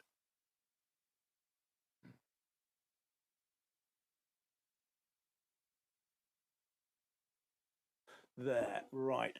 So on this one, the top of the fence is at 36.17. Top of the wall on which it is coming up from is 36, 34. I think it's 34 dead on. So it's 2.17 meters high, the fence. The fence we saw is about 1.8, so it's 37 centimeters higher. It will, is what they're applying for than the fence we saw. Is the fence we saw not the same height as the residential, like the ground of the proposed house? The fence, I'm taking it that hang on a moment, I'll just go back to the photograph. No, wrong way, sorry. They're looking in along there, that one there. Right. I'm taking it that level that the fence is built on is the correct level for that part of the site, because it's right on the boundary. So yeah, I think it must be. What they've built there is about 1.8 meters high. The drawing to show it at the same height of the ridge, it would need to be 2.17 metres high. So this fence is not the right height. Yeah, so 30 centimetres on top of that. You okay? Yep. All right, Councillor Rake. Thank you, Chair. And thank you, Mr. Noon, for your report. Just a few questions, if I may. In your report in the agenda pack, it's a minor thing, but seeing as Councillor Pannell did a bit of proofreading earlier, it seems to suggest that Teddington is in Devon rather than South West London. Is that just there's just a stray Devon in the address of the applicant, but that is something that you introduced rather than the applicant? It is something someone introduced. That section of the report is lifted straight out of the planning database. Okay, so thank you. I think that's a garbage in, garbage out case. Local government reorganisation is complicated enough without pulling in bits of South West London. Wonderful. Okay, thank you. So there is no, as I understand it from your explanations on site and today, there's no extant permission. I mean, this fence that we're looking at here wouldn't need permission because it's below 2 metres. The fence that's a smidge over 2 metres, 2.17 if I got you right, would need permission, but it wasn't included in previous applications. So what we're approving today is a change in the boundary treatment, an increase of what we're considering today is an application for a change in the boundary treatment, an increase in the height of the building, and a fence of 2.17 metres. That's a summary of what's under consideration. Okay, thank you. I'm wondering what sort of thought you've given, because obviously, as you've articulated, there's an interesting relationship between the two plots now. And I suppose there's potentially a concern that if the owner of plot 1, we're calling it, the one with the current house on it, were to decide that they wanted to demolish the existing house and do something else, they've got a permission, but I suppose one of my concerns would be that the increase in height of the plot 2 house will kind of create a bit of an arms race and then we'll have, in a period of time in the future, we'll have the owner of plot 1 coming back to us and saying, well, we now are worried about our relationship to the newly built plot 2 house. Have you considered that? Yes, and I don't think that situation would arise, because I think if we're looking at this drawing here, we've got 400 mil difference in height between, it's at ridge level, between plot 1, higher 1, plot 2, lower 1. Now, I don't think that level is such that there would be any undue impact in terms of neighbour amenity between the two houses, either if you're in the lower one or in the higher one. And as you can see, there's a reasonable degree of separation between them. If we were to be looking at retaining the bungalow, that is obviously much closer to the boundary, and I think it's a much more comfortable relationship as proposed, because you're not so much lower than the retained house. So I think that is good. And I'm aware very much that there are, in the photographs we can see them, there are windows in the side of that house. First floor window in the gable end, that's, as the helpful little red flag showed, is, that's just going to see a little, the ridge will be running that way and will be a certain width away from it. So I don't think that's an unsatisfactory relationship with that window. The window in the little bay at the front there, that's a secondary window to that, what we saw with the bed in there at the time we went on site. So I don't think that's particularly a problem. The window at the back, it's ground floor. Yes, I accept that. The fence is there. But that always was a situation that a fence could be erected here under permitted development rights once you've sold the house off. And I think it's very much a case of buyer beware. If someone's decided to hang on to the house for which planning permission has been granted for demolition and rebuild as part of a wider permission and chooses not to implement that, I don't think we can hold that against the person who's acquired the adjoining plot. You've put the new fellow who's bought that must know that what permission they've bought. You've got an either or situation. You can retain it or you can demolish and rebuild it. And you know exactly what's going on the plot next door to you because you can look at the approved scheme. Thank you. And lastly, just to make sure that I am not completely losing my marbles, in the 2021, I think you said there were photos, there was a brown house and it's now white. Is that just because it's been painted? Same house? Yeah, made over. Okay, thank you. Of some sort. It's very reassuring. Councillor Bonham. Yes, very reassuring. Second that. Two questions, if I may. Thank you, Chair. Thank you, Agent. The first, Bigbury Parish Council have commented that this is a misuse of Section 73, which I think is normally to do with change of conditions. I don't think you've fully answered that in the document. Could you help us understand a bit about that and just to assure us that it is all above board? I can see that too, yes. It is entirely within Section 73, I can assure you. Section 73, as you say, is about modifying conditions.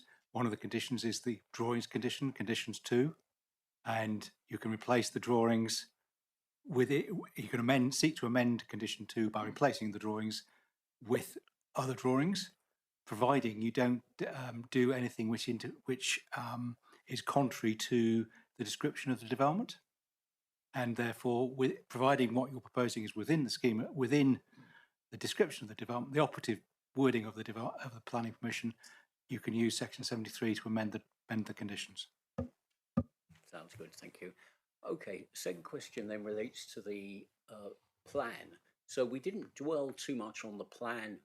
Could you go to that? Because what I'm trying to understand is what's the plan of this compared to the approved plan? And maybe you could help us, because what's in my mind here is if it's materially bigger, then it's not just the height that we might need to take into account, but other aspects of the design. But I can't tell if it's bigger than what was previously approved. And maybe you've got that somewhere. But I think this is basically the same footprint on plot 2 as per the scheme that went to appeal. That's why I didn't notice it. Thank you. Got it. Thank you. That's it. Councillor Taylor. Yes, thank you. I just wanted some more clarification on this height of this fence. Councillor Dummett already brought it up, but I'm not sure that if that fence goes to ridge height, then surely the valley is not going to be accessible from the rear views of the people. So that it's going to shut them straight out. Is that correct?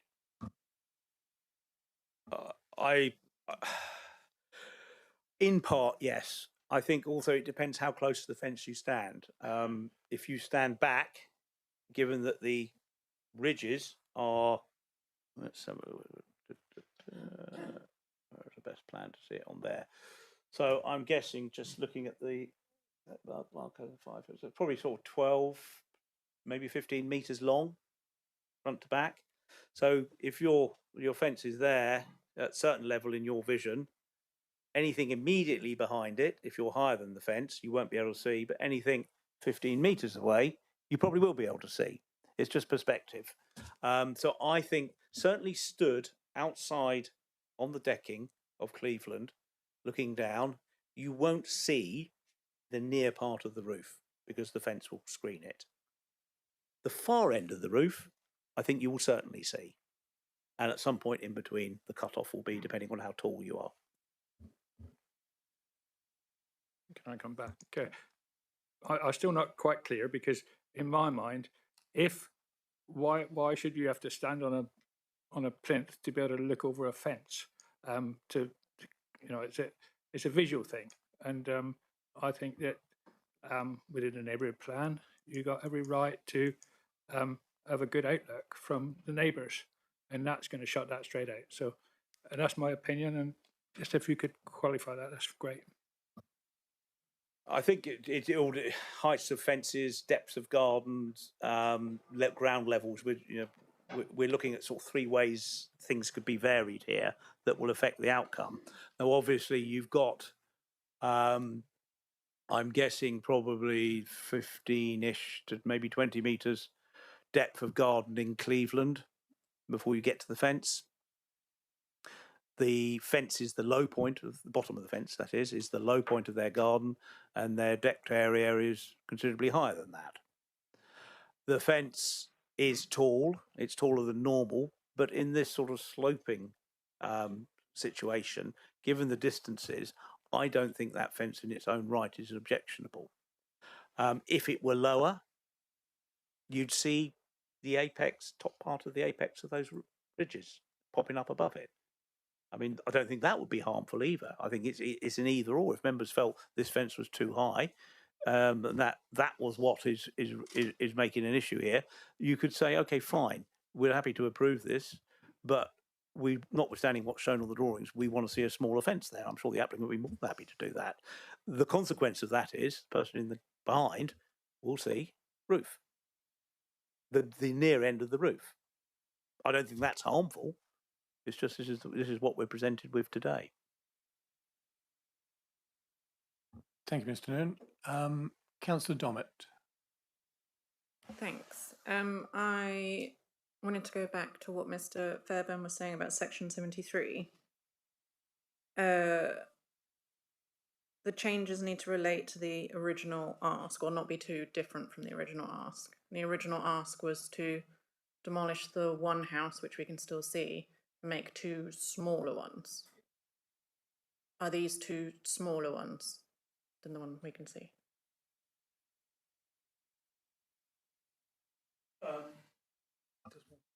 I would need to just quickly come out of here and go and look somewhere to see exactly what the description was. It is you can see red foot just underlying on plot 1. There is a red footprint of the existing house. I think the proposed house is probably a bit smaller than that, because at the time they were looking to get 2 houses on the plot, so they were a bit smaller. So the original description of development was, I'm pretty sure, demolition of existing house and erection of two dwellings. We can double check what that is. It's probably our unhelpful convention in describing giving description of development of variations. Okay. In fact, we have got it in the description in the box at the front of the report. So the original scheme was described here, or the appeal scheme certainly, for demolition of existing dwelling and erection of 2. And we've still got two dwellings or yeah. 2 smaller dwellings? 2 dwellings. 2 dwellings. So as long as it is still for knocking down 1 and building 2, that scheme is materially the same proposal, and you can do section 73 variations. Yeah, the only thing I was going to push back on is if it had said 2 smaller dwellings, because then we'd have grounds to argue, but we don't. Thank you. Members, any further questions of Mr. Noon? If not, thank you. We will now move on to the speakers, and the first speaker we have is Beth Huntley.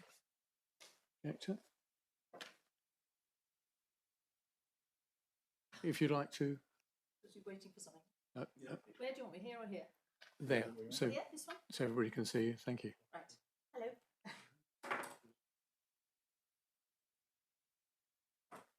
When you're ready, if you'd like to use the microphone.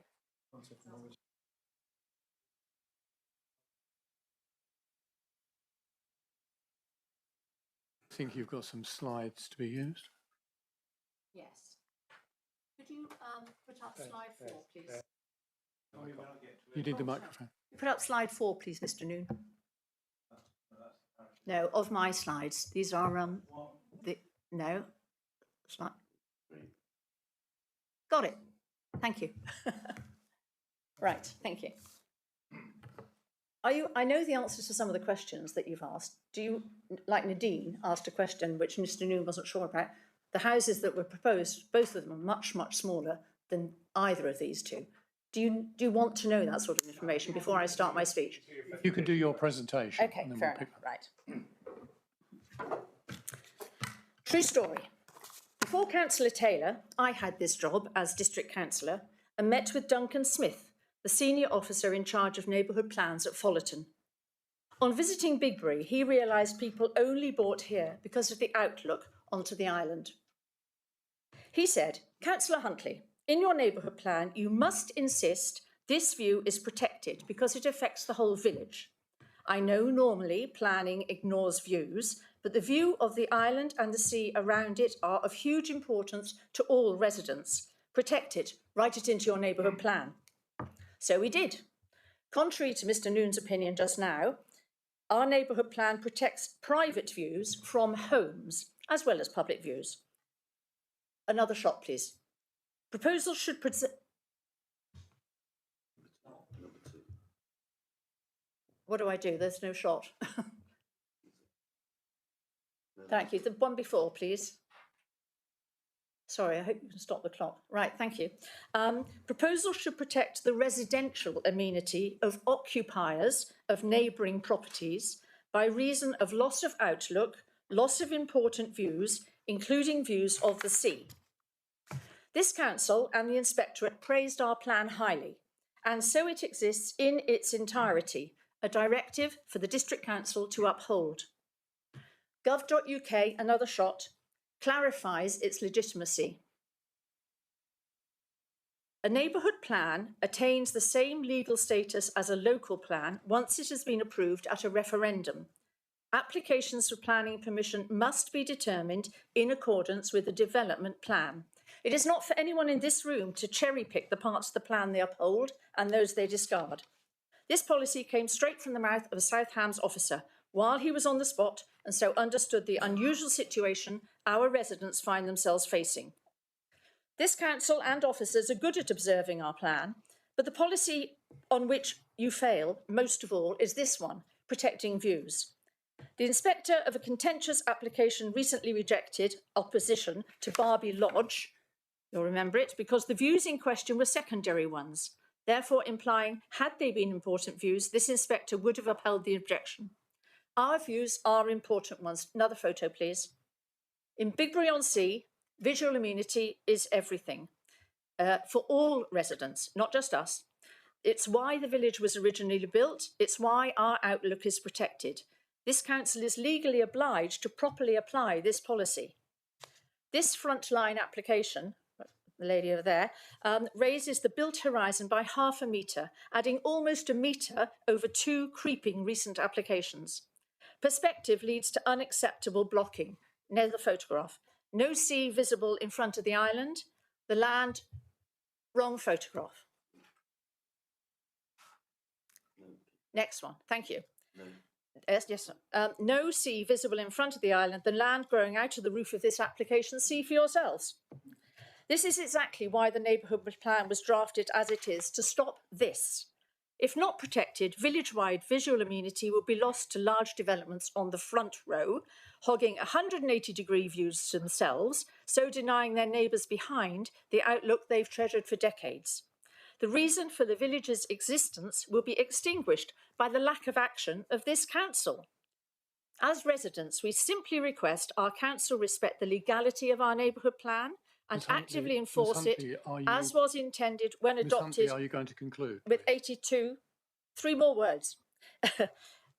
As residents, we simply request our council respect the legality of our neighbourhood plan and actively enforce it as was intended when adopted with 82% parish-wide support and as set out in law. Thank you, Ms Huntley. Thank you. Members, any questions of Ms Huntley? Councillor Rake. Thank you. Adrian, could we go back to the extract from the neighbourhood plan, please?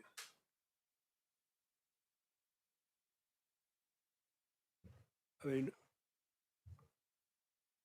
in fairness, the word, one of the words you haven't put in bold is it should not have an unacceptable impact. So the question is whether it's an acceptable or an unacceptable impact. It's not. And so, I mean, fully understand that neighbourhood plans carry equal weight to the local plan, joint local plan. That is the rule we live by. But you know, we're not. I don't think we're cherry picking. It's a question of considering the acceptability of the impact rather than so. Irrespective of Mr. Noon's view of whether or not this protects private views, I think there's still, it wouldn't be cherry picking to take the view that that this might be considered an acceptable impact, for instance. Sure. Well, it depends on your view of that. You saw that blocked out. That's what the effect of this house will be on our view, but not only ours. It's also our neighbours on either side and up above us. So that's quite a considerable difference to the previous shot that you saw, which is what we've seen for, we've lived there 13 years. Yeah. And Thank you. it is a pub. I was trying to, yeah, sorry. No, I realised at the end of that spiel that I hadn't actually asked you a question. I'll ask you a question this time, which was the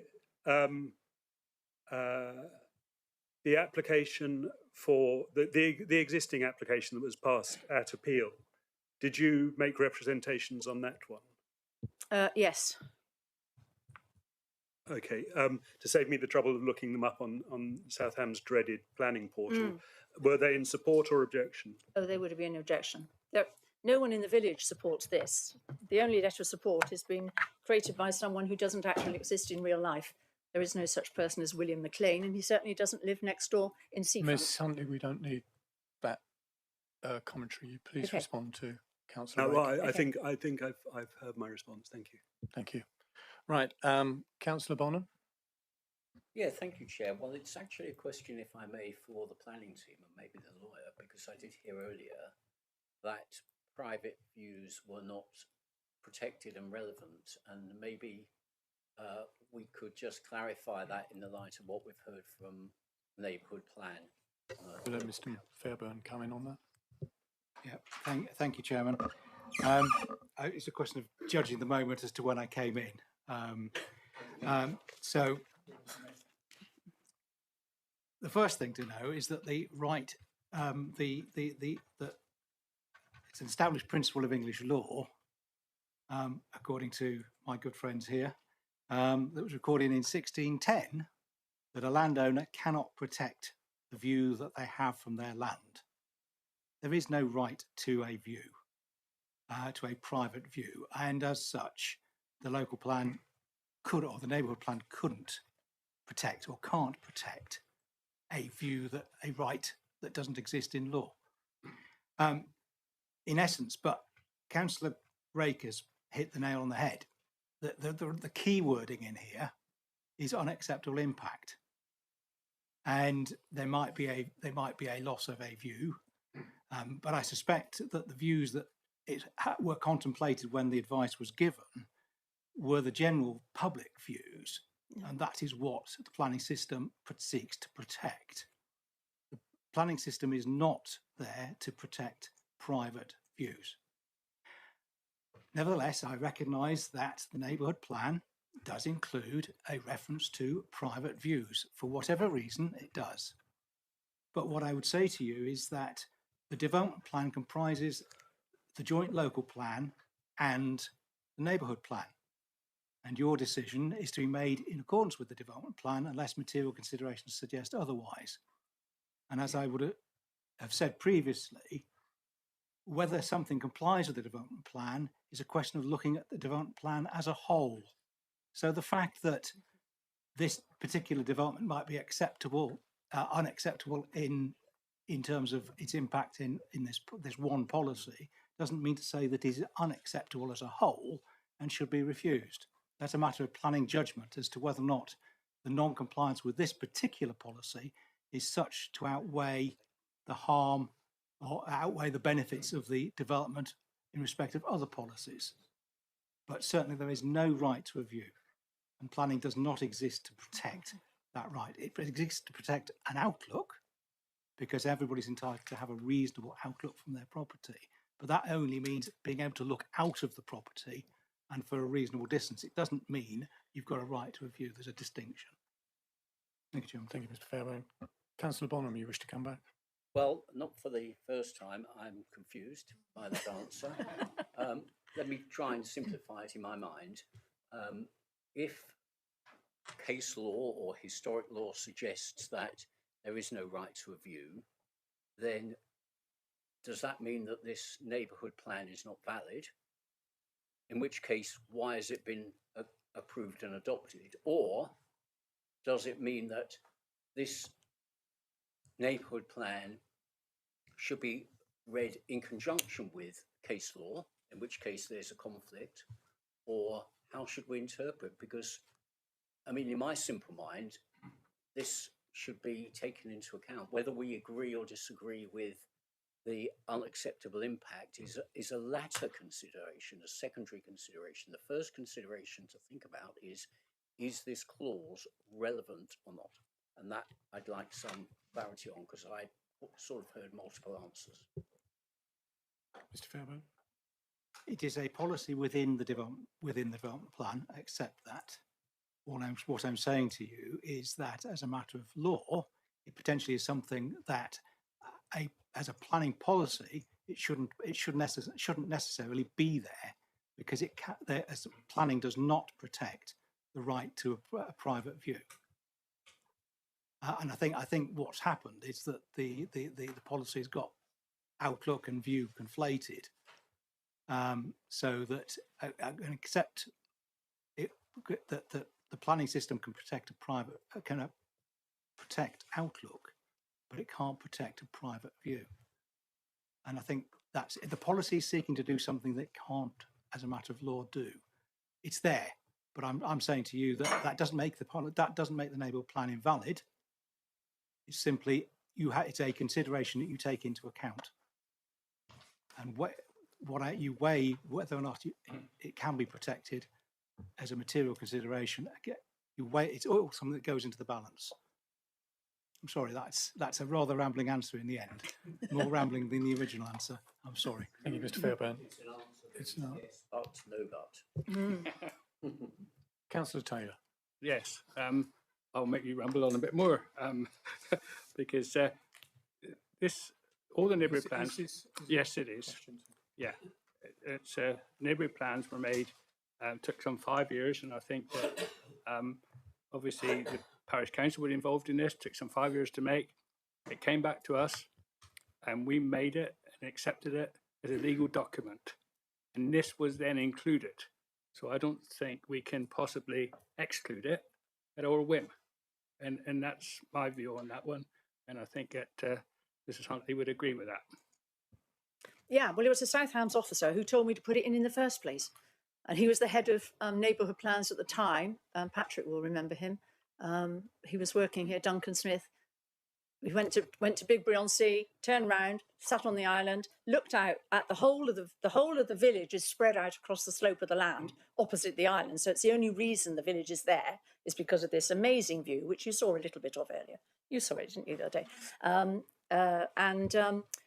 He just looked through the window of this ruin on the top of Burr Island and said, Councillor Huntley, you have got to make sure this view is preserved. You must protect it, put it into your neighbourhood plan.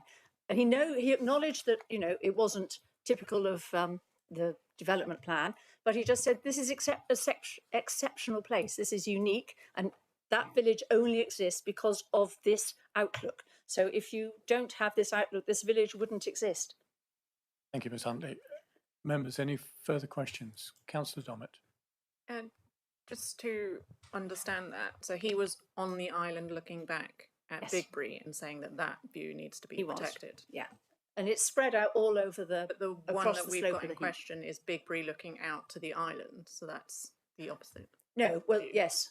Well, the thing, everyone, all the residents of Bigbury-on-Sea have an outlook across to the island because that's the way their houses face, because that's obviously the best outlook in the area. So, no, he wasn't talking about the island looking back at the village. He was talking about the village looking at the island. But the best place to see the village, because it's hard from where you were, you can't see the whole village, is to be on top of the island and it's spread out before you like a map.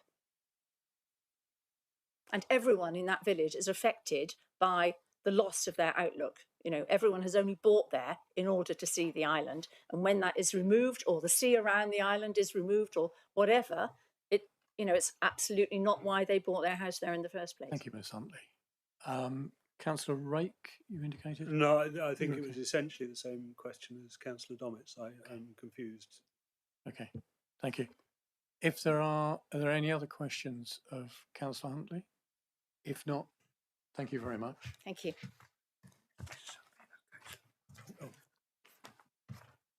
Sorry, I referred to you as Councillor Huntley, but Oh, yes. that's I incorrect, resigned. I obviously. resigned. You brave people.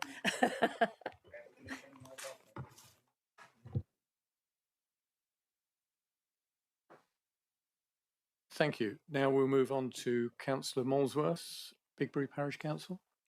No. Oh, apologies, yes. I'm moving forward too fast. Yes, it is Marie Hamblett. My apologies for doing that. I'd just like to say that Beth spoke for 4 minutes, so I may well take more than my 3 minutes.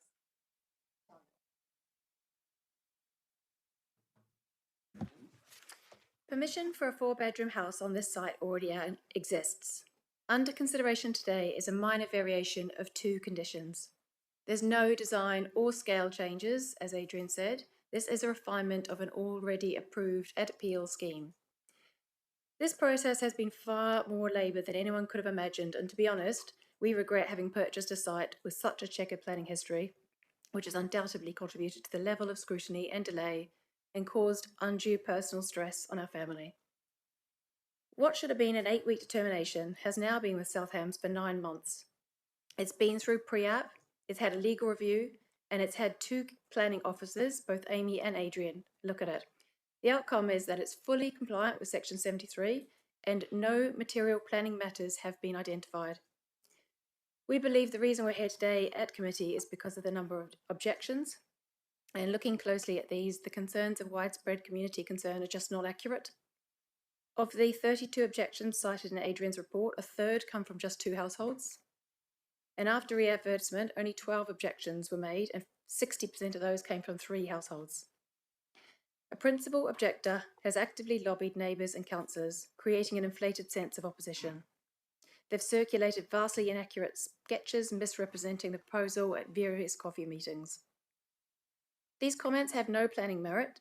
Examples include objection to the property name and the design, neither of which are changing, and one of the objections comes from a relative over 300 miles away in Nottingham. This is just gamification of the planning system. It's taking up significant time and resource, yours and mine, and causing undue stress through inflammatory and inaccurate comments. They seek purely to delay progress. By contrast, the neighbour most impacted, our immediate neighbour at Seafront, has positively engaged with us and provided a letter of support. We've collaborated to agree screening to further enhance privacy and amenity to both properties. To address the Parish Council's objections, it's important to note 2 factors. Firstly, that following re-advertisement, this statement was revised, with objections only to 2 elements of the neighbourhood plan, and these concerns have not been shared by either planning officer, who have confirmed that the proposal is fully compliant and they have independently recommended it for approval. Secondly, the author of the parish objections is a close friend to the principal objector. Concerns raised are unsupported with evidence and not justified, and I'd like to go into some of those. One of the concerns around overdevelopment is simply not accurate because there's no change to the approved number of dwellings. The footprint and the spacing remains unchanged from the approved designs. The survey data used is wholly accurate. No protected views are affected in an unreasonable way. Stepping down of ridge heights, whilst not necessary, has been achieved. The simple truth is, permission already exists and a house will be built there. A proposal simply makes it better by improving amenity. Our proposal is fully compliant with local and national policy, and there are no material grounds for refusal. That concludes my speech, but I would also like to make a comment about the fence. We know that we will be conditioned on the landscaping plan, and if it is more suitable, we would be happy to state that the fence that is there can be the final fence at 1.8 metres as opposed to anything higher, if that is what would be preferable. We're not looking to build a wall, we are looking to build something that improves amenity, which is why we agreed the original cutout roof design in the first place. Thank you, Ms Hamblin, for the presentation and for that last point of clarification. Members, any questions? Ms Hamblin? Councillor Rake? Thank you, Chair. Thank you, Mrs Hamblin. So I suppose it's always difficult with these variation applications is because we're not actually talking about the house itself. We're talking about the 50 metres different, 50 metres, sorry, that I could, the 50 centimetres, the 500 millimetres difference between this and the extant permission. One question, it depends which way round you ask the question. One, you might say, well, what difference does that really make compared to the outlook? And you might say, what difference do you think it will make for you? I mean, being 50 centimetres higher up, how do you perceive those benefits? We did take this to pre-app and we asked for an increase of 1.9 metres to bring us on level with the existing bungalow there, and that was deemed too high. We felt that the absolute lowest we could take was 50 centimetres. I have tape measures here, I can show you what that means if that would be helpful.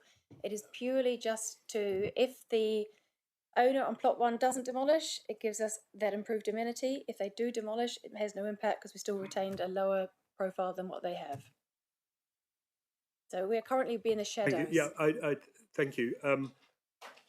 So that, sorry, I possibly interrupted you just as you were getting onto the sort of nature of the answer. I know what 50 centimetres looks like, but it is what directly in terms of the lived experience inside that house, what you expect the benefits of being 50 centimetres higher up is. Well, my preference would be for much more, yes, but given the 50 centimetres, it's all we can take just to give us that. If you stand on site, if you were there, the existing dwelling that is on plot 1 is very overburdening. It means that those bedrooms that are on the side would be in the shadow. You can see that of that property.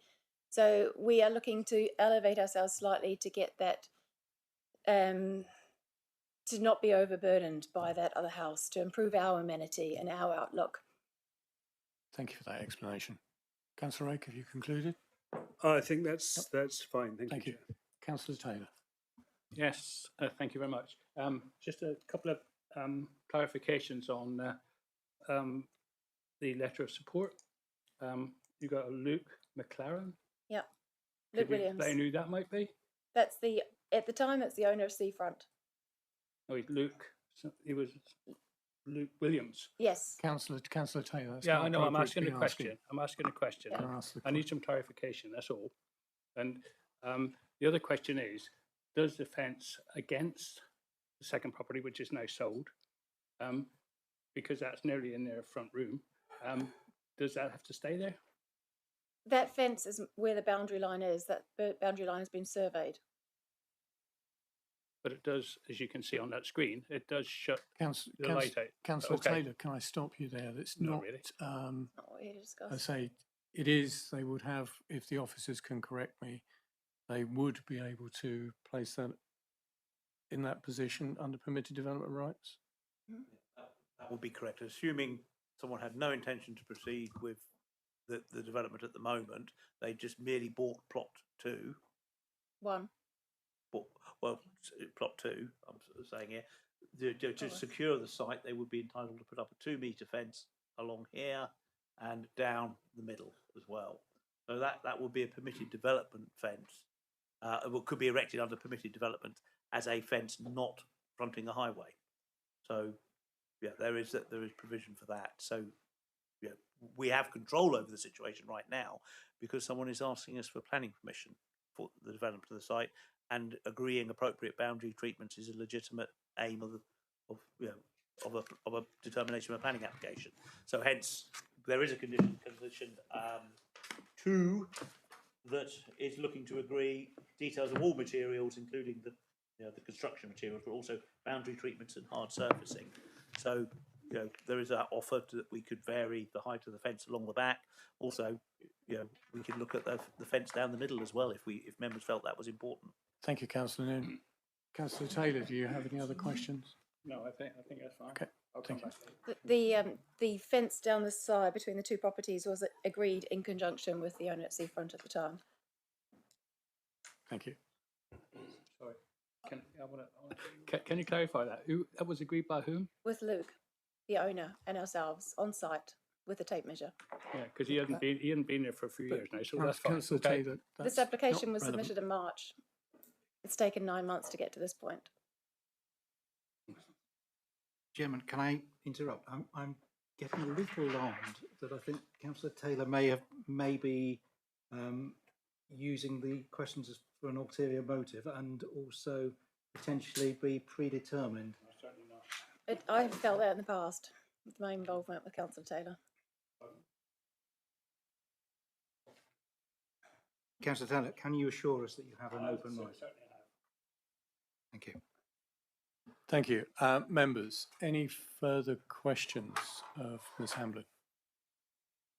If not, thank you for your presentation. Appreciate it. Thank you. Now we will move on to the next speaker, Bigbury Parish Council, Councillor Molesworth.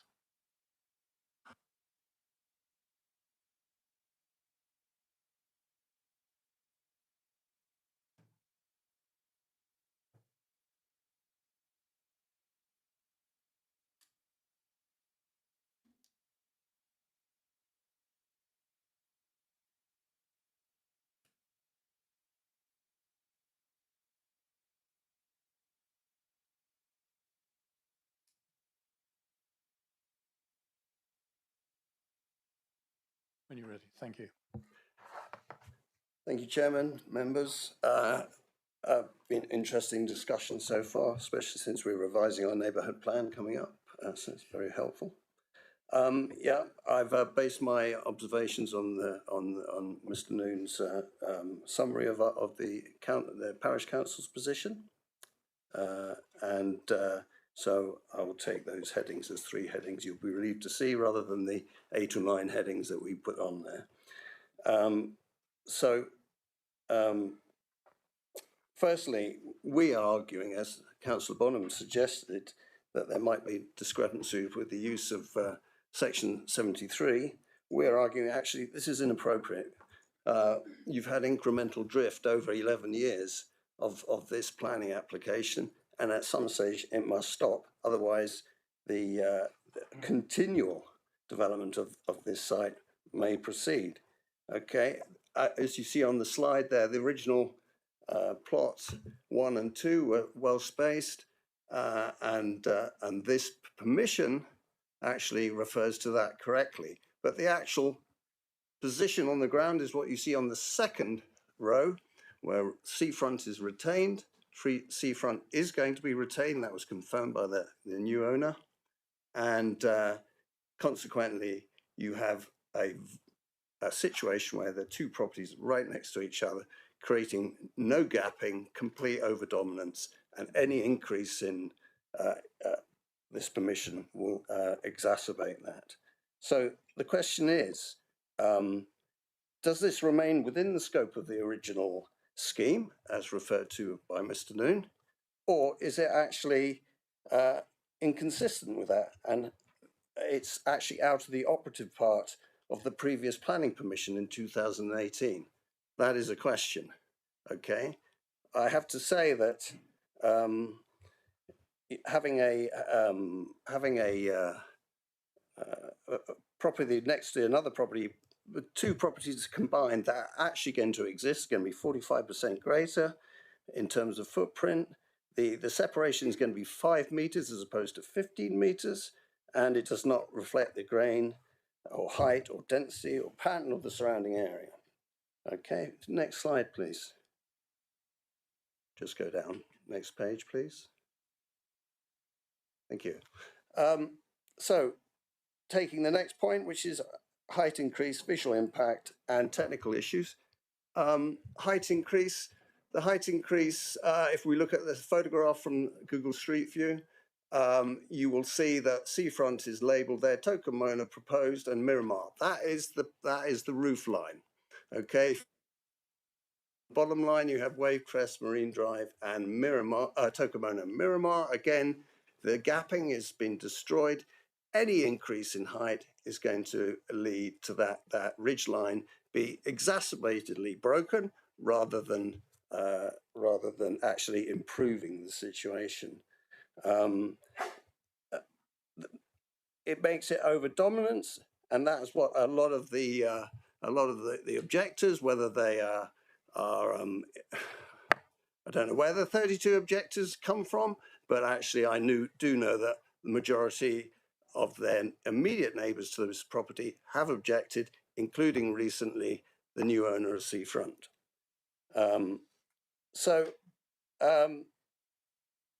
It will have an impact in terms of being overbearing. Councillor Molesworth, are you ready to conclude? Yes, I am.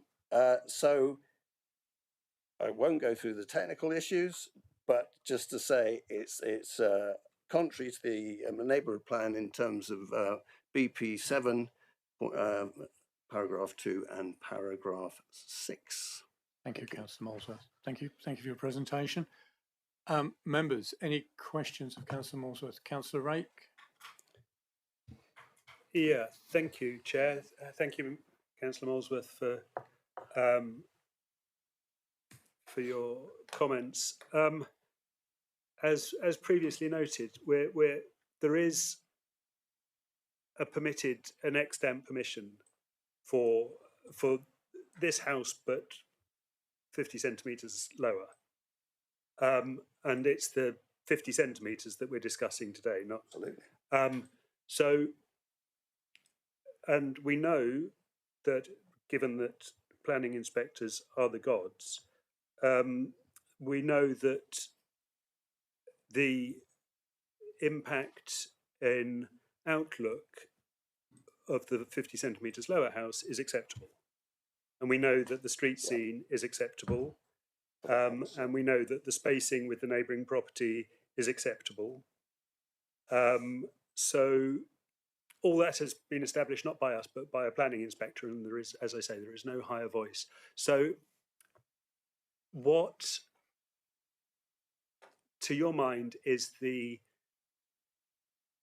really in the 50 centimetre difference? What are its main effects? Could you, Mr. Noon, can you go back either of the first 2 pages, please?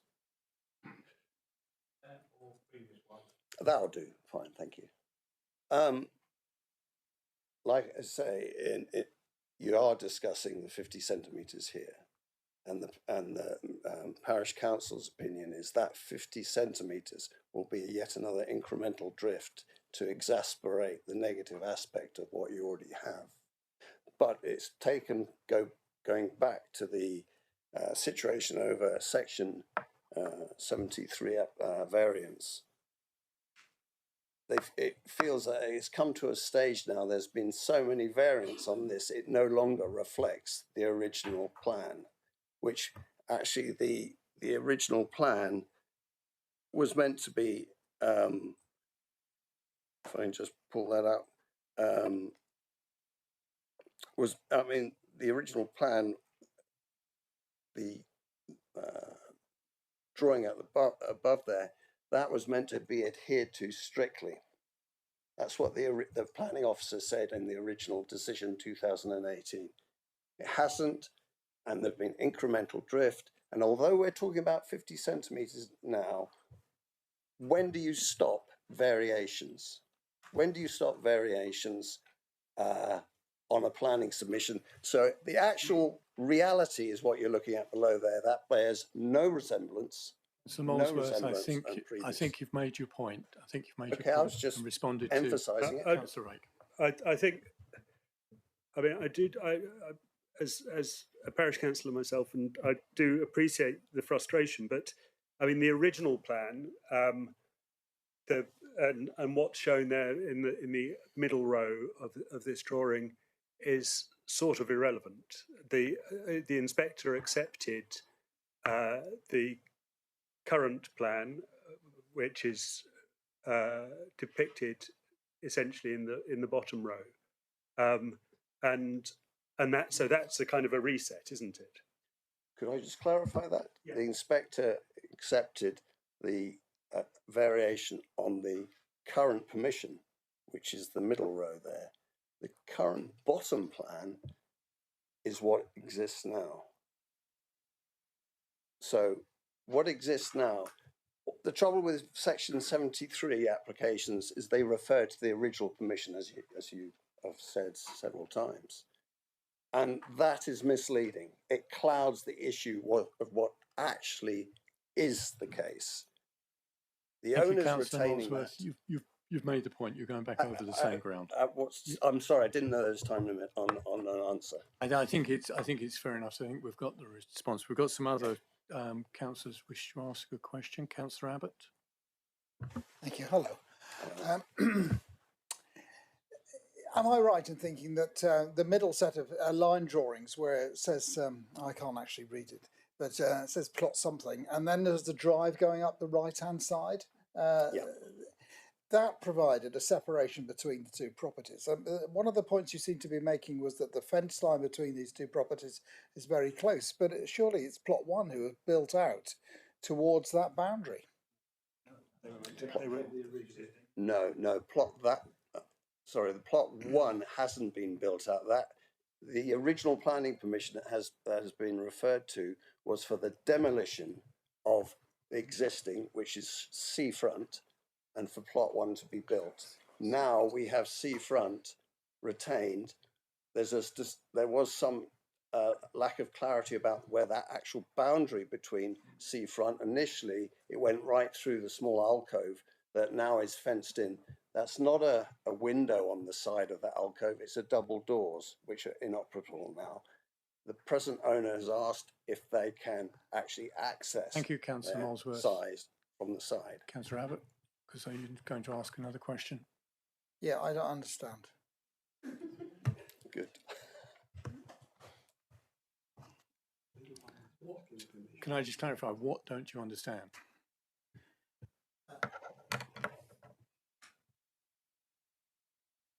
I don't understand. I didn't understand the objection to the boundary line, which is represented by a fence between the two properties, because there's a mix of drawings there, and I don't know what I'm looking at. Can a planner help me? Do my best. The boundary line, I've just got up in front of me, the original 2017, approved in 18 permission.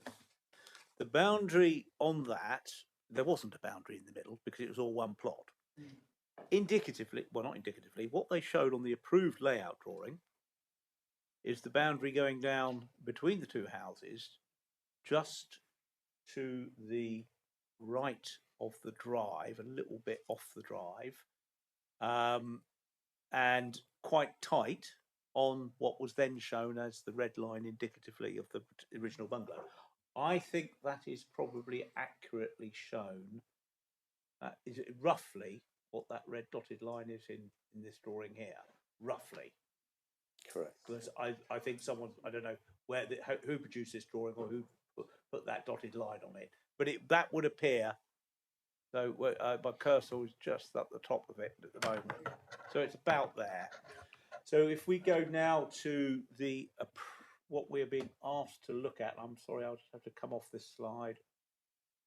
Back to a layout drawing. Preferably zoomed in there. Right. Something that's not quite so heavy on it.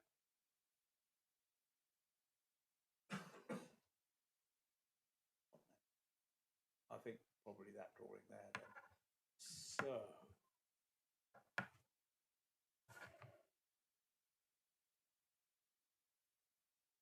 right. So this heavy red line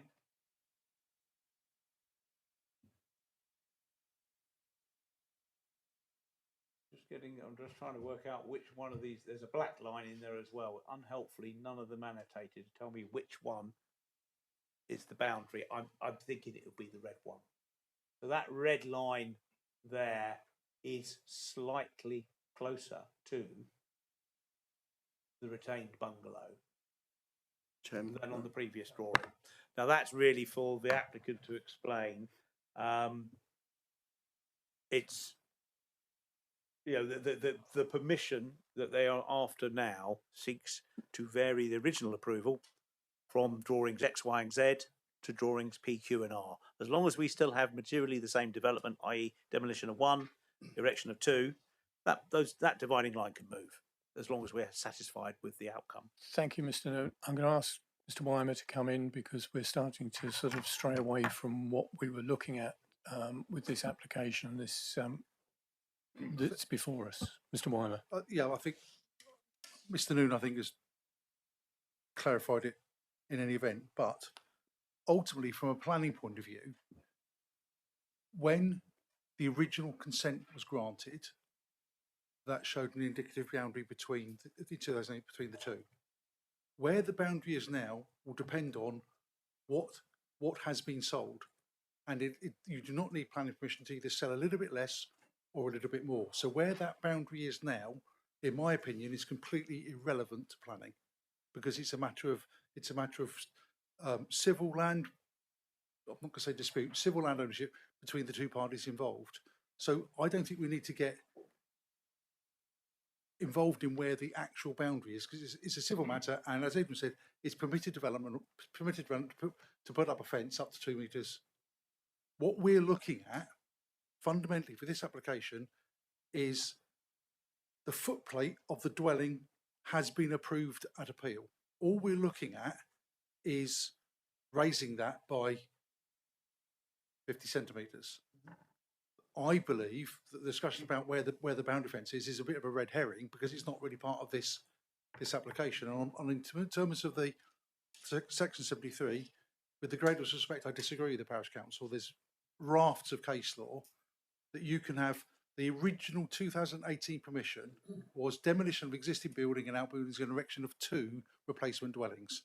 Didn't say anything about size, so you could come in with, they could make a planning application for 2 3-storey buildings there, and it would still be a section 73 application. Doesn't mean you have to accept the scale and design, but it's still lawful to be a section 73 application, because it doesn't go away from the terminology of the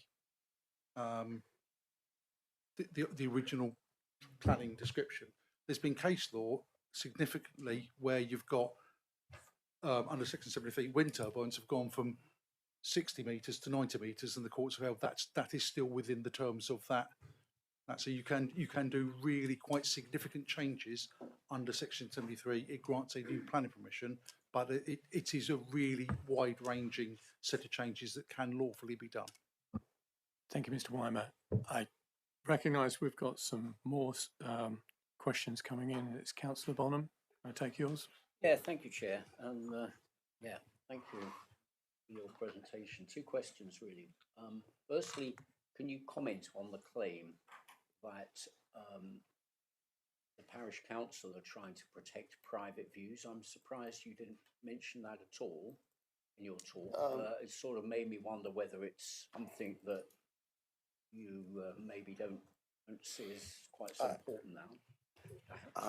Like it's already been referred to, we're looking at the neighbourhood plan now. It's come up to the 5-year review, and because we've had planning inspectors, who people have said are gods, come up and challenge that, even if it's been accepted at this level, they've challenged that, Barbie Lodge being the notable one, and he determined that private views that were primary views could be protected, and views that were secondary views, not so much. Now, whether you call them views or outlook, that is where we probably need some clarification. Thank you, Councillor Molesworth. My second question then relates to your claim that this application contravenes BP7. You know, what I haven't heard with respect is any other planning rule that you think this contravenes. BP7 is general design principle. So in what way do you think this application fails to meet a general design principle in your neighbourhood plan? Thank you, Councillor Bonham. Yeah, well, it's a bit like being on the chair with Mastermind with the 3 minutes ticking away. BP7 is split up into, I believe, 8 different categories, but the ones that are pertinent here are BP7.2, which requires the scale, height and density of development to reflect existing, and BP6 to protect residential amenity. Now, they determine in the plan, it says residential amenity should not have an unacceptable impact on the living conditions of occupiers of neighbouring properties by reason of loss of outlook, loss of important views, including views of the sea. Thank you, Councillor Molesworth. Okay, thank you. We now have Councillor Donnet. My question was regarding the slides that we had for Councillor Molesworth. I didn't understand what the coloured lines were, so I was going to ask for clarity on, I guess, the versions of what the lines mean. In that middle, no, that one. Right, okay, in this one. Yeah.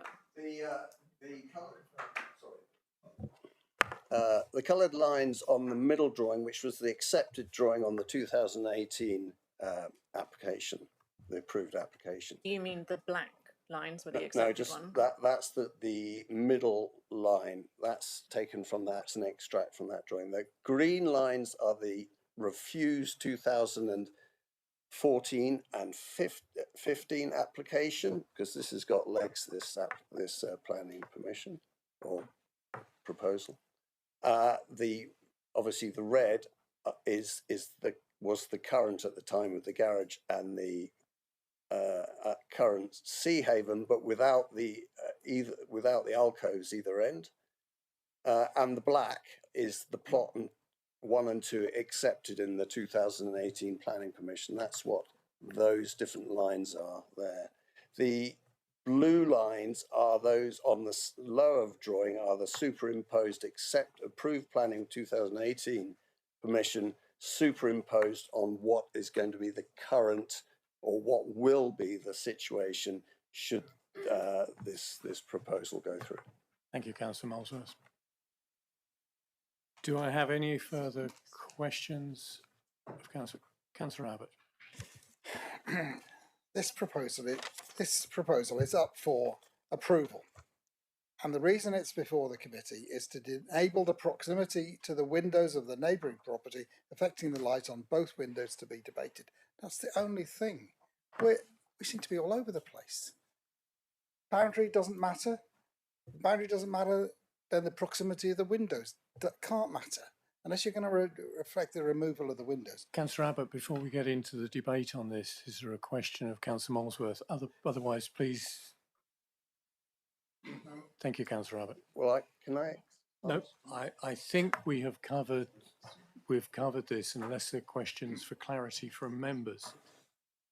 I think we've exhausted the sort of discussion on this, and Councillor Molesworth, I appreciate the presentation you've given and the points, the clarity that you provided. Thank you. Thank you, Chair. Thank you. We now move on to the ward member, Councillor Taylor. Yes, I'm going to make no comments on this one. I'll wait for the debate, but what I would like from the monitoring officer is his opinion on if this is approved, how do we stand as a committee voted against a legal document? Mr. Fairburn. Thank you, Chairman. As I think I said, the objective, the committee's role is to decide the application in accordance with the development plan and all material considerations, and to decide the application in accordance with the development plan, unless material considerations suggest otherwise. And in deciding whether or not something complies with the development plan must be looked at as a whole. So the fact that the committee might take a view that there was a non-compliance with a policy in the neighbourhood plan does not necessarily mean that the application should be refused. It's simply a matter of putting that non-compliance into the balance and weighing it against the other benefit, or weighing it against the benefits of the development as a whole. Does that help? I don't see there's an issue. I don't see there's an issue for the planning committee if it decides that it doesn't agree with the neighbourhood plan policy. It's entitled to do that. Thank you. Right, that concludes the speakers. We now move into the debate on this. Do I have anybody who wishes to speak in the debate or ask comment at this stage? Councillor Rake? Well, I was going to pick up on what Councillor Abbott said just a moment ago. I mean, compared to the reason that it's given that this has come before us, which was to enable the proximity of the windows of the neighbouring property to be debated, the neighbouring property in question there is clearly seafront. We've already heard that that's changed hands since at least the second S73 or the application that was approved on appeal already existed when Seafront changed hands. So they bought it in full knowledge of where the boundary was and the nature of permitted development rights. So I think we have gone down all sorts of rabbit holes here. And so I think to pull it back, I think this is very difficult, and I hate Section 73, but it is what it is, and you can't. We have to operate within the constraints of it, and I'm sure Mr. Weimer will correct me if I'm wrong, but with each Section 73 application that is approved, a new permission is created, and therefore the sort of the reference to the original one it becomes so the applicant could already build three different schemes on this site. The original permission, the first Section 73 and the second Section 73. So a lot of the objections about and this is why I was trying to get to in questions. A lot of the objections about effects on views and outlook, that horse has already bolted, so I mean, I do accept that a 50 centimetre increase has over and above something that could be built, on which construction could start tomorrow, has an impact, but I'm not convinced that that is more than marginal. And if the inspector found the latest Section 73 application prior to this acceptable, I find it, in pure planning terms, I find it very hard to see how this would suddenly become unacceptable. I don't think the change is of such a nature that it goes over any particular boundary. So that's where I'm sitting at the moment, but I'm sure my colleagues will endeavour to nudge me one way or the other. Councillor Abbott, did you wish to come in at this point? No. Okay. Councillor Bonham. I'm too cross. Well, I hope you cheer up, of course. Okay. I think we've gone down some rabbit holes, but actually, I think that's really, really important to try to get to the bottom of this. And, you know, we need to, at least I try to get to an understanding of what are the real issues that we're trying to understand and what is in favour of this proposal and what policies is it supporting its proposal and what policies might be against it and what are the disadvantages of that. And just boiling it down, I might be wrong, but the benefits of doing this seem to be that there's a better balance between the proposed house and its neighbour, which is there, and potentially also the proposed house and the neighbour's new house if that ever gets built. And that does carry some weight, and that would be beneficial to the applicants. I can see that, and it might be better for the overall outlook. But counter to that is there's clearly a disadvantage in this proposal in that it affects the other neighbours to the rear, and it also seems to upset the parish council, who have put forward some reasons, whether that's to do with a view or whether that's to do with overall design principles or whether that's to do with outlook. You can mix and match, I think. So what I believe we have to decide is how the merits of the strength and the advantage of this compared to the disadvantages. And to say it's only half a metre, I think is a bit irrelevant, because you could say it's only anything, right? So it's half a metre increase, and that has some benefit and some disadvantage. I'm tending to feel that the balance of this is in favour of the objectors, but I'd like to listen to what other colleagues think and maybe bring other arguments to the fore that I might have missed before I make up my mind. Thank you, Councillor Bonham. Any other comments? Councillor Taylor. Yeah, just to come back on for Councillor Bonham, really. It wasn't the overall windows, it was the main window at the top in the ridge, in the end of the gable, that was going to be affected by the extra 500. Yeah, that was the main one, because that's the issue. It's just whether we accept the lift, because as we know, there's a fallback situation where the applicant can go straight back onto the other one, and it's already in place. So it's just a ridge we're looking at, basically, and of course that affects the outlook as well. Members, any further comments? Councillor Abbott. Yeah, having listened to the arguments, I'd like to propose that we go along with the officer recommendation. Thank you, Councillor Abbott. Do I have a seconder? Councillor Rake, is that indication of seconding? Yes, sorry. Thank you. Thank you, Councillor Rake. Members, any further comments during the debate on this? I'm not seeing any indication. We have an indication of a proposer and seconder for the officer's recommendation. I'm not hearing any further comments. I'm going to take this to the vote. Members. Okay, yep, for clarification, it's the updated, those received 4th of November.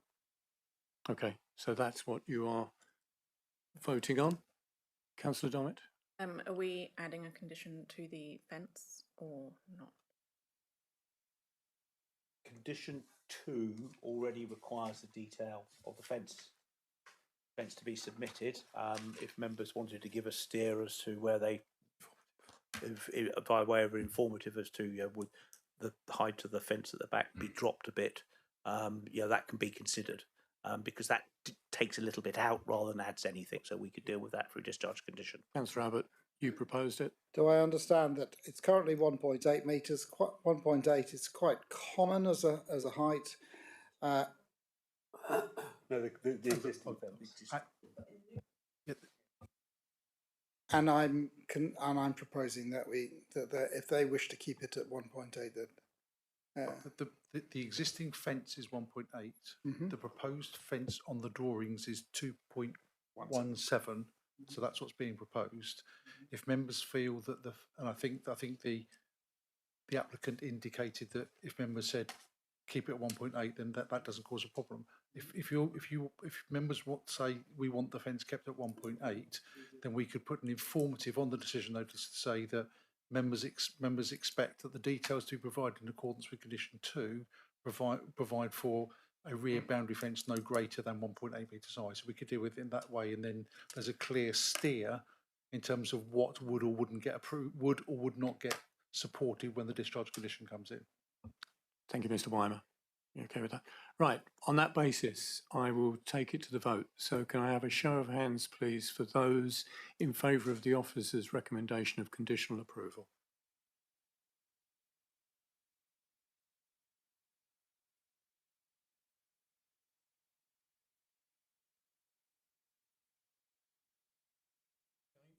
Those against?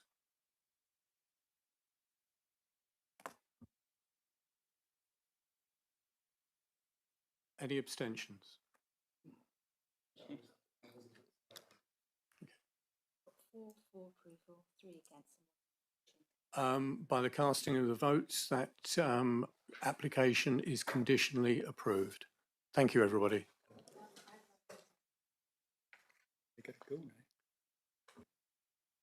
Thank you. Thank you for those who attended and presented. Thank you very much. And 7 members. Adrian Noon, thank you.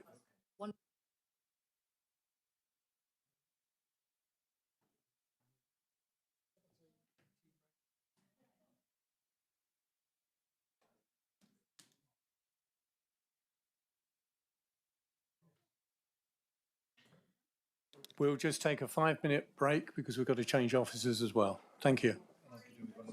Okay.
Councillors, everybody, we are recommencing and we are now moving on to agenda item 6D, which is 015125 FUL, Blackpool Sands, Stoke Fleming. The case officer is Claire Stewart. The recommendation on this application is refusal. Ms. Stewart, if you'd like to commence your presentation, thank you. Thank you, Chairman.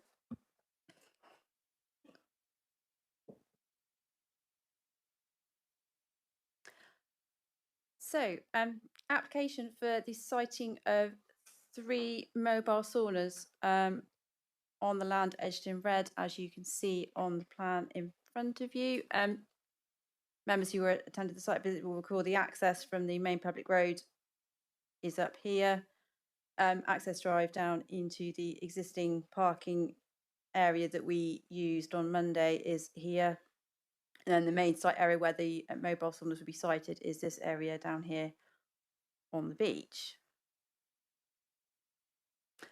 This aerial photograph I think is quite useful in this one, because what it does quite clearly show is the extended parking area, which wasn't really in use when we visited the site on Monday, given we are a little bit out of season now. But just in terms of the context of the site and how it kind of changes through the seasons, there will be points in the year when obviously the beach is full of people and lots of people visiting, and the parking areas will then be very full.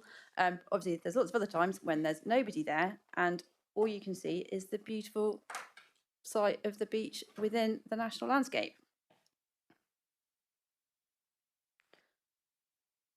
This is the application red line location plan. Application site edged in red. Other land in the same ownership edged in blue in the usual way. Block plan of the site identifying the area where the mobile saunas would be sited. And then elevation drawings showing the 3 proposed saunas, as is explained in the report and was mentioned at the site inspection. There is a mobile sauna on the site at the moment. In the event this application were to be approved, the intention is that that particular sauna would be removed from the site and would be replaced with these 3 new saunas, which come in different sizes but all have the same general appearance, and the shape of them has been slightly amended, as I understand it, following user feedback from the sauna that's there at the moment.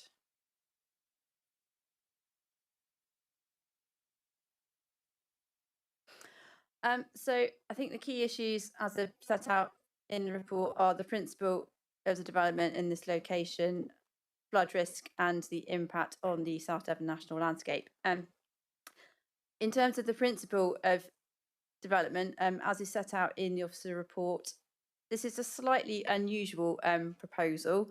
We are expecting more applications of this nature to be coming to the council to consider in the future. Hence, is part of the reason why the application is before the committee today, as the first one that's come for a formal decision. The site is quite heavily constrained in policy terms, in the sense that it's not within any of the named settlements that are expressly identified as points where we would expect growth. It's also in the national landscape, the undeveloped coast, and the heritage coast. But it is also a site that's already, the wider site area is already well used by tourists and locals as a place for recreation. So it's not a location where we would be suddenly introducing lots of movement of traffic and all of those sorts of issues. People are already going there. So the impact of this type of development in this particular location is not as great as it might have been if it was somewhere where there were currently no other tourism or cafe facilities, that kind of thing. The flood risk situation on the site has proven a bit of a challenge for the applicant to deal with, in considering where was the most appropriate siting. We've had comments from the Environment Agency and the Emergency Planner, who is satisfied, subject to a condition requiring ongoing compliance with the flood risk assessment and its associated mitigation measures contained within it, that in flood risk terms the development would be safe in flood risk terms.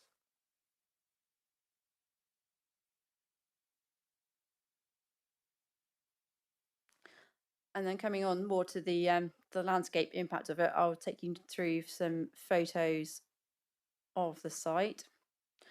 This is the mobile sauna that's present on the site at the moment.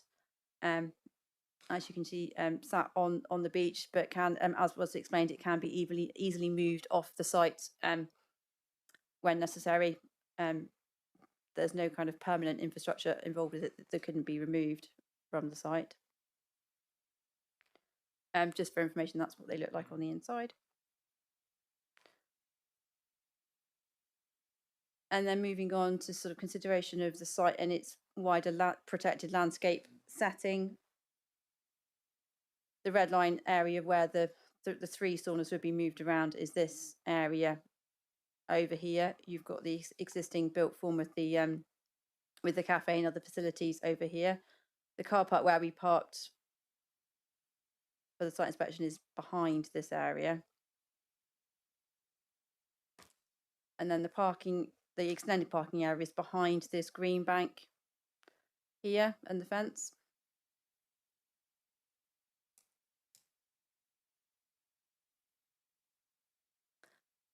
Another photograph taken looking to the east across the site. As you can see, depending on exactly where you stand and exactly where you take your picture from, affects how you see the development in its context, whether you sort of read it more clearly in conjunction with the existing built form, or if you see it as more of an isolated structure on the beach.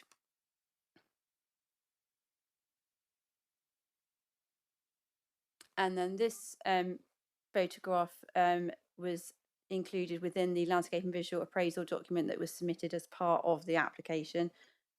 So just as a reference point, this plan is also taken from that same document. So those 2 red arrows there are showing where the photographs was taken from, which is from a point on street public footpath 7. And then, as indicated, that's the site of the proposed development. So actually, that wasn't a vantage point that we were able to appreciate at the site inspection, but that's quite a useful photograph to show the wider context of the site and its setting in the protected landscape. So I've just taken this paragraph directly out of the officer report as a reference point. The application is recommended for refusal due to the impacts on the national landscape. Officers have had regard to the positive benefits in terms of the economic and social benefits of this type of development in this location, but it is quite a constrained location, particularly in landscape terms. And having regard to the advice from the South Devon National Landscape team, Roger is here with us today to answer your questions, if you would like to ask him some. We feel that, unfortunately, for the applicant, the balance is not in their favour in terms of the regard that we need to have to the landscape issues on this occasion, and the application is therefore recommended for refusal. Thank you, Ms. Any Stewart. questions? Thank you, Ms. Stewart. I was going to bring in Roger English, the manager of the South Devon National Landscapes, to give sort of some of the indication as to the reason for the objection. If you could, please. Thank you. Thank you, Chair. I mean, the objection was prepared by our independent planning officer. So Avril McNamara. Fortunately, Avril's working pattern means that she's not able to attend today, so you have me in her place as manager of the team.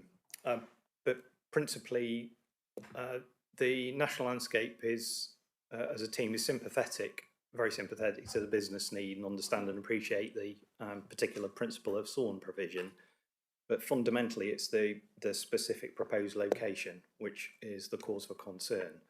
And as Claire talked through, the location and the particular example on screen at present is from some key sites, and those are principally the Street Footpath 7, which also forms part of the Southwest Coast Path. So King Charles III trail, national trail, and also importantly from the access roads if you don't arrive on site by foot, but down from Blackpool Hill, both on the Stoke Fleming side, but also as you round the corner at coming down a hill from Street around Matt's Point through the woodland, and the beach area opens up and is expansive.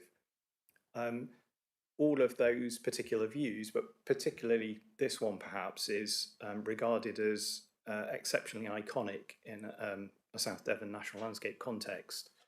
And it's not by coincidence that this actually features as part of the logo and branding for Blackpool Sands as the destination, the site.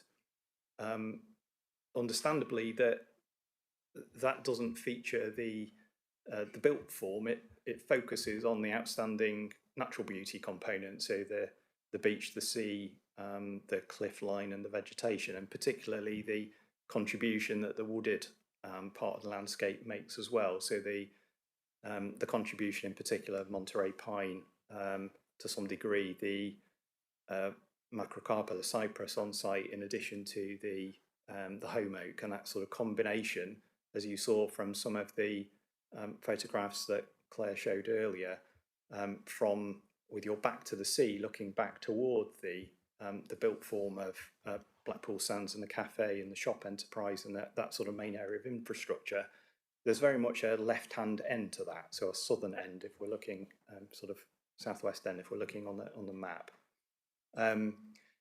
And the proposal is taking one unit, increasing that to 3, and introducing those 3 structures to the left-hand side of that very natural edge to what is the current edge of the built form, neatly part screened and softened by the existing coastal scrub, and I think it's a Macrocarpa cypress in that particular instance. Notably, the proposal didn't include any mitigation or enhancement measures, and the site is actually, as I referred to, the sylvan nature, the treed components is really important, and in many respects those are part of the defining characteristics of Blackpool Sands, and there's potentially an opportunity for introducing landscape elements there to provide shade and shelter and extra screening in the future as a sort of landmark trees of the future as part of this proposal and application, if a alternative location were to be pursued, which is less prominent and out from the beach, sort of outside of the clearly developed area, behind the embankment that we saw and the low rail, and that is a location that our planning officer felt could be achievable with the same kind of scope and footprint. So in terms of the landscape impacts from a national landscape point of view, this particularly iconic location, the layering of designations that Claire walked through in terms of heritage coast, undeveloped coast, and the national landscape, the proposal gave us difficulties in its current location. The principle, however, is something that we're very understanding of and can see the benefit to the local area, but it's simply the location that is the problematic component of this. Thank you, Mr. English. Members, any questions? Councillor Panel? Thank you. Can you clarify, perhaps we could look at one of the earlier photos which showed, I think, an aerial view looking from the seawards. I think it was an aerial view. Then, yeah, that would do. Yeah. Can you clarify where the site location you've suggested is on that photo?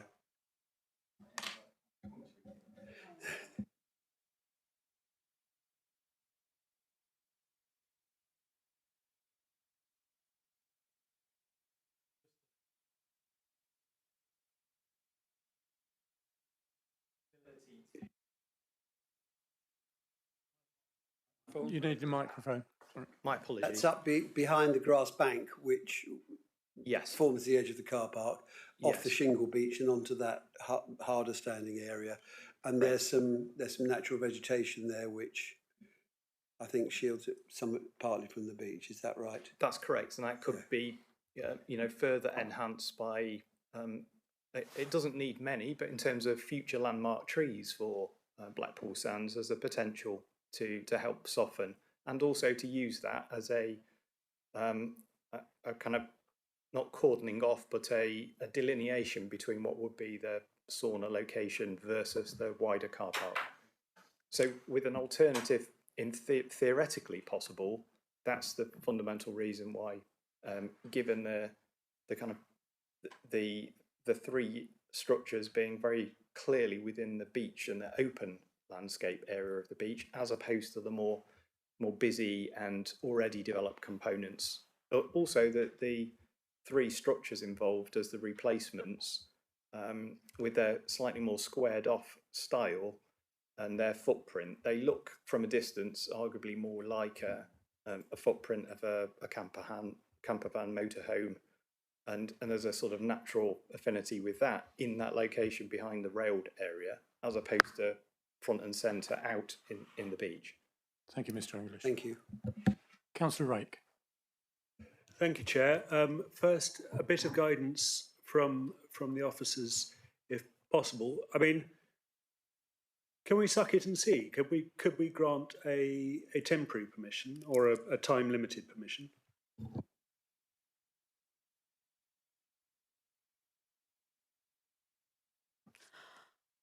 We could, in theory. That's not strictly what's been applied for. The other point I would make would be in terms of the application that you're being asked to consider. Avril did have a think about that as part of her response, and the advice was that wouldn't, from a landscape point of view, that wouldn't resolve the issues because the impact is there now, even if it's temporary for a period of years. That's still years when the impact is still there in the protected landscape, and they, from a purely landscape point of view, it was felt that wouldn't solve the issue. If I may, Chair. Thank you. So I also could we have a little, perhaps can we get the flood risk, because this one seems to be literally caught between the devil and the deep blue sea.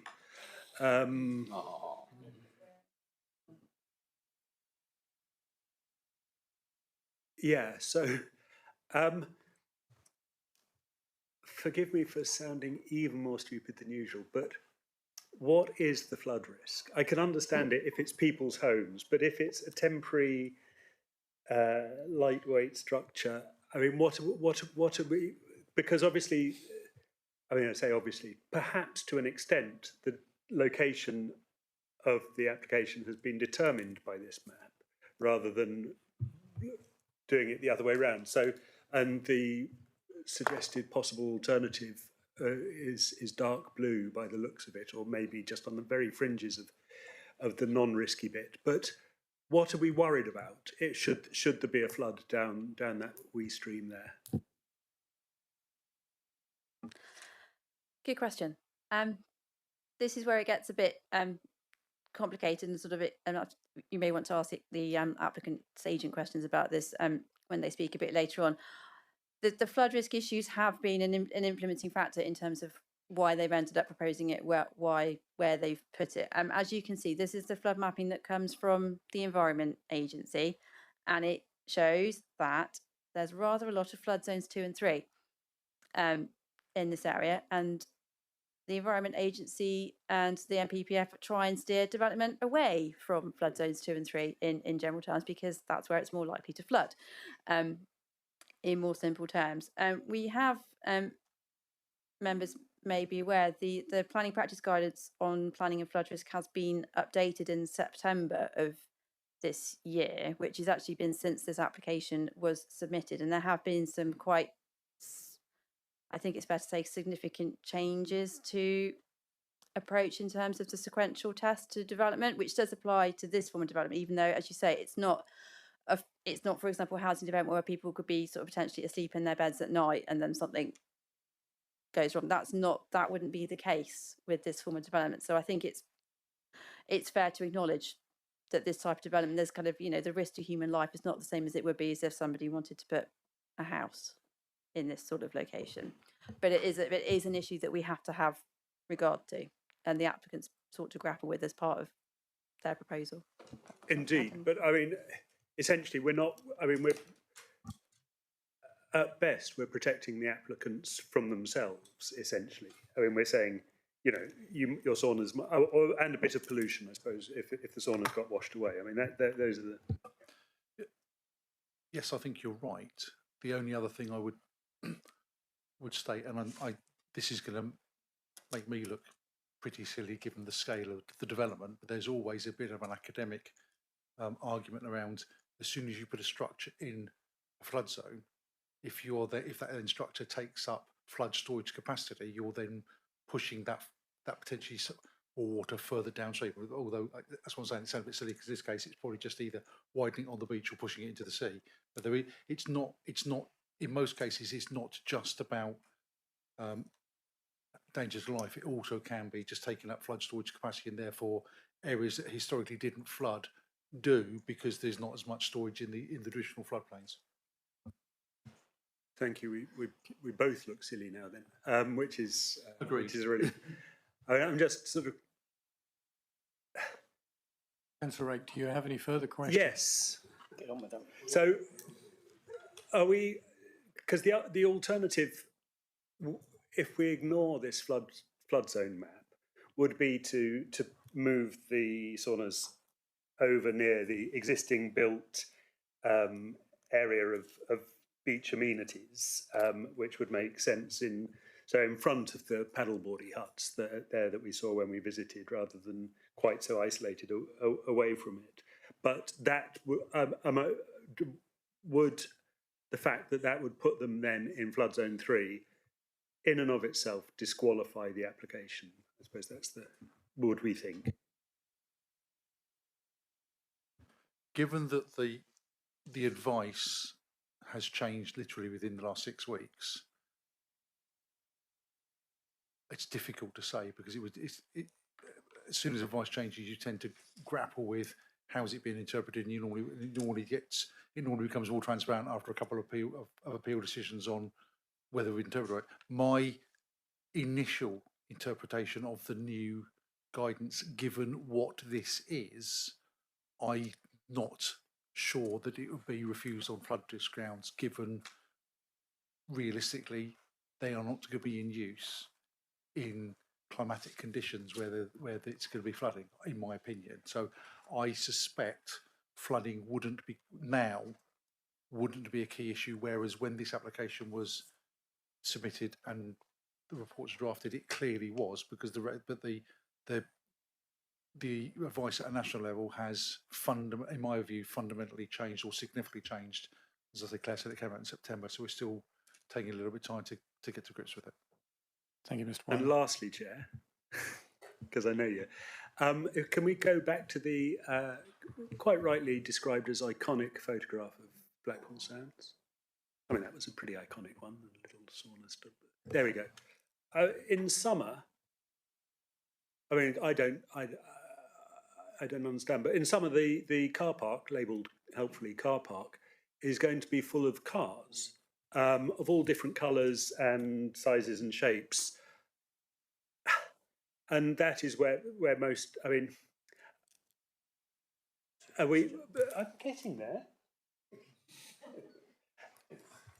Are we really, are we being asked to accept that even if when it's full of cars, that what's going to leap out at us is 3 wooden boxes under the red arrow? Yeah, so in terms of that view, you can very clearly see that there's a density of, if you imagine that, it was partway there with the aerial photo that we were looking at, but it is literally as many vehicles in there as the site is able to accommodate. It's such a fantastic and popular location. So that is solid, but then you have a most definite delineation and you're onto a flat area of land. There's just the one isolated structure in that location at present, but there will be three slightly closer in this direction, disjoint from the that part of the beach. The issue here, I think, is that the applicants have said that the most popular time for the saunas to be used is actually over the winter and spring period, from I think September through March, from what I remember from the design access statement. So, that'll be at a time when the overflow car park is in a much lower level of usage, and you would have the benefit as a user, but actually we wouldn't be seeing the incursion into that open area of beach. Thank you, Mr. English. Just to follow up briefly on that, we do also accept that when the car park is full of cars, the beach is full of people. So the disjoint between is people will have planted their paddle boards in the sand and towels everywhere and ombre solaire. Well, that's the last time I went to a beach. So it's in that. So I take. So we've got really a couple of extreme states. Yes. No. Councillor Bonham. Okay, let me get to my question. What is it that we're considering? I mean, what worries me about this application and the report is that we seem to have been looking at something which is similar to a house. This development, when we read the report, sounds like a fixed structure. Actually, it's a movable sauna, which may or may not be there. So my question is, has the fact that this is a bit more like a vehicle been taken into account in the recommendations? A similar point about the flooding. When it rains and it floods, presumably if the owners are concerned that it's going to get wet, they might move it away. Has the movability of it been taken into account in the recommendation, and if so, how? Thank you, Councillor. Yes, it has, and you are quite correct that the saunas are intentionally intended to be movable structures, so that in the event of high tides, potential flooding events, they can be moved off of the site, so that the applicant can obviously protect their investment. As Roger has just alluded to, they would be, notwithstanding those sort of times of flooding, they would be present on the site all year round. And actually, the most popular time in terms of their use would tend to be in the winter season rather than the summer season. So they're not kind of a temporary structure in the sense that it's only there in the summer and they're not there in the winter. They would be there predominantly 12 months of the year, and they need to be assessed on that basis. Members, any further questions? If not, thank you. Thank you, Mr. English, for your contribution as well. We'll now move on to the Amanda Burton, the supporter. You're used to this, so you know the form. Thank you. Good afternoon, members. Thank you for attending the site visit on Monday. I act for the applicants in support of the siting of the 3 mobile saunas at Blackpool Sands, which has long been open to the public and is a cherished, well-managed, clean environment for visitors. The proposed saunas complement existing activities, especially wild swimming, which has seen a 94% increase in uptake since the pandemic. The health benefits of sauna use, particularly when paired with cold water immersion, are well documented and align with national and local policy goals around well-being and inclusive access to nature. This proposal is not only modest in scale, but also temporary and fully reversible. The saunas are mobile, sled-mounted structures that can be removed immediately in response to weather or flood alerts. They're fully accessible to all from the boardwalks you saw. They're designed to sit lightly on the beach and can be lifted straight off with a loader, with no permanent foundations, no waste output, and no adverse impact on the beach's natural drainage or ecology, with no objections raised on either. The proposed 3 saunas would be no taller than the existing sauna on the site at 2.4 metres. The site lies within the South Devon National Landscape, and the application has been carefully considered and designed to respect this designation. The saunas are constructed from natural timber to blend into the existing built form and are sited at the rear of the beach, adjacent to the cluster of existing buildings, including shop, cafe, restaurant and huts, away from sensitive viewpoints. It has been asked why the saunas cannot be sited in front of the cafe buildings. However, that area is within the flood zone, but moreover is overlooked by cafe users, offering no privacy. Beach huts used as the long-term base for the water sports on the beach form the backdrop to the saunas, as well as a large car park accommodating 500 cars over the summer months. The application is supported by a landscape visual impact assessment, which confirms that the impact of the saunas on the natural landscape would be minor stroke minimal at most while present on the site. The site has been chosen as the only location on the beach that lies outside of the flood zone. The Environment Agency's initial objection has been overcome through a robust flood risk assessment and operational flood management plan, which is now considered acceptable, both by the agency and the emergency planner. The saunas will complement existing beach amenities and align with policy DEV 25 by promoting enjoyment of the landscape without compromising its character or heritage. It also supports the aims of the Heritage Coast designation by enhancing public access and sustainable tourism. This development supports a rural economy in line with DEV 15. It provides year-round employment, diversifies income and enhances the visitor experience during the quieter winter months. The site is accessible by public transport, walking and cycling and benefits from existing infrastructure. It is a low-carbon, low-impact proposal that reflects the values of sustainable development using wood for the management of local woodlands. In conclusion, this is a well-considered, health-promoting and landscape-sensitive proposal that deserves support already, helping the physical and mental well-being of many local people. We hope, therefore, the committee are able to recognise the valued benefits of the proposal for the community, the environment and the local economy and recommend approval on the planning balance. Thank you for your time. Thank you. Questions? Councillor Abbott. Hi, Amanda, thank you. How does the flood risk zone 3 affect the current cafe and the loos? So the estate has got a very robust management plan, which we have used as part of the submission for this. So on high flood alerts, flood risk, high tides, then there is a management plan to move things. Obviously, any mobile structures would be moved. This can be lifted off with a forklift truck or a loader and moved. So in answer to your question, the northern part of the car park that we parked in is out of the flood zone completely. So anybody could go and stand up there out the way. The actual access to the site is out of the flood zone. I've lived here for 34 years and frequented the beach on a regular basis, and I've never seen the car park to be closed. But so in answer to your question, I don't think it affects the operations of the business. Good, thanks. So it wouldn't matter if the saunas were in an area not clearly designated as out of the flood zone, because it would similarly be managed. They would be managed, but the Environment Agency, when we discussed it with them in the beginning, they were not happy for it to be outside the flood zone. As Pat said, the guidance has changed throughout the course of the application. But it's actually not just the flood zone. So the existing structure is placed on the beach on the sort of right-hand side of that red square where we're looking now, and that was placed there because it is the best location for cold water swimming. So people that go cold water swimming and then use a sauna want to be as close to the water as possible, because the whole point is having the extremes of cold and hot. That's the benefit from it. So people can walk down or run down the boardwalk and get straight into the water.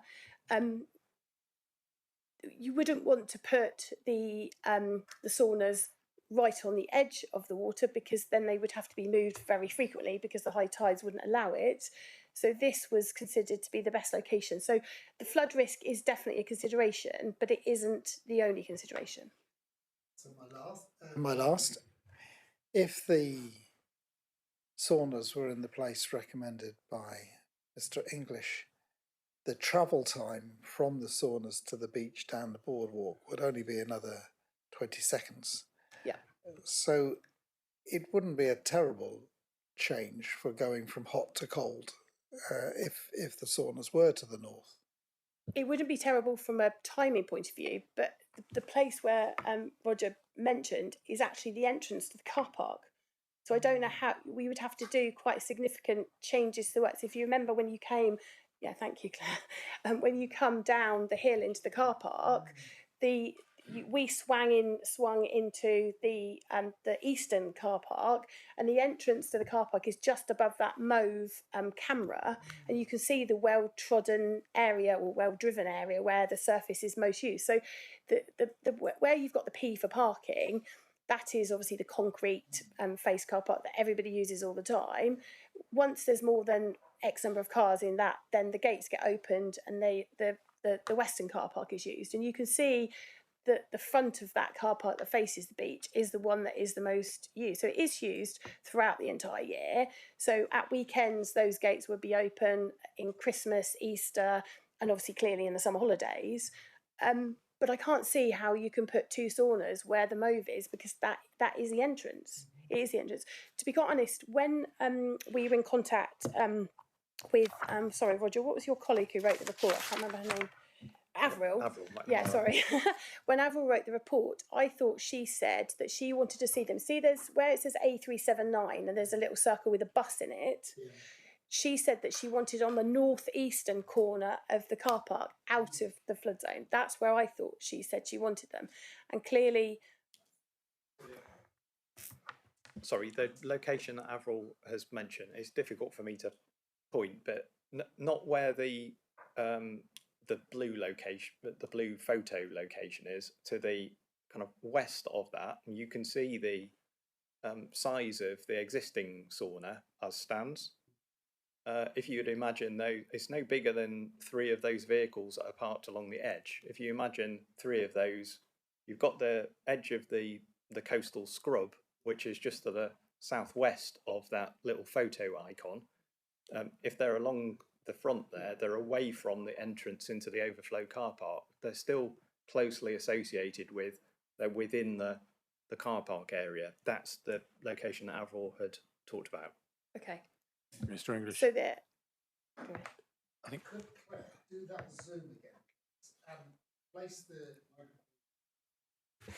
Could Claire do the zoom in again, please, and place that circle at an agreed suggested location? You can't zoom in and laser point at the same time. Try and, yeah, do you want to, drive the mouse, Roger. That hand, yeah. So in this location,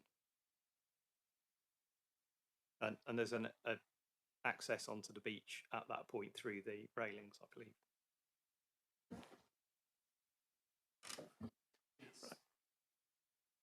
Apologies. I appreciate it's a compromise, but that's part of taking a national landscape-led or landscape-led solution to get the best of both worlds, I believe. Thank you, Mr. English. Councillor Panel. Thank you. How significant is the flood risk in your choice of location? The flood risk is a consideration. Obviously, that piece is on higher ground. So I don't think we don't want to be moving the structures every day around for high tides and for surface water runoff. But the location suggested, the whole point of the cold water swimming and the warm sauna is to be relaxed, good for well-being. I'm not sure that putting it in the corner of a car park is probably going to achieve that. And especially with, in the summer with 500 cars right next door. But choosing the high ground seems to me irrelevant, because if you have a flood warning, you're going to have to move them anyway within 6 hours. So wherever they were on the site, even if you're having to move them from there, you'd have to move them. Yeah, but it's a 1 in 100-year event probably, so we would hope that. Thank you. Councillor Bonham.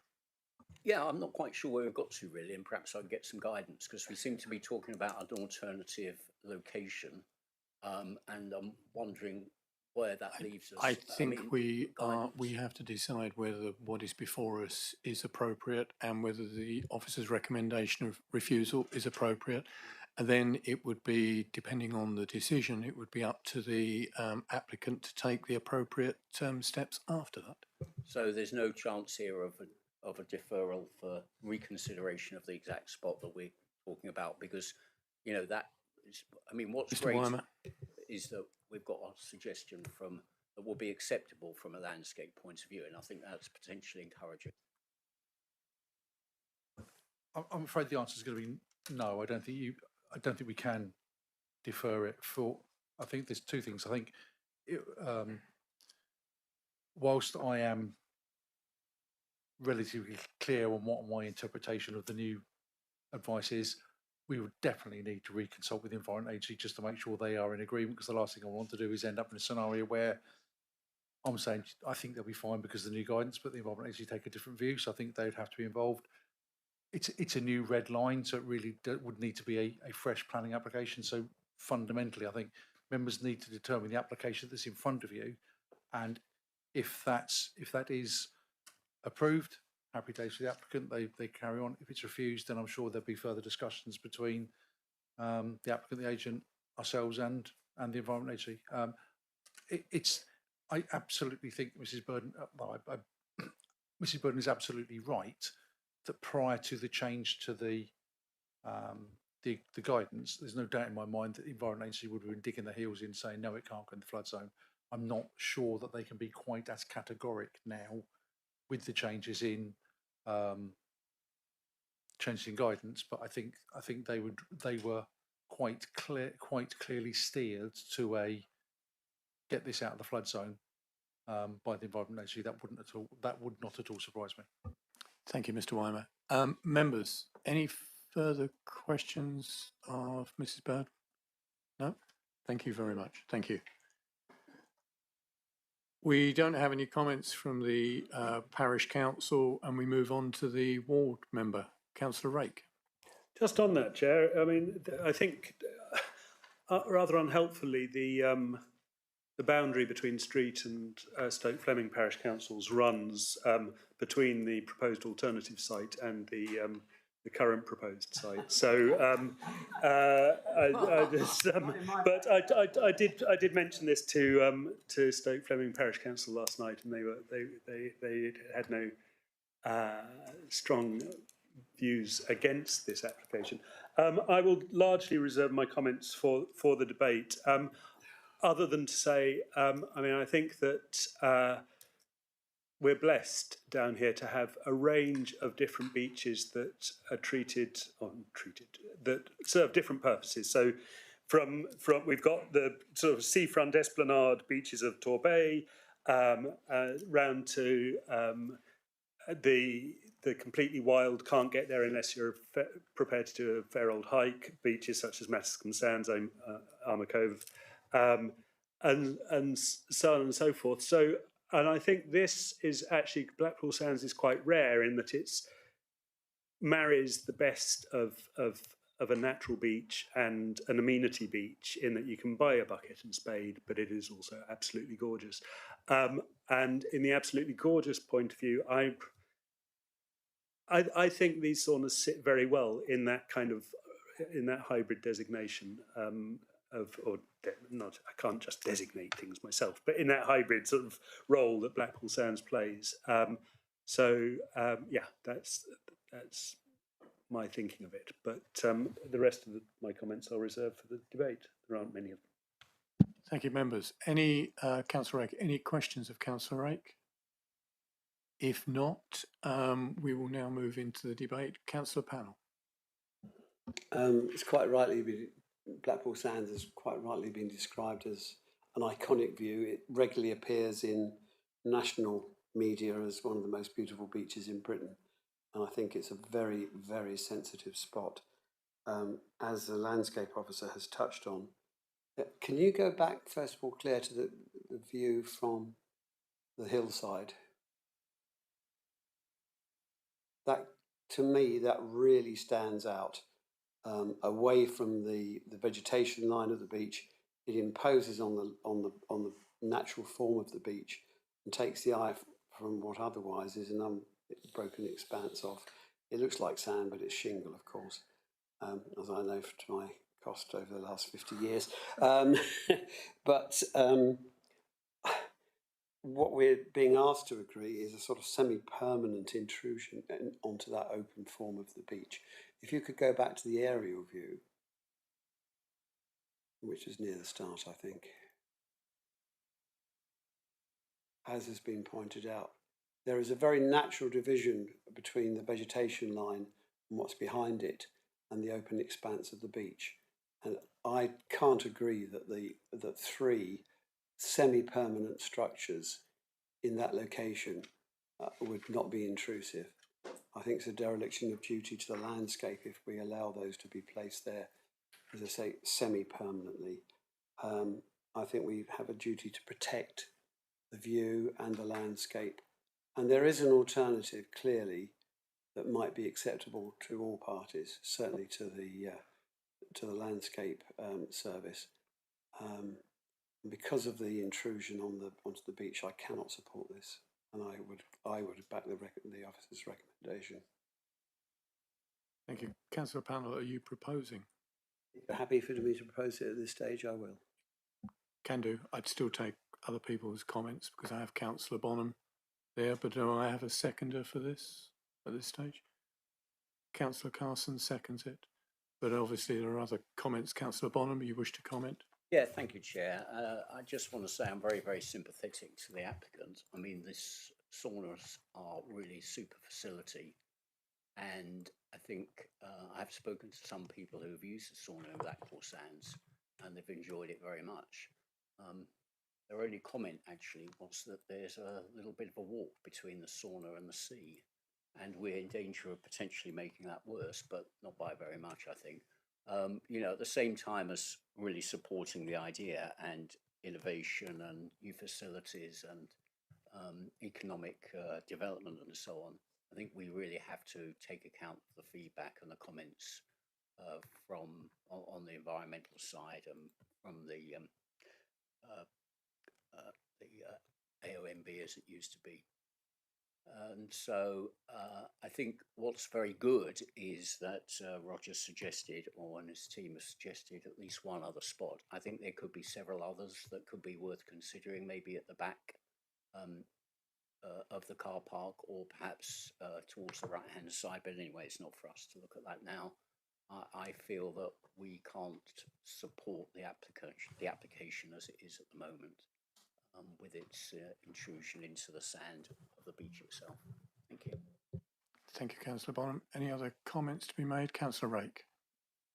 Thank you, Chair. I listen, of course, with the greatest respect and interest to my colleagues' comments, but I think we're in danger of making the decision on a slightly false basis, in that if you look at the plans as submitted, the red line is, and if you look at hello, yes. So the red line is further back towards the overflow car park than the existing sauna. So the picture of the existing sauna, I wouldn't want members to be misled by that. I mean, and within the red line, it would be within the applicant's gift to tuck the saunas as far back as possible, and thus improve their relationship with what we've come to describe as sea scrub, if my understanding of that map is correct, which I think it is. Any other comments, members? Councillor Panel?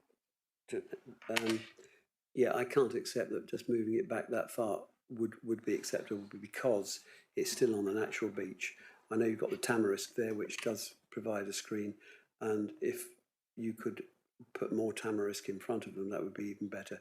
I absolutely agree that it's a worthy enterprise to have the saunas, and I have no objection to that. It's just where they're sited. Thank you, Councillor Panel. Councillor Abbott. Mine is slightly irrelevant in that I just don't think that there was clarity about that position of that red line, the box where the current sauna is, which is irrelevant, of course, but it led one with a view down the road where things were located. The size of the now Tamarisk, whatever else it's called, and that relationship show should there be another application if that's necessary. It'd be nice to have that tightened up. Thank you, Councillor Abbott. I very rarely make comments, but that was going to be my comment as well, because I think we were shown the site and potentially where it was going to be on the site visit, and there's queries there, but I think it's the principle as to whether they should be actually on the beach. Thank you, members. Any other comments? If not, we do have a proposer and seconder for the officer's recommendation of refusal, and I'm now going to take it to the vote. Can I have a show of hands, please, for those who wish to follow the officer's recommendation of refusal?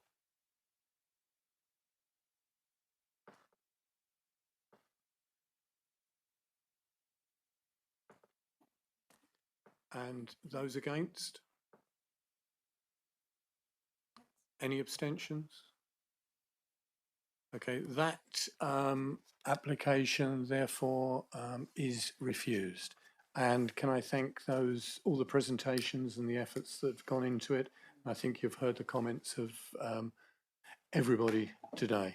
And thank you, Mr. English, for your contributions, and Claire for the presentation. Thank you. We will now move on to agenda item 7. And Mr. Weimer will move on. Excuse me. Yeah, of course. Thanks for bearing with it.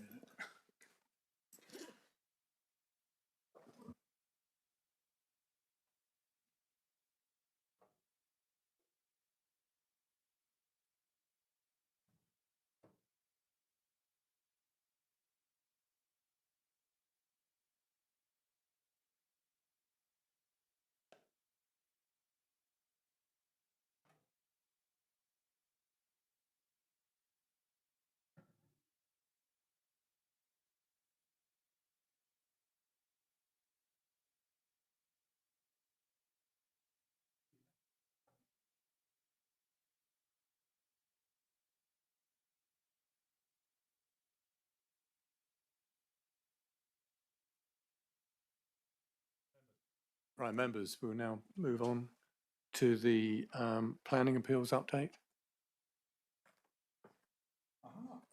You have it. It works. 2 appeal decisions.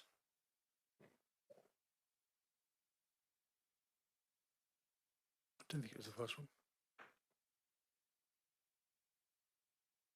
2 appeal decisions. The first one is at the Avon Inn, Avonwick. I'm never quite sure why it's Avon Inn and Avonwick and not Avon and Avonwick, but there you go. Well, depending if you're born in South Brent or Avonwick. There was a couple who, one was born in one was born in the other, and they said it differently. Avon Inn, Avonwick, I would say.